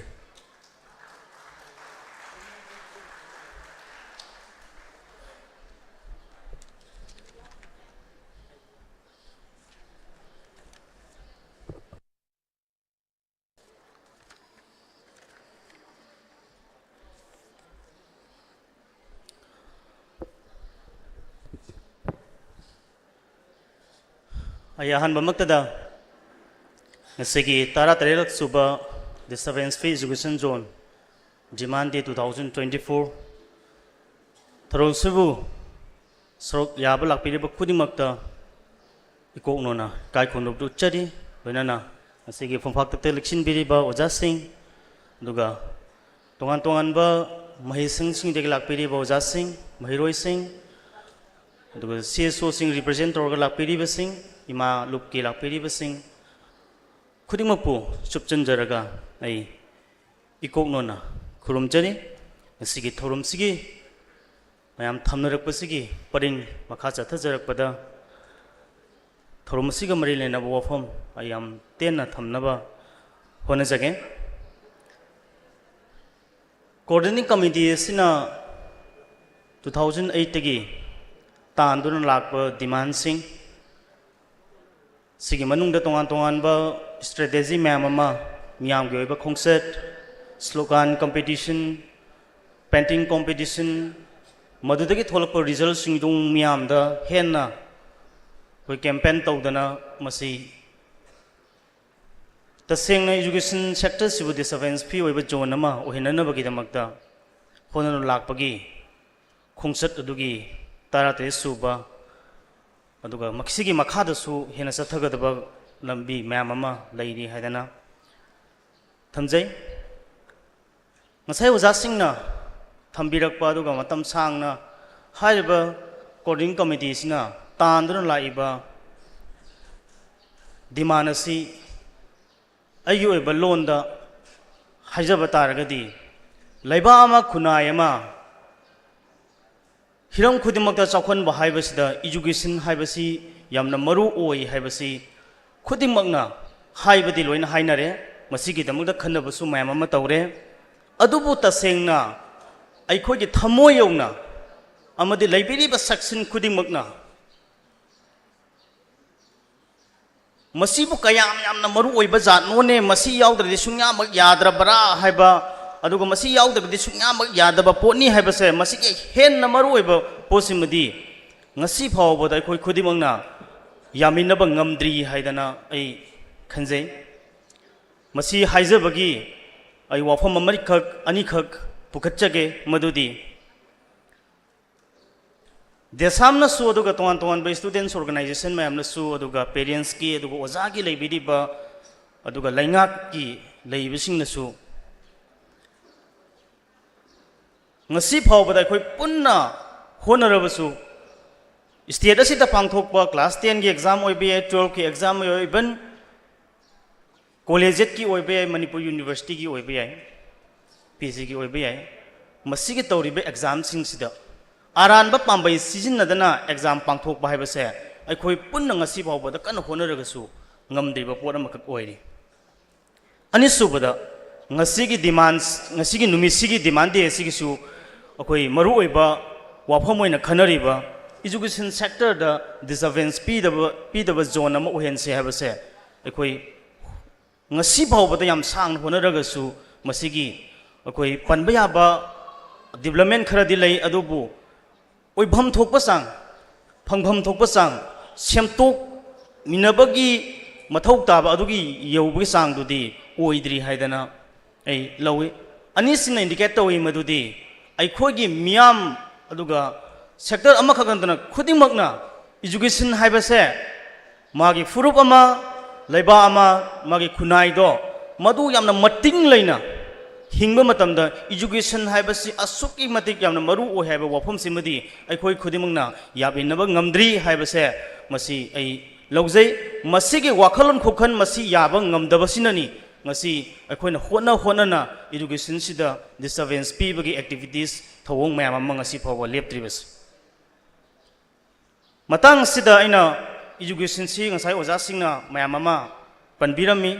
masida aina code ama khak Brazil gi akoigi educator power fair gi am phajaba wahay ama khak kai masida code tawjaninge education is never neutral but it is in favor of domination or emancipation nanai mana hainingi basi education haibasi political oiba yamna machin tumba khulai makhangni masi khulai se masi chumna sijinaragadi masi aikhoi si ningtamna hingjabasu yai natragana mikha ponbasu yai haibani matang asida lakningi badi ꯑꯩꯈꯣꯏꯅ ꯉꯁꯤꯃꯛ ꯂꯝꯗꯝ ꯑꯁꯤꯗ ꯐꯪꯉꯤꯕ ꯏꯖꯨꯀꯦꯁꯟꯒꯤ ꯃꯍꯩꯒꯤ ꯀꯥꯡꯂꯣꯟ ꯑꯁꯦ ꯏꯁꯥꯕꯨ ꯅꯤꯡꯇꯝꯅ ꯋꯥꯈꯜ ꯈꯜꯍꯟꯕ ꯉꯝꯕ ꯑꯃꯗꯤ ꯃꯤꯑꯣꯏꯕ ꯑꯃ ꯑꯣꯏꯅ ꯄꯣꯛꯄ ꯃꯇꯝꯗ ꯅꯤꯡꯈꯥ ꯇꯝꯅ ꯍꯤꯡꯖꯕ ꯍꯥꯏꯕꯗꯣ ꯃꯗꯨꯕꯨ ꯄꯤꯕ ꯉꯝꯕ ꯏꯖꯨꯀꯦꯁꯟ ꯑꯃ ꯑꯣꯏꯔꯤꯕ꯭ꯔꯥ ꯅꯠꯇ꯭ꯔꯒꯅ ꯇꯝꯃꯤꯕ ꯏꯖꯨꯀꯦꯁꯟꯁꯤꯅ ꯑꯩꯈꯣꯏꯕꯨ ꯃꯤꯈꯥ ꯄꯣꯜꯍꯟꯒꯗꯧꯔꯤꯕ꯭ꯔꯥ ꯍꯥꯏꯕꯁꯦ ꯃꯁꯤꯒꯤ ꯕ꯭ꯔꯥꯖꯤꯂꯤꯌꯟꯒꯤ ꯏꯗꯨꯀꯦꯇꯔꯁꯤꯅ ꯊꯝꯕꯤꯔꯝꯕ ꯋꯥꯐꯝꯁꯤꯗ ꯑꯩꯒꯤ ꯃꯣꯠ ꯑꯃ ꯁꯨꯃꯥꯏꯅ ꯃꯤꯌꯥꯝꯗ ꯊꯝꯅꯤꯡꯉꯤ ꯑꯃꯨꯛꯁꯨ masigi matungda amatanga ina quote tawningi madudi sociologist amita ejoni namana yam phajabam hai to be active is to be responsive faidan laiba ama khunai ma furu ama lamdam mama natragana icham chamba mi amu urgasu magi punchi du da magi furup du da magi khunai du da magi lamdam du da challenge laitaba challenge thengna challenges haibasa leitaba dugumba mata leite adubu challenge mayam dubu phajana response piba ngamba matam chana response piba ngamba kanda da hariba dugumba mi ama khunai ama furup ama lamdam ama do madu yam active oina akoi hingba ngamgani adubu masida mana palliba to be active haibase ngasigi 21st century sidadi kanina pigani haiba matamda education haibasina pigadabani adubu madugi to be active hariba potubu oihlakadoriba education se sida aina ngasai makokta su panjakhiba yamna maru oi haiba sidani aina mayamda hangchaning base adubu hairiba yamna maru oiriba pot asida aikhoina ngasi phawba disturbance free oiba zone ama oihengadawani habise 17 years atharak basida khara natana semtokpadi semtoktabade natte semtori tawbadabu oiminaba semtok minabagi yabagi changdo madu phawbada oihenba ngamdaba habise furubasi natragana leibak asi lamdamasi aduga kang furup suna leminariba amakak natana maitai khang natana akhoi kisi kayam yamna kuina hingminaba amani kayam kayamna khoigi lamdamasi da khoi leifa yakhi gedage habase amakak yengbra natana punna tunana yengba amachange masida aina amatang hangchaning besi furup kanglup suna leiba lamdam habase hoi akhoi PSP na khoi state su amani adubu achauba nation da yengasu America haibasu nation se asoba nation adubu tangan ba lamdam mayam amadagi lakpa technology de oigera hiram khudimakta machin tungkhala afa ba mi mayam se America na lotion dana mayam si karimata akoi kaina handana lehenba ngammiba masigi system ma haitare social system ma sankalpa ngambase masig education sina piba khudol ni haidana ai thamni samna panjarabada hojik akoini yam toin seasonariba Google ini akoini information nama phangba matamda hekta akoini access tawba yareba Google ji CEO se India machani Sundar Pichai American citizen olaga lawraga leidisini adu sumain tawdana tawraiba masigi tonga lamamdagi haiba ngai khomjalaga masigi khunai am lamdam am lingba ngakhlaktana malemgi subba oibase masi education sin piba khudoni haidana ai lawninge matang sida ngasigi tara suba education free zone demand day sigi demand tarukni adubu demand sing dugi manung ayamba oja singa thambekre madudai hangacharoi demand sing sigi manungda aina demand number 4 oiriba masida ai kitang wafum khara thamjabagi tanjadu logjage demand number 4 sidi kari no haiba matamda government na matam chana thaba paikhatabana mahing masing tambagi kanglon kaihanba amadi mairoi singda awaba pibagi thong tobigano haibani tobigano toroidabani haibani masigi matang sida ngasai oja singna ngasai state nan state actors singna pirakpa disturbance mayam ama thambigre adugi manungda aikhogi sida disturbance piba haiba matamda hoi oja singna thambiba puba thangba ngamoidaba sengi demand toksalakpa transport issue gi sai thambiki koigi oja driver sing akoi hat kani ka hairakpa wafom sumaina atopa mayam ama leire sigi manungda leiriba state sigi laingak asina education sector masas da piba disturbance mayam ama ai leiri haidan khanjai ahan bada aina highlight tongjeningbasi National Education Policy 2020 si India pumbagi chatnabaga loina state sigi chu kharada maroina akoi sigi structure 5+3+3+4 sigi ahanba 5 aduga collegiate education da masi implement tawba haure masi torpa matamda hairiba policy si 2020 da masi India pumbagi oina sigi policy oina laktana chanara ini India ke national education policy ki ahum chubani 1968 ta 1986 ta ma aduga ngasi 2020 ta ma reform tawrisi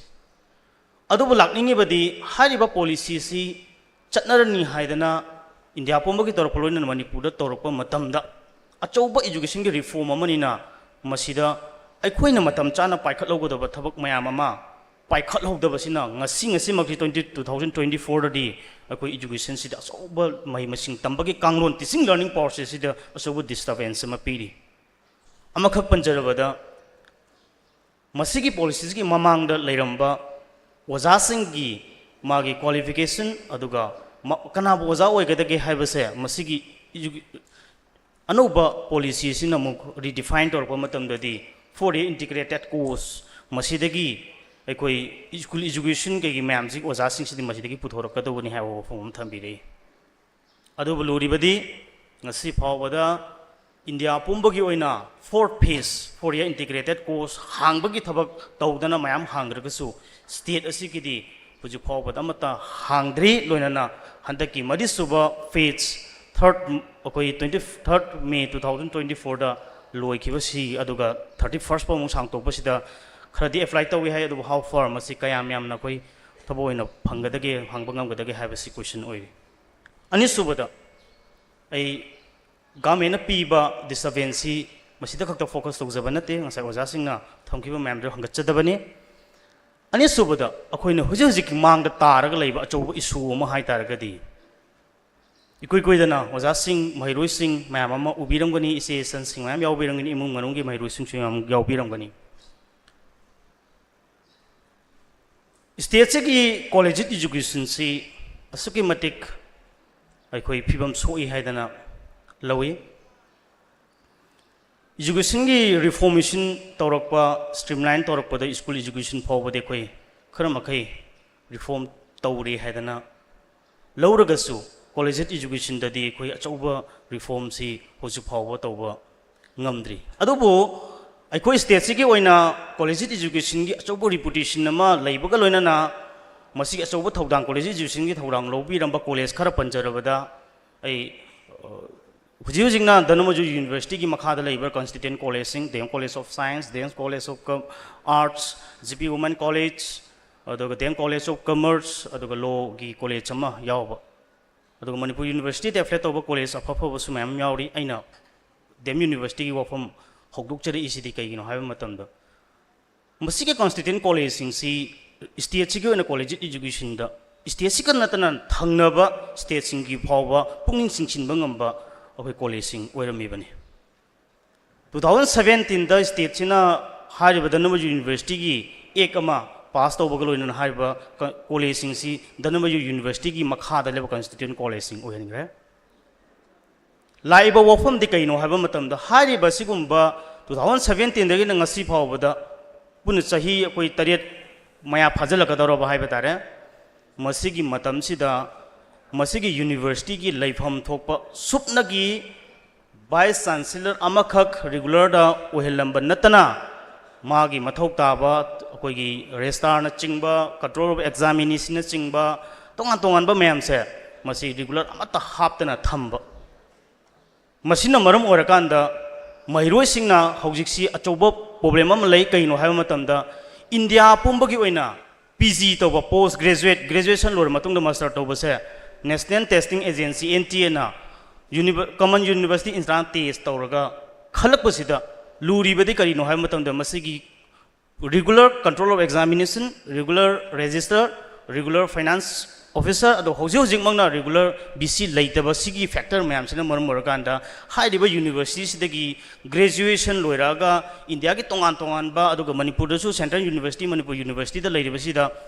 तमगदोब सिंगसे मसिगी मागी exam अरोइब 6 semester exam का पांथोक्तब हाना पांथोक्कीबगी marksheet पिथोक्तब सिना मरम ओरकांदा माइरुई सिंगजिगे career से मखा चथब यागदन तक यारोइद्रा हाइबदगी question अनि सुबदा हारिबा university मसाजना मोय मसादगी लोइबा graduate की माइरुई सिंगजे post graduate तहनबगी खुदोंग चाबसे लोइनमक पीबा ngamgadoriब्रा हाइबसिसु क्वेश्चन नमा ओइरगा लैबा अमककने अदु मसे एगी मिएंगददी करिनो हाइबा मतमदा ngसाigi तोंगानबा सेंखाइगी थुंखाइगी अदुगा किहलकबा मयाम दुसुगी डिस्टर्बेंस सुसु नतना गवर्नमेंट मसासिना तौभम थोकबा मतम चाना तौदबा थबक मयामसिना पीबा अचौबा डिस्टर्बेंस अमा खंगने सिगी मतंगदा आइना रोइबना पंजनिंग बस याम नुंगाइतबा हारिबा महिरोइसिसु अफबा गवर्नमेंट की महिसंगदगी सोहरपनी आर्ट्स की स्ट्रीम दा पोजीशन गा लौदन गवर्नमेंट की माइसु पोरखिबा महिरोय अमखक देम कॉलेज ऑफ आर्ट्स सिदा मस इकोनॉमिक्स तौजै इंडिया के अफब कॉलेज खंगत दिल्ली स्कूल ऑफ इकोनॉमिक्स मासी खल्ले तमनब लूरीबदी मागी अरोइब सेमिस्टर की मार्कशीट से मतम चाना एग्जाम हाइदोपीदबन मरम ओरकांदा मासी दिल्ली स्कूल ऑफ इकोनॉमिक्स तंब फंगदना यामना निंबा कायरगा मसासिसु दिल्ली चचरोरगा यूनिवर्सिटी चचरो कॉलेज चचरो हलगा मा मणिपुर यूनिवर्सिटी तम आइना हादे मणिपुर यूनिवर्सिटी फते हैबन दे बट माना खंजरिबा पोतो मसी सुगुम्बा मा आइना अमा हाइबै वानी सुगुम्बा महिरोइसे मयाम अमा इ लैगनेन खल्ली अदुना गवर्नमेंटसु मसुगुम्बा एजुकेशन सेक्टर सिदा पीबसे मसी फोंगना पीबा डिस्टर्बेंस नते मसे तुमिन मनुंगदा सिस्टम सिन ओहेलकपा एडमिनिस्ट्रेशन फेलर सिन ओहेलकपा अदुगुम्बा अखोई कनो अमा खकनेब सिगी मयाम सि करी ओइरेनो हाइबा अमा खक थमजरगा इ लुसिनजगे मदुदी हाइबा मणिपुर द लिसांग सिना एजुकेशन सेक्टर सिगा मरी लेनबा लोइसंग लेरी समना स्कूल एजुकेशन करना एजुकेशन एस कॉलेजेस एजुकेशन यूनिवर्सिटी की मैम जिना हायर एजुकेशन अदुगा सिलेबस करिकुलम मैम की एससीटी लेरी सी सिंग सिगी मैम सिगी अखोगी मागे लोइसंग सिगी मको ओइगदोरिबा अखोइदना डायरेक्टर हायरे मसी सिंग से अंगकबा अमदी करिनो हाबा मतमदा से अखोइना इंजीनियरिंग विंग की डिपार्टमेंट चटप मतमदा इंजीनियरिंग विंग की मागे डायरेक्टर ओइबा अदुगा ओइसे मा इंजीनियरिंग की लाइन सिदगी लापा म्यूसिंगना अखोइ ओइबा दुमक थेंगने अनि सुबदा स्टेट से मेडिकल डायरेक्टोरेट लेरी मसी की डायरेक्टर से मेडिकल बैकग्राउंड की लापा म्यूसिंगना कोई ओइ लुरिबदी स्टेट से लिसांग सिना हाइरिबा मसी की टीचिंग प्रोफेशन नत्रगना मणिपुर दसु लेजरी मणिपुर एजुकेशन सर्विस मसी मयाम सिदगी अखोई एजुकेशन सेक्टर सिदा मसी मकोक मरु ओइबा मयाम से ओहिनबगी पोची अखोई लिसांग सिना मसी तोकथोगा UPSC ना लौबा एग्जाम दगी पास तौरबा IH इंडियन अदगी मणिपुर अखोगी MPSC ना लौबदगी थोलकपा MCS मयाम सिना ओहिलकपसे फत्ते हाइबदि नते तौबदबो मसीगी तोंगान तोंगानबा लाइन अमा लेबसी चुमना चलहनबा मथौ ताब्रा अनि सुबदा मणिपुर दा यामना एजुकेशन सेक्टर सिदा माल फंक्शन ओइबगी अचौबा मरम अमखक लै मदुदी करिनो हाइबा मतमदा हाइरिबा सिगुम्बा लोइसंग सिंगसिदगी लोइसंग मको ओइरिबा डायरेक्टर सिंगसे अयामबा नकोइ येंगबा मतमदा अखोइ लोइसंग अनिहुम की अदुग अहुम मंगाग यौबसु यावरी मसीगे डायरेक्टर ओरक तोंगान तोंगान बा इंचार्ज मैम अमा ओइसलकपा खुदम ओइना हारकांदा चाउग्रब एजुकेशन सिगी कमिश्नर सी हुजिक स्टेट सिगी ओइना मी अमन ओय चाउग्रब होम डिपार्टमेंट सिगी स्पेशल होम सु मी समानबा मीदन ओय हौजी हुजिक महरोइ सिंगी अचौबा कैरियर अमा मांगनी हाइदना वाथोक ओइदना लेरिबा डेम यूनिवर्सिटी की हांगदोना लेबा BC की इंचार्ज सिजु हाइबा मिशन ओय सीता नतना SCRT हाइदना लेरिबा मसीगी यामना मरु ओइबा करिकुलम सिलेबस मयाम सेमकदोरिबा सीगी कमिश्नर सिजु हाइबा म्यूसिनो ओइ हाबे वफम लै अदु ओइतारगदी एजुकेशन से अखोइना ngasai ओजा सिंगना मयाम अमा सिस्टम सेमतोरकपा अदु बगवा मयाम अमा ओजा सिंगना थंबीरी अदुबु चाउख्रबा मसीगी थौदांग से सुपनगी मियो अमखकना लौरगा तौबा हाइबसे मसी ओइथोकप्रा हाइबसी आइने याम कुन मुन खंजरकांदा थोलकपा वफम अमनी अदुना अखोइना ngasai अपील तौजरी मदुदी महिलोसंग सिंगदा पुबा थांबा ngमोइदबा सेनगी डिमांड तौसलकपा मदुदा स्कूल हांगबा यारोय हाइबा नत्रगा तोंगान तोंगानबा मयाम अमा तोरकपसे मसीसु अखोइ तौदनबा होनबा अमदी तौदबा चंगी लोइना लैंगाक्सिनसु इफोंदि फोंदबा मनुंगदा मागी एडमिनिस्ट्रेशन सिना एजुकेशन सेक्टर द पीरिबा डिस्टर्बेंस है मसीसु एड्रेस तौबा चंगी अदुना आइना होजे पुखचखरिबा एजुकेशन सेक्टर द लैरिबा एजुकेशन का मरी लेनबा मसीगे लोइसिंग सिंगसे मसीगी मकोक थोंबा ओइरिबा डायरेक्टर एडिशनल डायरेक्टर के मैम से मसी एजुकेशन की लाइन दगी मसीगे सर्विस की दमकता गवर्नमेंट सेंबिरिबा लोइनना मसीगी टीचिंग की प्रोफेशन द लैरिबा मयाम सिगी क्वालिफाइड ओइबा मीसिंग मदुगी नियम सिंग फजना सेंबिरकांदा लांगनानबगी कोई थबा अमा पाइखटबा मथौ तारे हाइदना देसामना लौजै मसीगी मतांगदसु कोई देसामना मसीदा हेन कंसिनना मसीगी थबक लौखननबा होनजगने अनिसुबदा अरोइबदा सिगी समानब इशूस अमतंग थमजनिंगबदा ngasai oja singna haibeki madudi अखोई टीचिंग लर्निंग की बोर्ड ओजा सिंगना पुखटपिरई मसीदा अइना थमजनिंगबसे सुमी गवर्नमेंट के इंफ्रास्ट्रक्चर फजन लेतबा ओजा सिंग फजना सुना हापीदबा मसीना टीचिंग लर्निंग दा मागी क्वालिटी तो पीब ngamdaba ama ani subada private school की वफम दा मु अइना थमजनिंगबसी कइनो हाइबा मतमदा प्राइवेट स्कूल दा टीचिंग लर्निंग सी अखोई फनाम फना तौबसु मैम उरे अदुबु मसी चांग वांगना तौहनबा ngamdabagi maru करी ख्वाइदगी मरु ओइबा अमदि करिनो ना अइना खंजबा मतमदा स्टेट की प्राइवेट स्कूल की मागी रजिस्ट्रेशन रेगुलेशन की नियम मौंग ताना तौदबसे मसीगी अचौब मरम ओइगने खली ngасai ओजामसु पनबिरमी सौग्री युंगदों युंखलप इंस्टीट्यूशन मैम लेबसिना टीचिंग लर्निंग दु फजना तौबीरब मतमददी ngасai gi aina ahanbada thamjakhiba aranba pambai sijinnabagi sijinnarag exam thabagi posi masida reflect tawgadoribani masigi mami tarakadoribani adubo teaching learning si tasengna phajana tawholasi haibagi ponama laakanda di karai da tawge hema matamda school singsi marona private ki singsida akoigi ka manga laruge school ama hangjalamba ka ani laruge school ama hangjalamba sorok mapanda school ama hangjalamba tasengna school ama leihenbam leiba matamda magi kari kari mathok tage haba singsigi magi needs ma'am se मसी क्या कदी क्या कन fulfil तौदबीदा मसीगी school पा हंगजलपसिना teaching learning the पीब डिसअवेंस अमसु मसीगी अखोय address तो होगदबा यारोय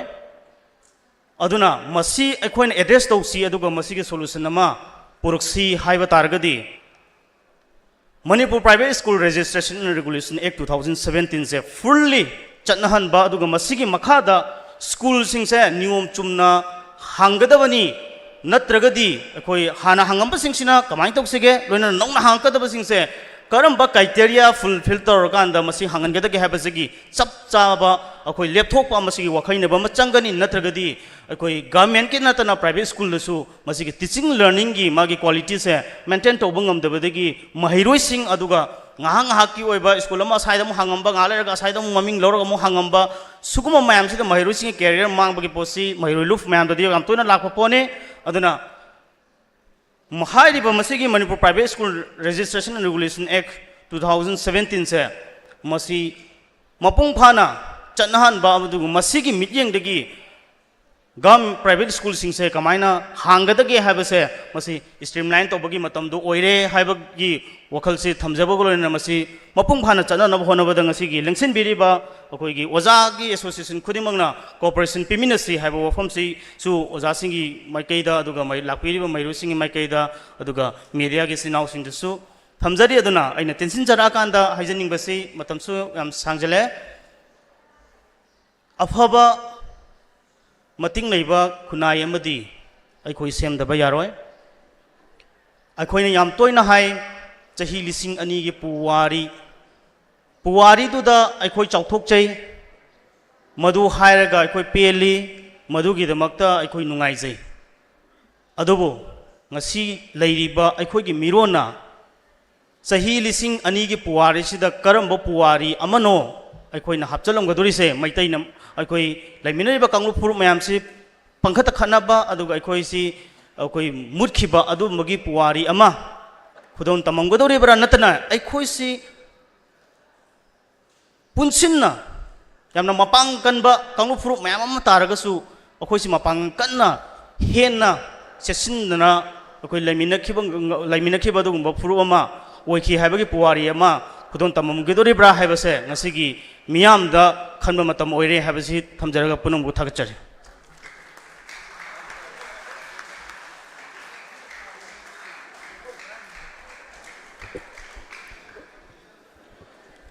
थागचरि कै थौरमगी मखा चथजरपोइना मेंगोइना पंजरबदा इकाई खुनजरबा कोई कमिटी सिगिसु चेयरमैन की थवाई पुबिरिबा कै खुनजरबा ओजा M Lokendra Singh president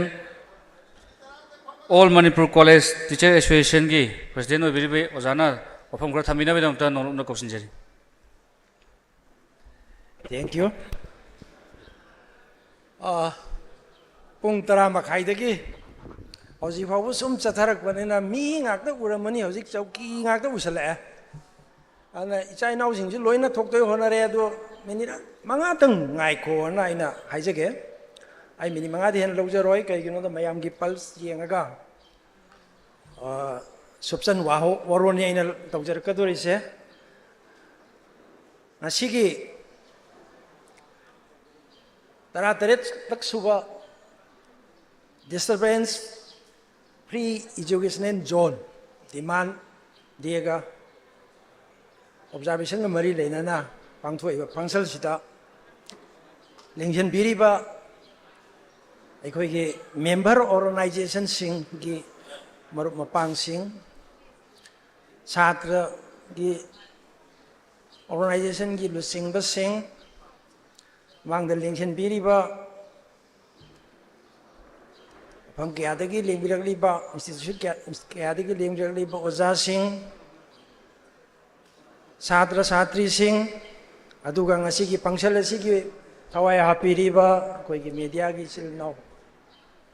punok poi subsanna ai no luksare ngasi gi discourse da wangang loi tara ga ni thoi nang wangang re masai pung tara ma khai de gi hauraga nga pani keynote speaker da thara ga di tara hum doi na ngang re aina aroi ba da ngang ga doi si ngang ni ngai thoi dok pal leitre bani subna gi koi gi subsal lakpa pyramid system da koi gi conclusion pirak pa conclusion note hai ba du oirak ka dori bani ana ꯑꯩꯈꯣꯏ ꯀꯔꯤꯒꯨꯝꯕ ꯐꯪꯁꯟ ꯑꯃ ꯌꯥꯎꯕ ꯀꯥꯟꯗ ꯑꯣꯖꯥꯁꯤꯡꯗ ꯑꯩ ꯍꯥꯏꯖꯕ ꯅꯠꯇꯦ ꯇꯨꯡꯒꯤ ꯌꯨꯝꯕꯤꯔꯦꯟ ꯑꯣꯏꯔꯛꯀꯗꯧꯔꯤꯕ ꯉꯁꯤꯒꯤꯅ ꯁꯥꯇ꯭ꯔ ꯃꯇꯝ ꯑꯃꯒꯤꯗꯤ ꯌꯨꯝꯕꯤ ꯑꯣꯏꯔꯛꯀꯗꯧꯔꯤꯕ ꯑꯩꯈꯣꯏꯒꯤ ꯏꯆꯥ ꯏꯅꯥꯎꯁꯤꯡ ꯏꯆꯜ ꯏꯆꯦꯁꯤꯡꯁꯤꯗ ꯏꯆꯥꯁꯤꯡꯁꯤꯗ ꯍꯥꯏꯖꯒꯗꯧꯗꯤ ꯀꯔꯤꯒꯨꯝꯕ ꯐꯪꯁꯟ ꯑꯃ ꯌꯥꯎꯕ ꯇꯥꯔꯒꯗꯤ ꯃꯔꯛꯇ ꯂꯥꯡꯉꯨꯕꯗꯨ ꯅꯠꯇꯦ ꯌꯥꯎꯒꯗꯕꯗꯤ ꯑꯔꯣꯏꯕ conclusion note to be what's ko madu observe to godobne abje noina ngasai ngatana chakre ama tor chakre horen kari hanan law thor ka do no ngasi ki function chi ki aroi ba conclusion kari oi ki ge hai badu na koi khangdana chatkrani hayeng di yahu ga khabar da kari haire khabar da kari haire thirakane no adu nati yauru ragadi mahei duma conclusion duma khangaga satkhibado madu ki chatnabi ma ngasi degi tambo oisi ꯐꯝꯕꯤꯔꯤꯕ ꯀꯥꯡꯕꯨꯕꯨꯗꯤ ꯌꯥꯝ ꯍꯔꯥꯎꯖꯩ ꯆꯠꯈꯤꯕꯁꯤꯡꯗꯤ ꯀꯌꯥ ꯅꯨꯡꯉꯥꯏꯇꯦ ꯁꯦꯡꯅ ꯍꯥꯏꯔꯒꯗꯤ ꯇꯧꯕꯕꯨꯗꯤ ꯊꯦꯡꯉꯗꯤ ꯊꯦꯡꯉꯕꯅꯤ ꯑꯩꯈꯣꯏ ꯉꯁꯥꯏ ꯄꯨꯡ 10ꯗ ꯍꯧꯁꯤ ꯍꯥꯏꯕꯗꯨꯅ ꯄꯨꯡꯈꯥꯏ ꯑꯃ ꯊꯦꯡꯊꯔꯒ ꯍꯧꯔꯦ ꯍꯧꯖꯤꯛ ꯄꯨꯡ 2ꯒ ꯃꯤꯅꯤꯠ 10 ꯆꯠꯁꯜꯂꯛꯑꯦ ꯑꯩ ꯃꯤꯅꯤꯠ 5ꯗ ꯍꯦꯟꯅ ꯉꯥꯡꯖꯔꯣꯏ ꯑꯩꯈꯣꯏꯒꯤ ꯁ꯭ꯂꯣꯒꯥꯟꯗ ꯌꯥꯎꯔꯤꯕ ꯄꯣꯏꯟ 3ꯃꯛ ꯉꯁꯤꯒꯤ ꯃꯤꯌꯥꯝꯅ ꯌꯥꯅꯔꯕꯅꯤ ꯍꯥꯏꯅ ꯑꯩꯈꯣꯏꯅ ꯑꯗꯨꯝ ꯂꯧꯔꯈ꯭ꯔꯕꯅꯤ ꯃꯁꯤꯁꯨ conclusion note ꯑꯗꯒꯤ ꯑꯩꯈꯣꯏꯒꯤ ꯂꯤꯁꯥꯝꯒꯤ president ꯑꯩꯈꯣꯏꯒꯤ coordinating committee ꯒꯤ convener ꯃꯥꯅ ꯄꯨꯈꯠꯈꯤꯕꯗ disturbance given from government ꯁꯤ ꯌꯥꯝ ꯃꯔꯨ ꯑꯣꯏꯕ ꯄꯣꯠ ꯂꯣꯏꯅꯅ disturbance given from public asisuni loina disturbance given from students itself loina na koi ozasing so koi demand khakta tanba mathau ta de demand khakta koi mayam na hainari bang aktani ozasing di demand tandana lei ama tawdana lei demand su tangadabani loina na mahaki dutifully discharge tawgadabani masine akoi ngasigi kano sida ngasigi function sigi organizing committee sigi being a chairman oja oibagi sinphamda government gi oisano private gi oisano oja oibagi sinphamda lemirak liba thabak tawne aduna koi tungi pillar oireba sadra satri singbu lamjing lamtakani na thabak pubiriba koi sil now sing season sing na dutifully discharge to vegani haina koi duty haina appeal to ji to biu haina so ai haise public na piba ai mini ani de gen ka haijaroi ko minute amana isagi oiba wahai ana public ni piba disturbance ta ngasai de gi nainari se aikoi ban blockade sisu public na pibani ngasai gi civil societies organizations sisu public ni public ki component amani civil societies organization makhoina aikoi gi institution singda sai loina haigraba thing ꯑꯔꯨꯝꯕ ꯄꯣꯠ ꯉꯥꯏꯍꯥꯛ ꯂꯩꯇꯅ ꯑꯗꯨ ꯇꯧꯔꯣ ꯑꯗꯥ ꯇꯧꯔꯣ ꯑꯗꯨ ꯄꯤꯌꯣ ꯑꯁꯤ ꯇꯧꯁꯤ ꯍꯥꯏꯗꯅ ꯇꯧꯕ ꯄꯣꯠꯁꯦ ꯃꯁꯤꯃ ꯑꯩꯈꯣꯏ ꯃꯁꯤꯒꯤ ꯗꯤꯁꯤꯖꯟꯁꯤꯗ ꯑꯩꯈꯣꯏ ꯂꯧꯃꯤꯟꯅꯕꯒꯤ ꯄꯣꯠ ꯑꯃ ꯂꯩꯔꯦ तसेंगना मसीमकनी अखोई पब्लिकना पीबदा याम चावा चैथेंगसी करिगिना ओजासिंगदा नत्रगना छात्रसिंगना लाइक तम मतमदा peacefully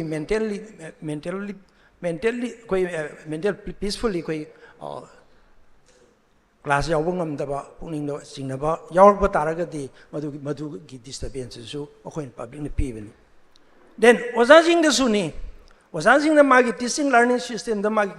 teaching lecture ma natraga mana chhatra sing da like ta ka do bi parama preparation to matamda asigumba mentally halitna disturb to por chi lagadi peacefully ma prepare to ngamgadra prepare to ngamloi so that khoi quality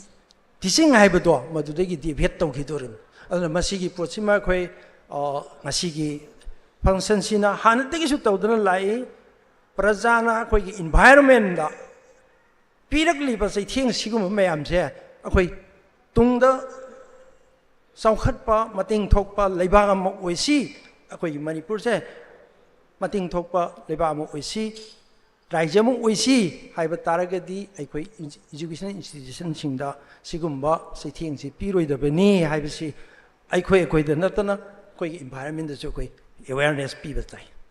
मसिगी awareness पीनबगी दमुता कोई नहान coordinate committee ना नैनगिबदा ngasi हाइबसीदगी 18 जुलाई फाउबा निमित 30 गी ओइबा कोइगी awareness programme अमा तौबायना लेपनगी मधुमक्ता सेंगना हजे government ना नोंमगी इसिंग इचाउगा मरम लोइना नोंमगी सुटी सि सुम थाजलकपा हयेंजु थारकदरा दे मथंग मंदियजु सुटी अदुगो म वाकिंग डे सिंग जि सुम टेंशन लकबि पोरम लाए अदुगो म लागसु अखोई गे हजिकी कोई कोऑर्डिनेशन कमिटी गी मेंबर सिंग ना कोई छात्र सिंग वॉलंटियर सिंग सि कोई देसाम गी वॉलंटियर सिंग सिना कोई तोबो याबो अवेयरनेस प्रोग्राम चपे याबो मफम स्कूल कॉलेज हांगजद्रगसु कराइद करी तो वो यागे पब्लिक का मरी लेना बा मफम चप यागी पोतो कोई तोरकनी हाबगे आई थाजबा ngasi gi sisi dai thamjage masima adagi government na aje koi somorjin na hai gi ba government na pirakpa saithing se masidi adugi matik yam khare school dagi oisano private school dagi oisano Just private school da hire hoji ke koi private school regulation act 2017 hire ko madu properly implement torokri do madu sai thing makal disturb makalam then government gi school sing do hire si government school sing do hire si magi say supportive staff sing mayek sena pidaba infrastructure mayek sena pidaba etige infrastructure pidaba loina transparent policy da sigum mayama khoi ngasai politicization to bigino na hairi policy masigi potse masigi potse disturbance makal masi sarkar piba makal masi it should be deviated aduga masi sarkar na masi tawdana hona kada bani je koi pressure piga da bani sarkar mayam manaraga piga da bani masi na koi ni school gi level da lere higher education ni matang da government period disturbance hauzik dhanamanjuri university ki wari ma lerame leiri ba policy ho hauzik koi somorjin pothorai duni dhanamanjuri university se university oire sahi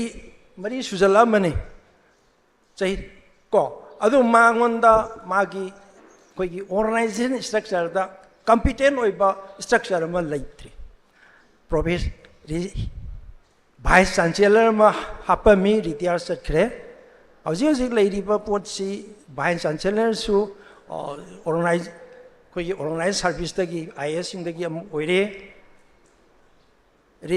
registrar su organize service tagi ni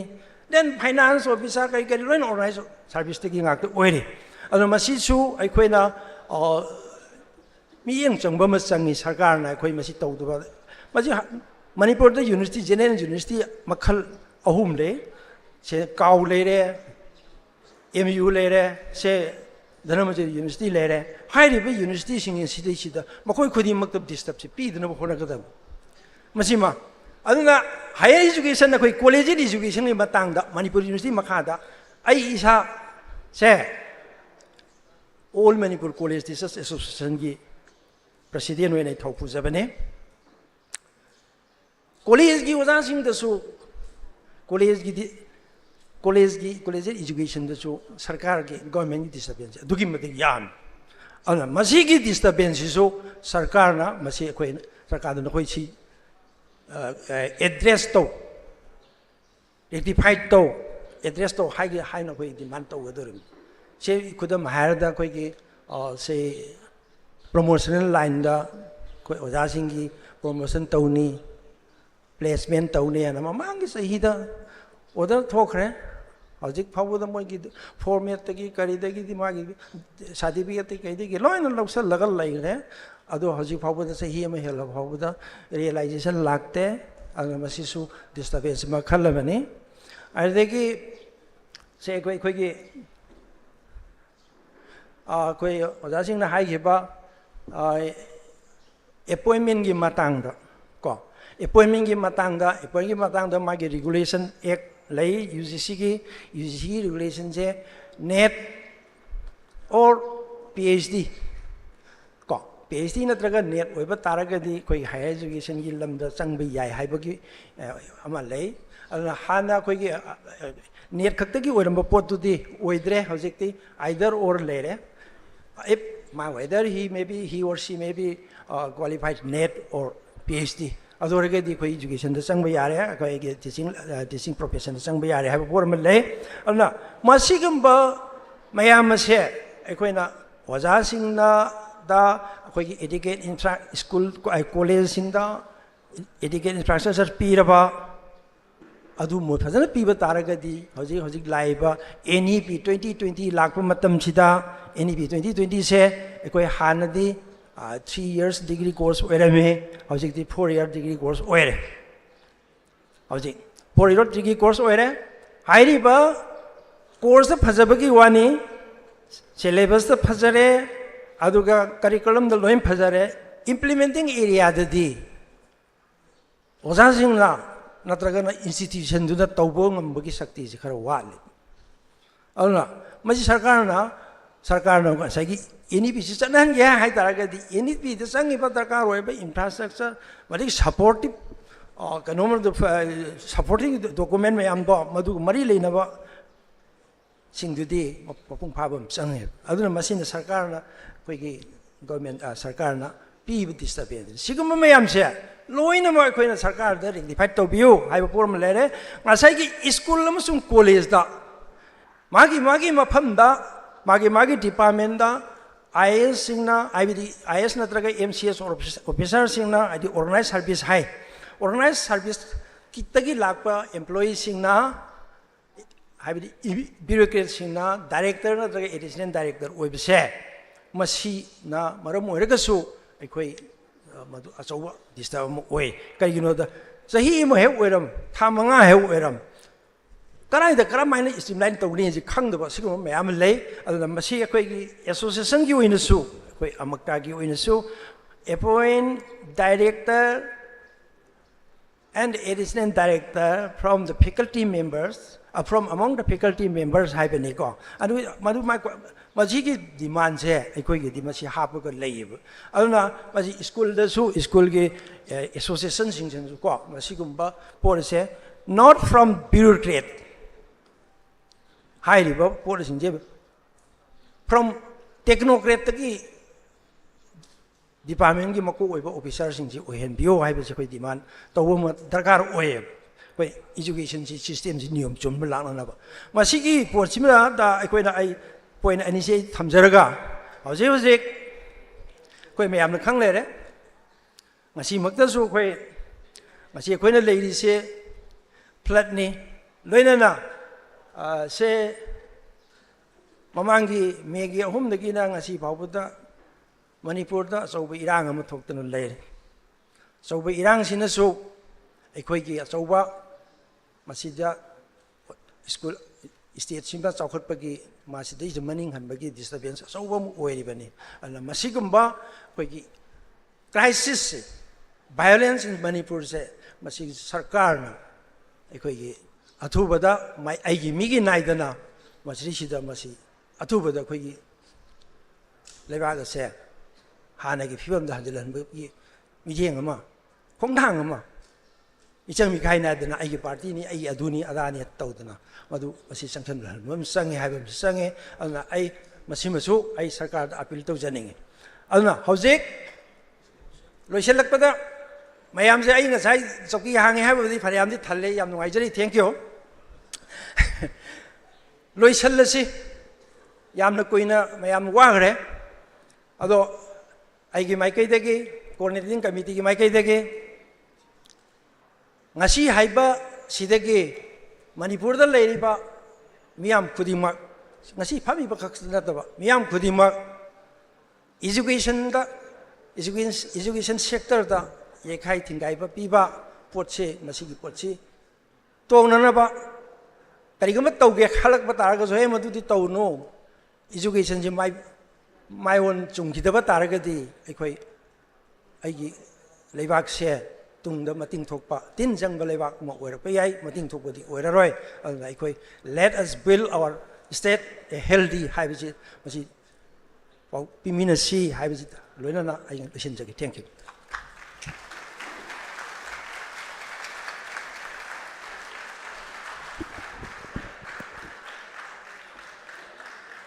Tagachiri uja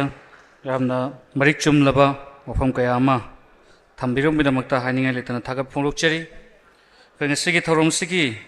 makha chathajarak poina kai wangang loisina magi oiba pungning da phawba wakhalon mayam ama thamiram le sigi makha tarak pasidi aikoi hainariba ngangnariba tawriba mayam sigi remark thambina bidamakta ikai kumnajariba mingoina panjarabada yamba Laisram Romesh founder president desamna ngasigi From Sigi Marili Nabari Makra, Tambina Vedamakta, Norani Singeri.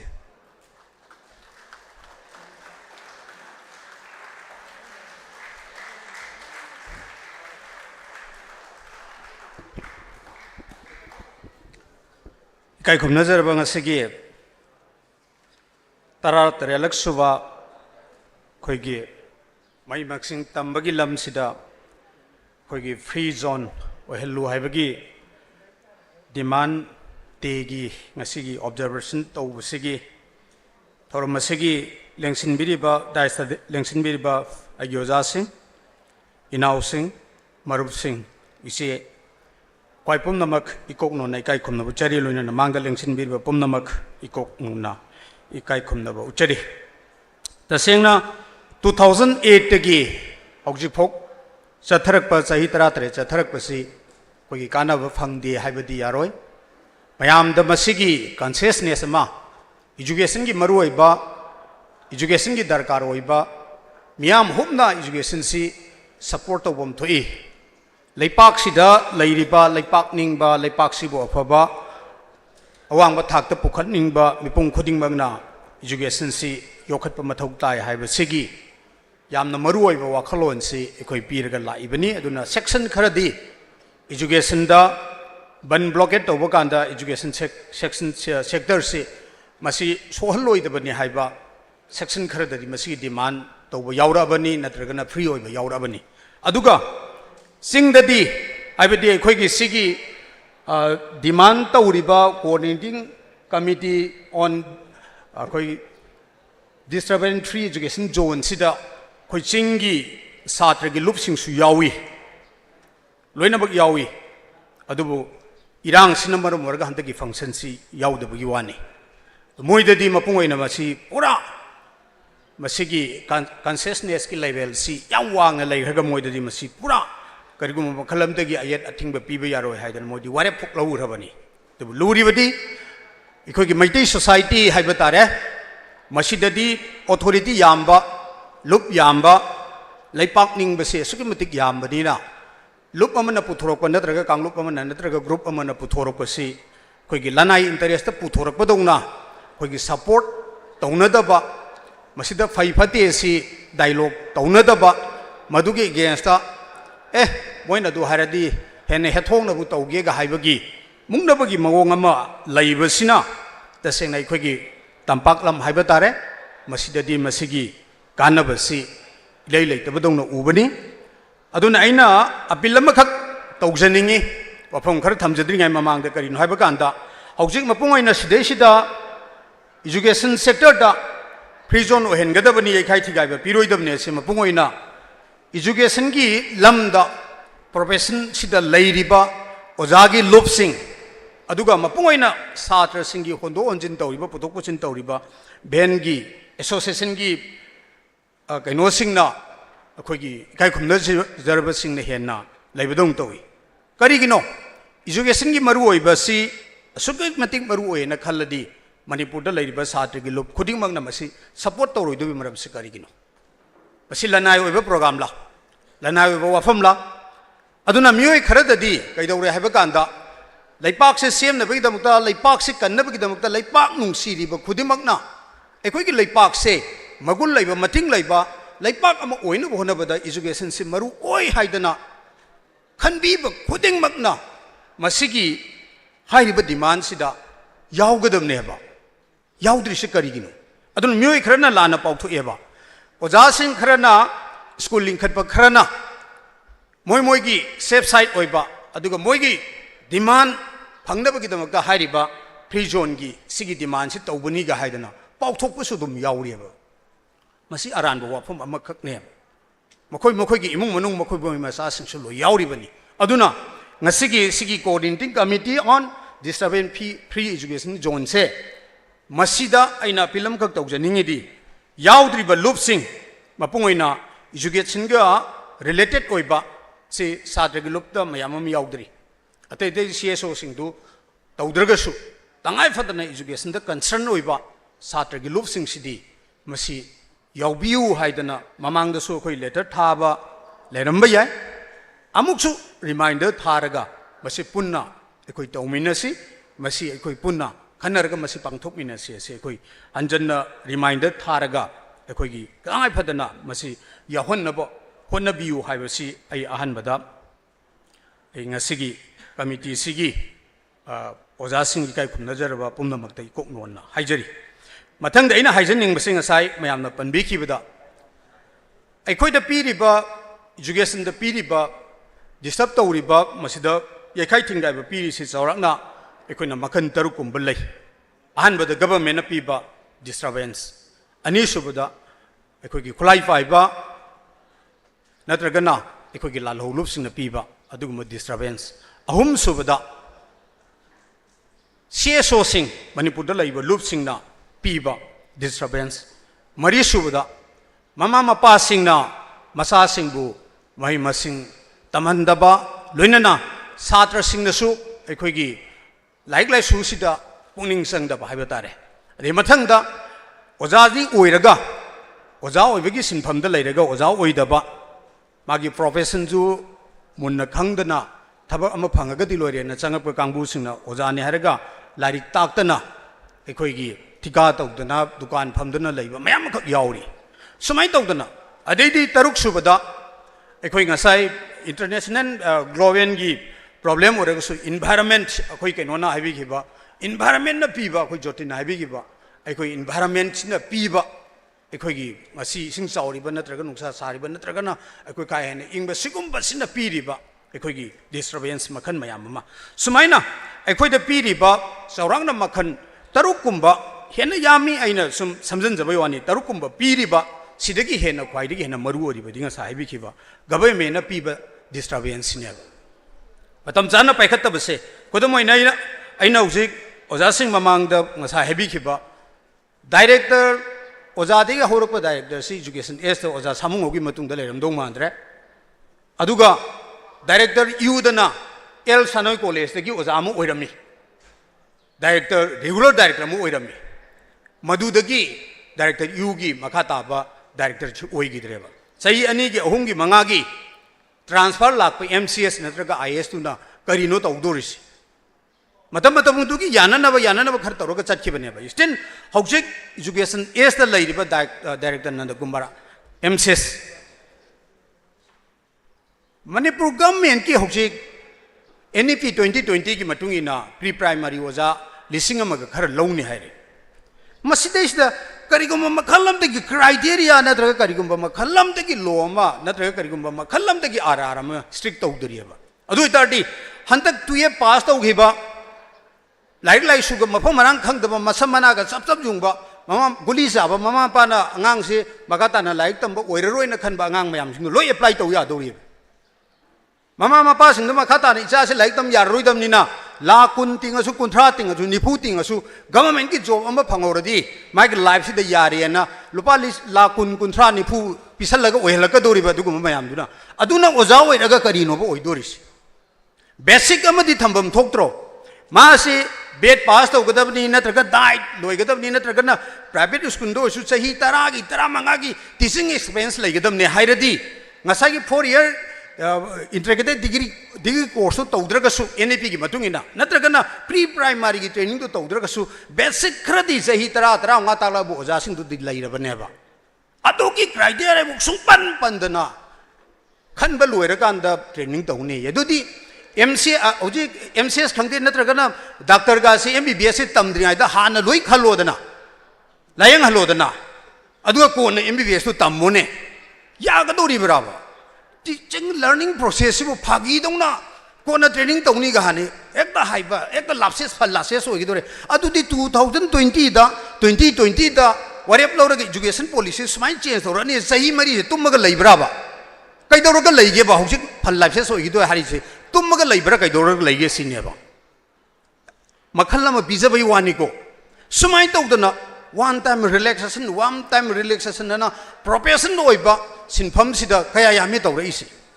कयाम तौगिदोरी Masih अरुबो question अमनेबा अदो आई tension जगे लोइना government ना पीबा disturbance से असुकी मतिक यामग्रे मसी मांग लेंगसलिबा dice फंबिरिबा सही कुन मंगा primary ओजा ओरबा नत्रगना ग्रेजुएट ओजा ओइसिगो प्रमोशन अमबो कादना मोय मोय खंगना चानाबा तिनबसिंगदुना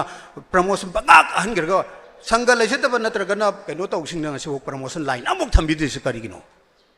खुदमनी अइना पिजरिसे खुदम अमक खिक्की वानी सुमाइ तौदना तौबम थोकबम मतम चाना तौबम थोकबसिंगसे तौद्रिसि करिगिनो हौजिक मणिपुरदा लैबा ओजासि चौराकना अप टू प्राइमरी देना हायर सेकेंडरी बॉक्सु ओजा लिसिंग 53 गुमनी हौजिक मथौ तारिस ओजा लिसिंग 32 गुम लै लिसिंग 3 अमदी हौजिक वैकेंसी ओरग लै कनाना फदौरी सिगी मनुंगदा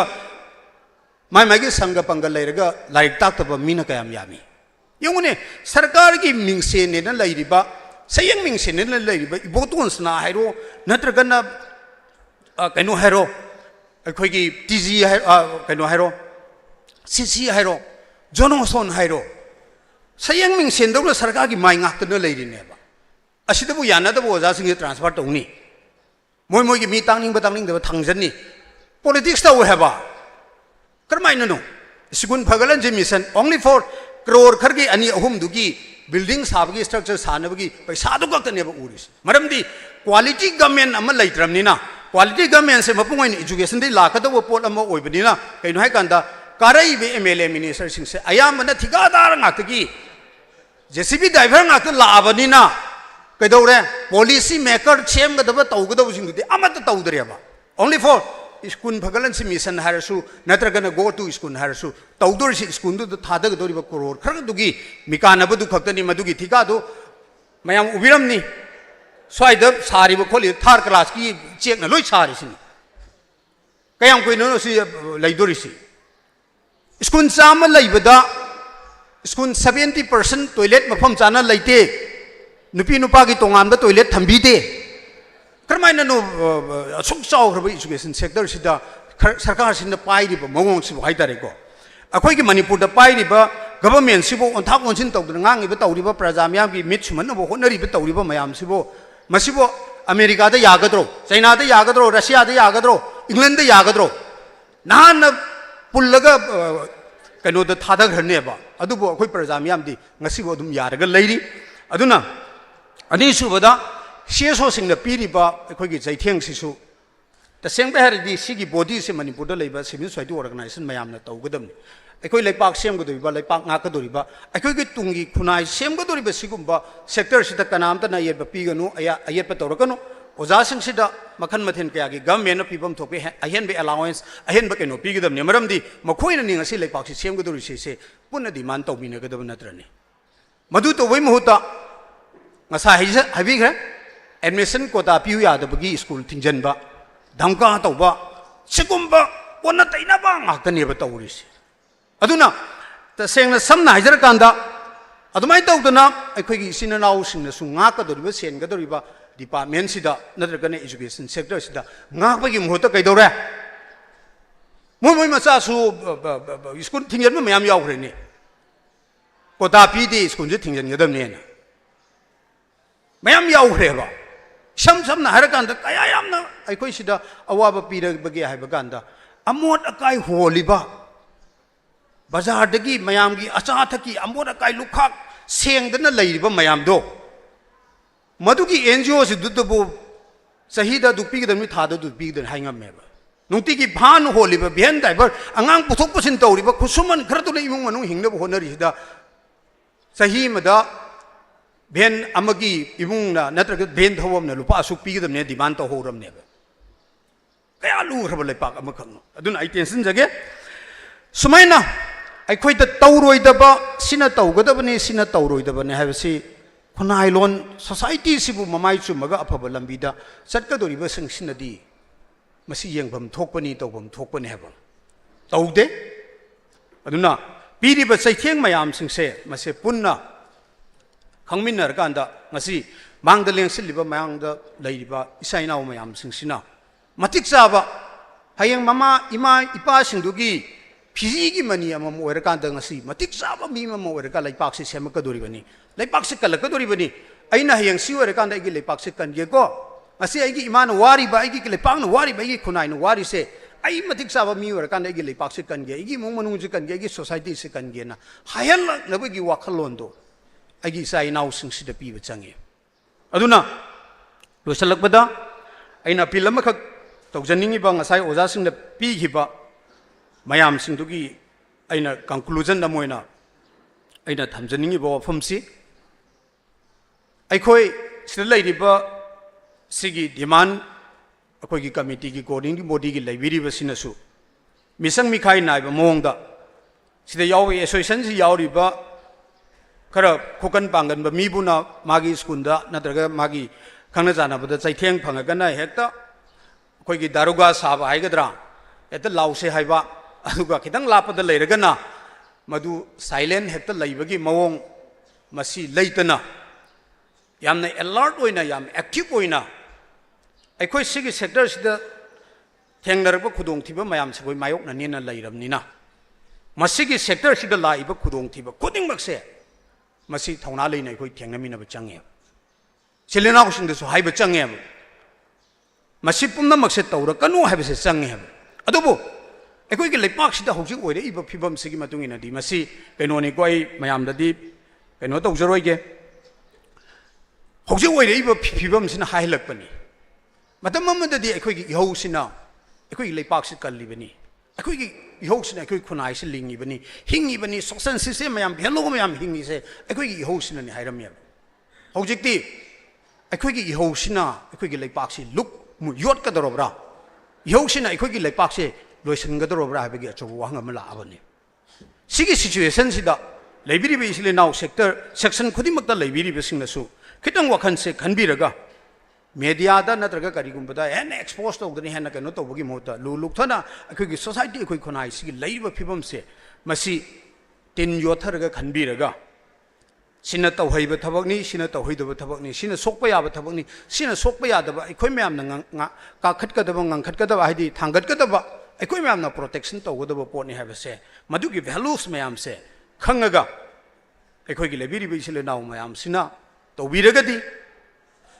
tawriba struggle tawriba movement mayam singsida so koi manglom da sangsin bagi achoba kaino mo oigani loinana leiriba lop mayam singsi amuktang punsan biraga amuktang masigi coordinate to biraga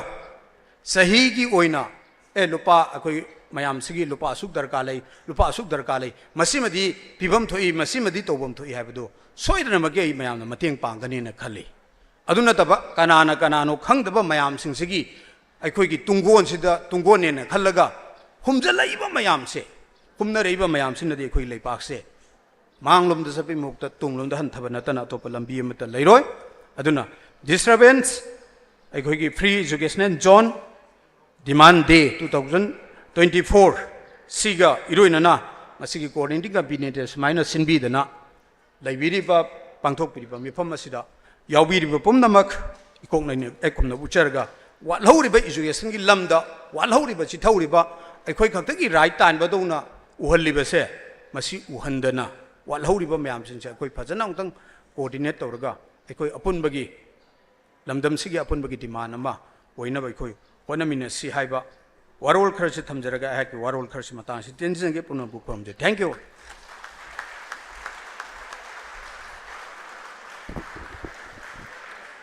थागतचेरी यंबा यामना Marik चुमनबा remark अमा थंबिरमबगिदमक्ता हाइनिंगा लेतना थागत फोंदोकचेरी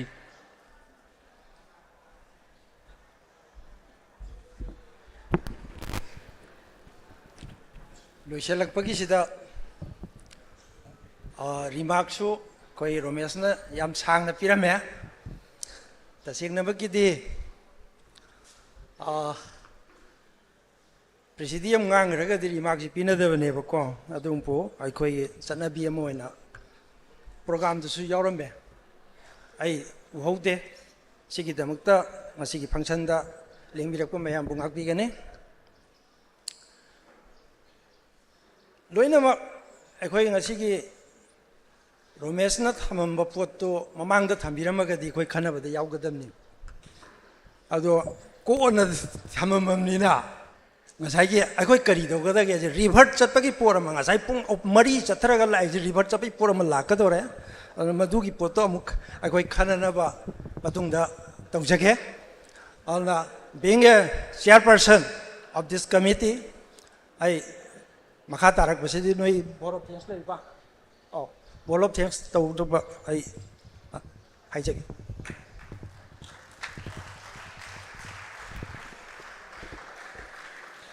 कई नसाई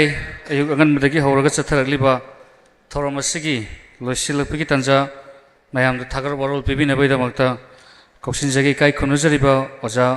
लोंगजम बालेसो vice president all Manipur college teacher association बो सिगी थागर वरोल थमिनबैदमक्ता नौलुना कौसिनजरी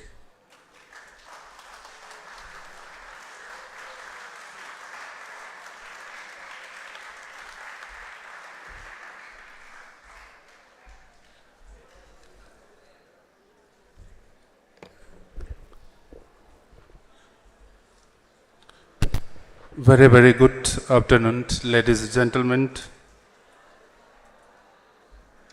Coordinating Committee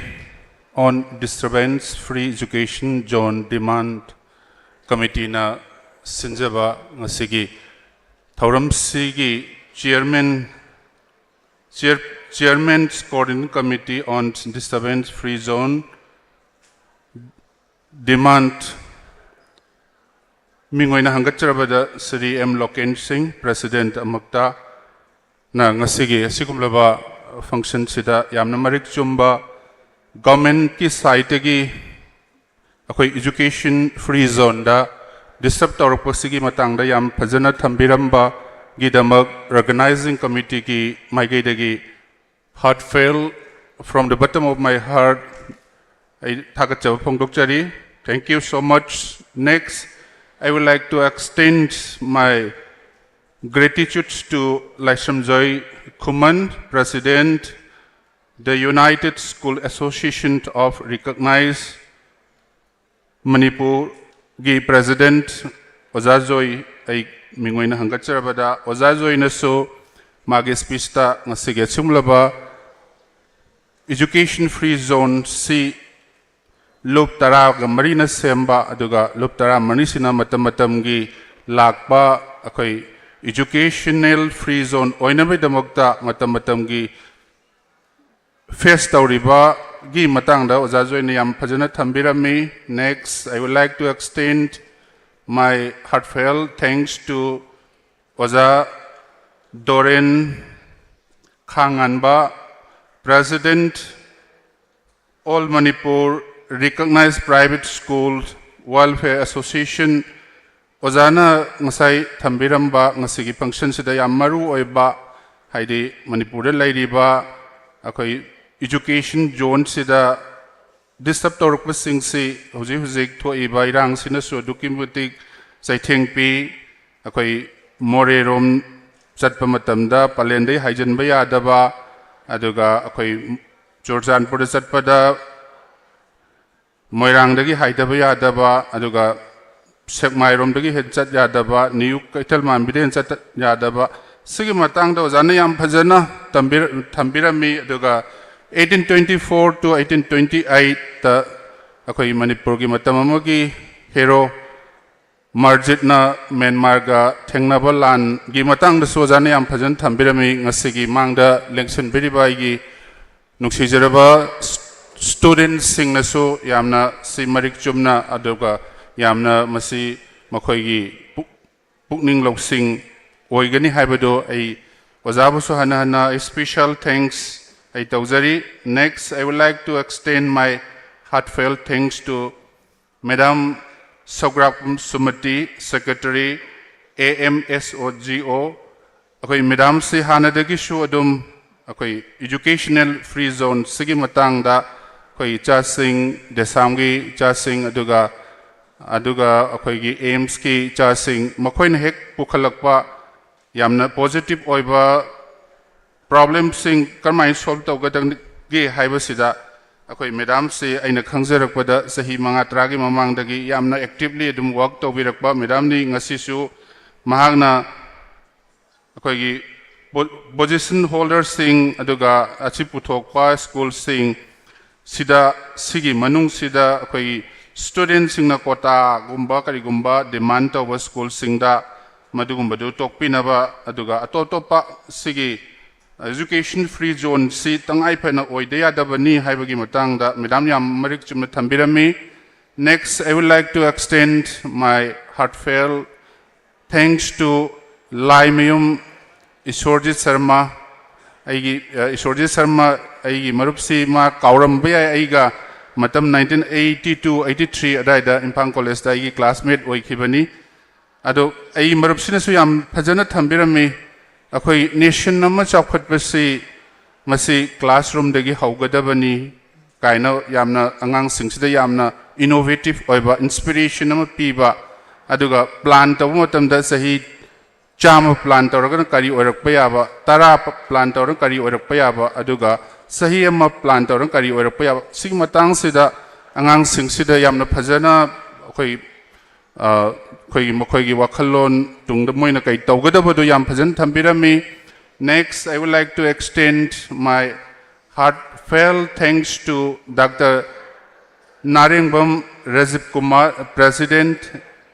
MTI Akoi Ozana Su Yam Pajana Education Free Zone Hairigadi Akoina Karigari Taugadabano Aduga Karmaintor Solve Tauganika Haibasida Yam Pajan Thambirami Ozana Su ai mathangda ai amu mingoina hangasarbada Ozal Salam Jotin General Secretary PSDC Private School Development Council khoi ozana su yam phajan thambirami akhoi se unitedly stand tawrakanda akhoina phangningi ba pot khodimak loina phangani kaina yam phajan thambirami khoi angang singda yamna knowledge oiramgani. For this, I would like to thank Sri Angom Jabam Kailani, Madam Nasu, President Emesta, Madam Nasu, Yam Pazana, Igi Pukning Dagi, Igi Tamui Dagi Tolakba, Government policies that don't know Itaba, Aduga, Madam Gi Huzik Lady Ba, Manipurgi, Yam Luraba situation, Sida. Tangang sing aduga musigi demand gi kari gi matang da yamna madui da tawhanning da ba yam marik chumna Madam na thambirami sigi damit ta so organizing committee gi maigai de gi Madam bu hana thakachari mathang da I would like to extend my heartfelt thanks to Dr. Longjam Jitendra Singha, coordinator Kota Oza Jitendra nasu yamna marik chumba haidi disturbance demands to अखोई ओजासिंगदा अखोई डिमांडसिंग थमजलमगा ओजासिंगना हलागा yum स्कूलदा अंगांगसिंगदा फजना teaching learning गी फजब मेथडसिंग फजना पीबा ngamdaba aduga madum mayam se yamna nungaijadaba aduga kanagumba sangsthana amana mana magi karigumba agitation ama tawning bakanda satra singsibu khulai oina sinnaba asuma mayam si tawbiganu haidana ojana su yam phajana panbirami oja Jitendra special thanks tawjari aduga mathangda I would like to extend my heartfelt thanks to Kongkham Induboson oja huzik leibidre oja Induboson so ai mamang dagi oja gi speech aduga oja gi magi way of walking ai yam phajana khangjai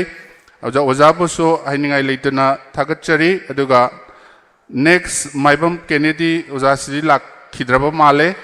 adubo oja so dum laiko kitang thiang lakhibodo oja se ai ngas nahan muki dasu meeting kaya dasu dum punbi khibada da khoigi angang singi ben driver singi representative ni na lakpi khibada yamarik chumba yam thambi gi aduga sagi parents sing aduga oja sing aduga sagi students sing aduga khoi yamna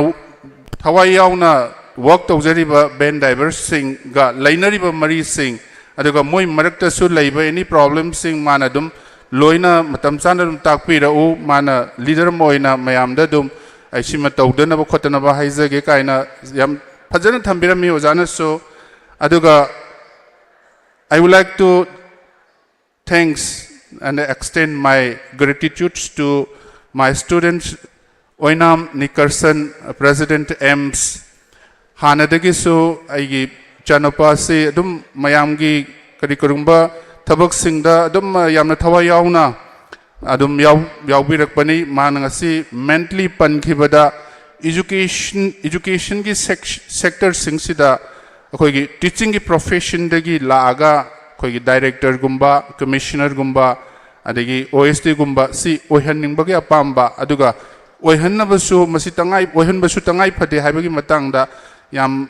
phajana aigi chanapa oinam Nickerson thambirami sigidamakta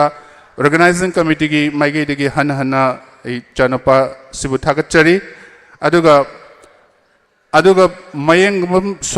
Somerjit Maitai President Desam convener coordinating committee on disturbance free education in Jol demand haiba aigi satra haijabatare aigi mag asisu laibak ki damok ka tholaba aduga hoji Manipur gi thabak inkhang lawa khotpada yamna problem leibase du mayamna ubiram mani ISTV kari media da adugi lana tawsing dugi against ta akiba leitana hoji bak sokna riba lan sokna riba adumba mayam mang thoktana thengna riba chanapani manasu yam bhajan thambirami asagi hoji ei chanapa Nickerson na thambi ke badumaina education sector sida tangai phadana director but leader oriba mayam se basi teaching line da lakpa singsina thamgadabani haibase manasu amrik chumna thambirami aduga masi objective amsu oigadabani kani yamna farm oiba yamna kano oiba wafam su thambirami sigidamakta I have an organizing committee gi maigedegi from the bottom of my heart I thagachari aduga loisalakpada ai romese ani sui aina mayamda clear oina na bai thamjage ngasai ahan bada keynote address pb khiba hojina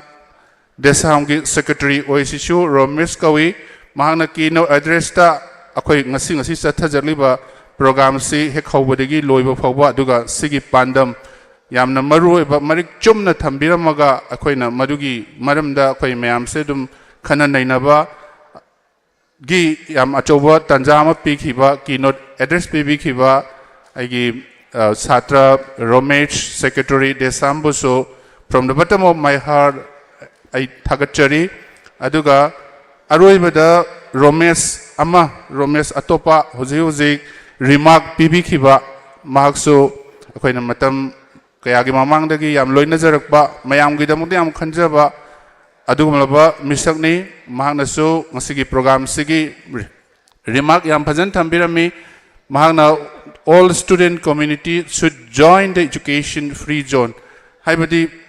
satra khar khaki nataba satra organization khar khaki nataba manipur da laiba satra punamak pullaga asugumlaba education is a free zone oigadabani haibasi khoi punna laumina gadamni haibagi matang sida yam phajan thambirami. So that I would like to thank Mr. Ramesh for your available words in connection with this program. I thamoy sengna Ramesh pu thagat chari aduga amuk hanna ngasigi chairman oibiribana amuk aroibada thokpiraga ngasigi aigi Ramesh na thambiramba pot khara leibadu mathangi program singda phajana amuk yamna marik chumna naina se hena mapung phana na bana thambirambi damakta ai hainingai leitana ngasigi chairman coordinating committee bu amuka hanna soi thagachari aduga ngasigi singul function sida lengbiraiba mangda lengsin beriba satra sing ngasai angan badagi na hojik phawa yamna fashion leina yang wara suwana leibakini tangai phadana tawdaba yade khandana phambiriba satra satri sing aduga mangna lengsin biriba aigi oza sing aduga aina uzabada kokomigi women swing shi yawbiri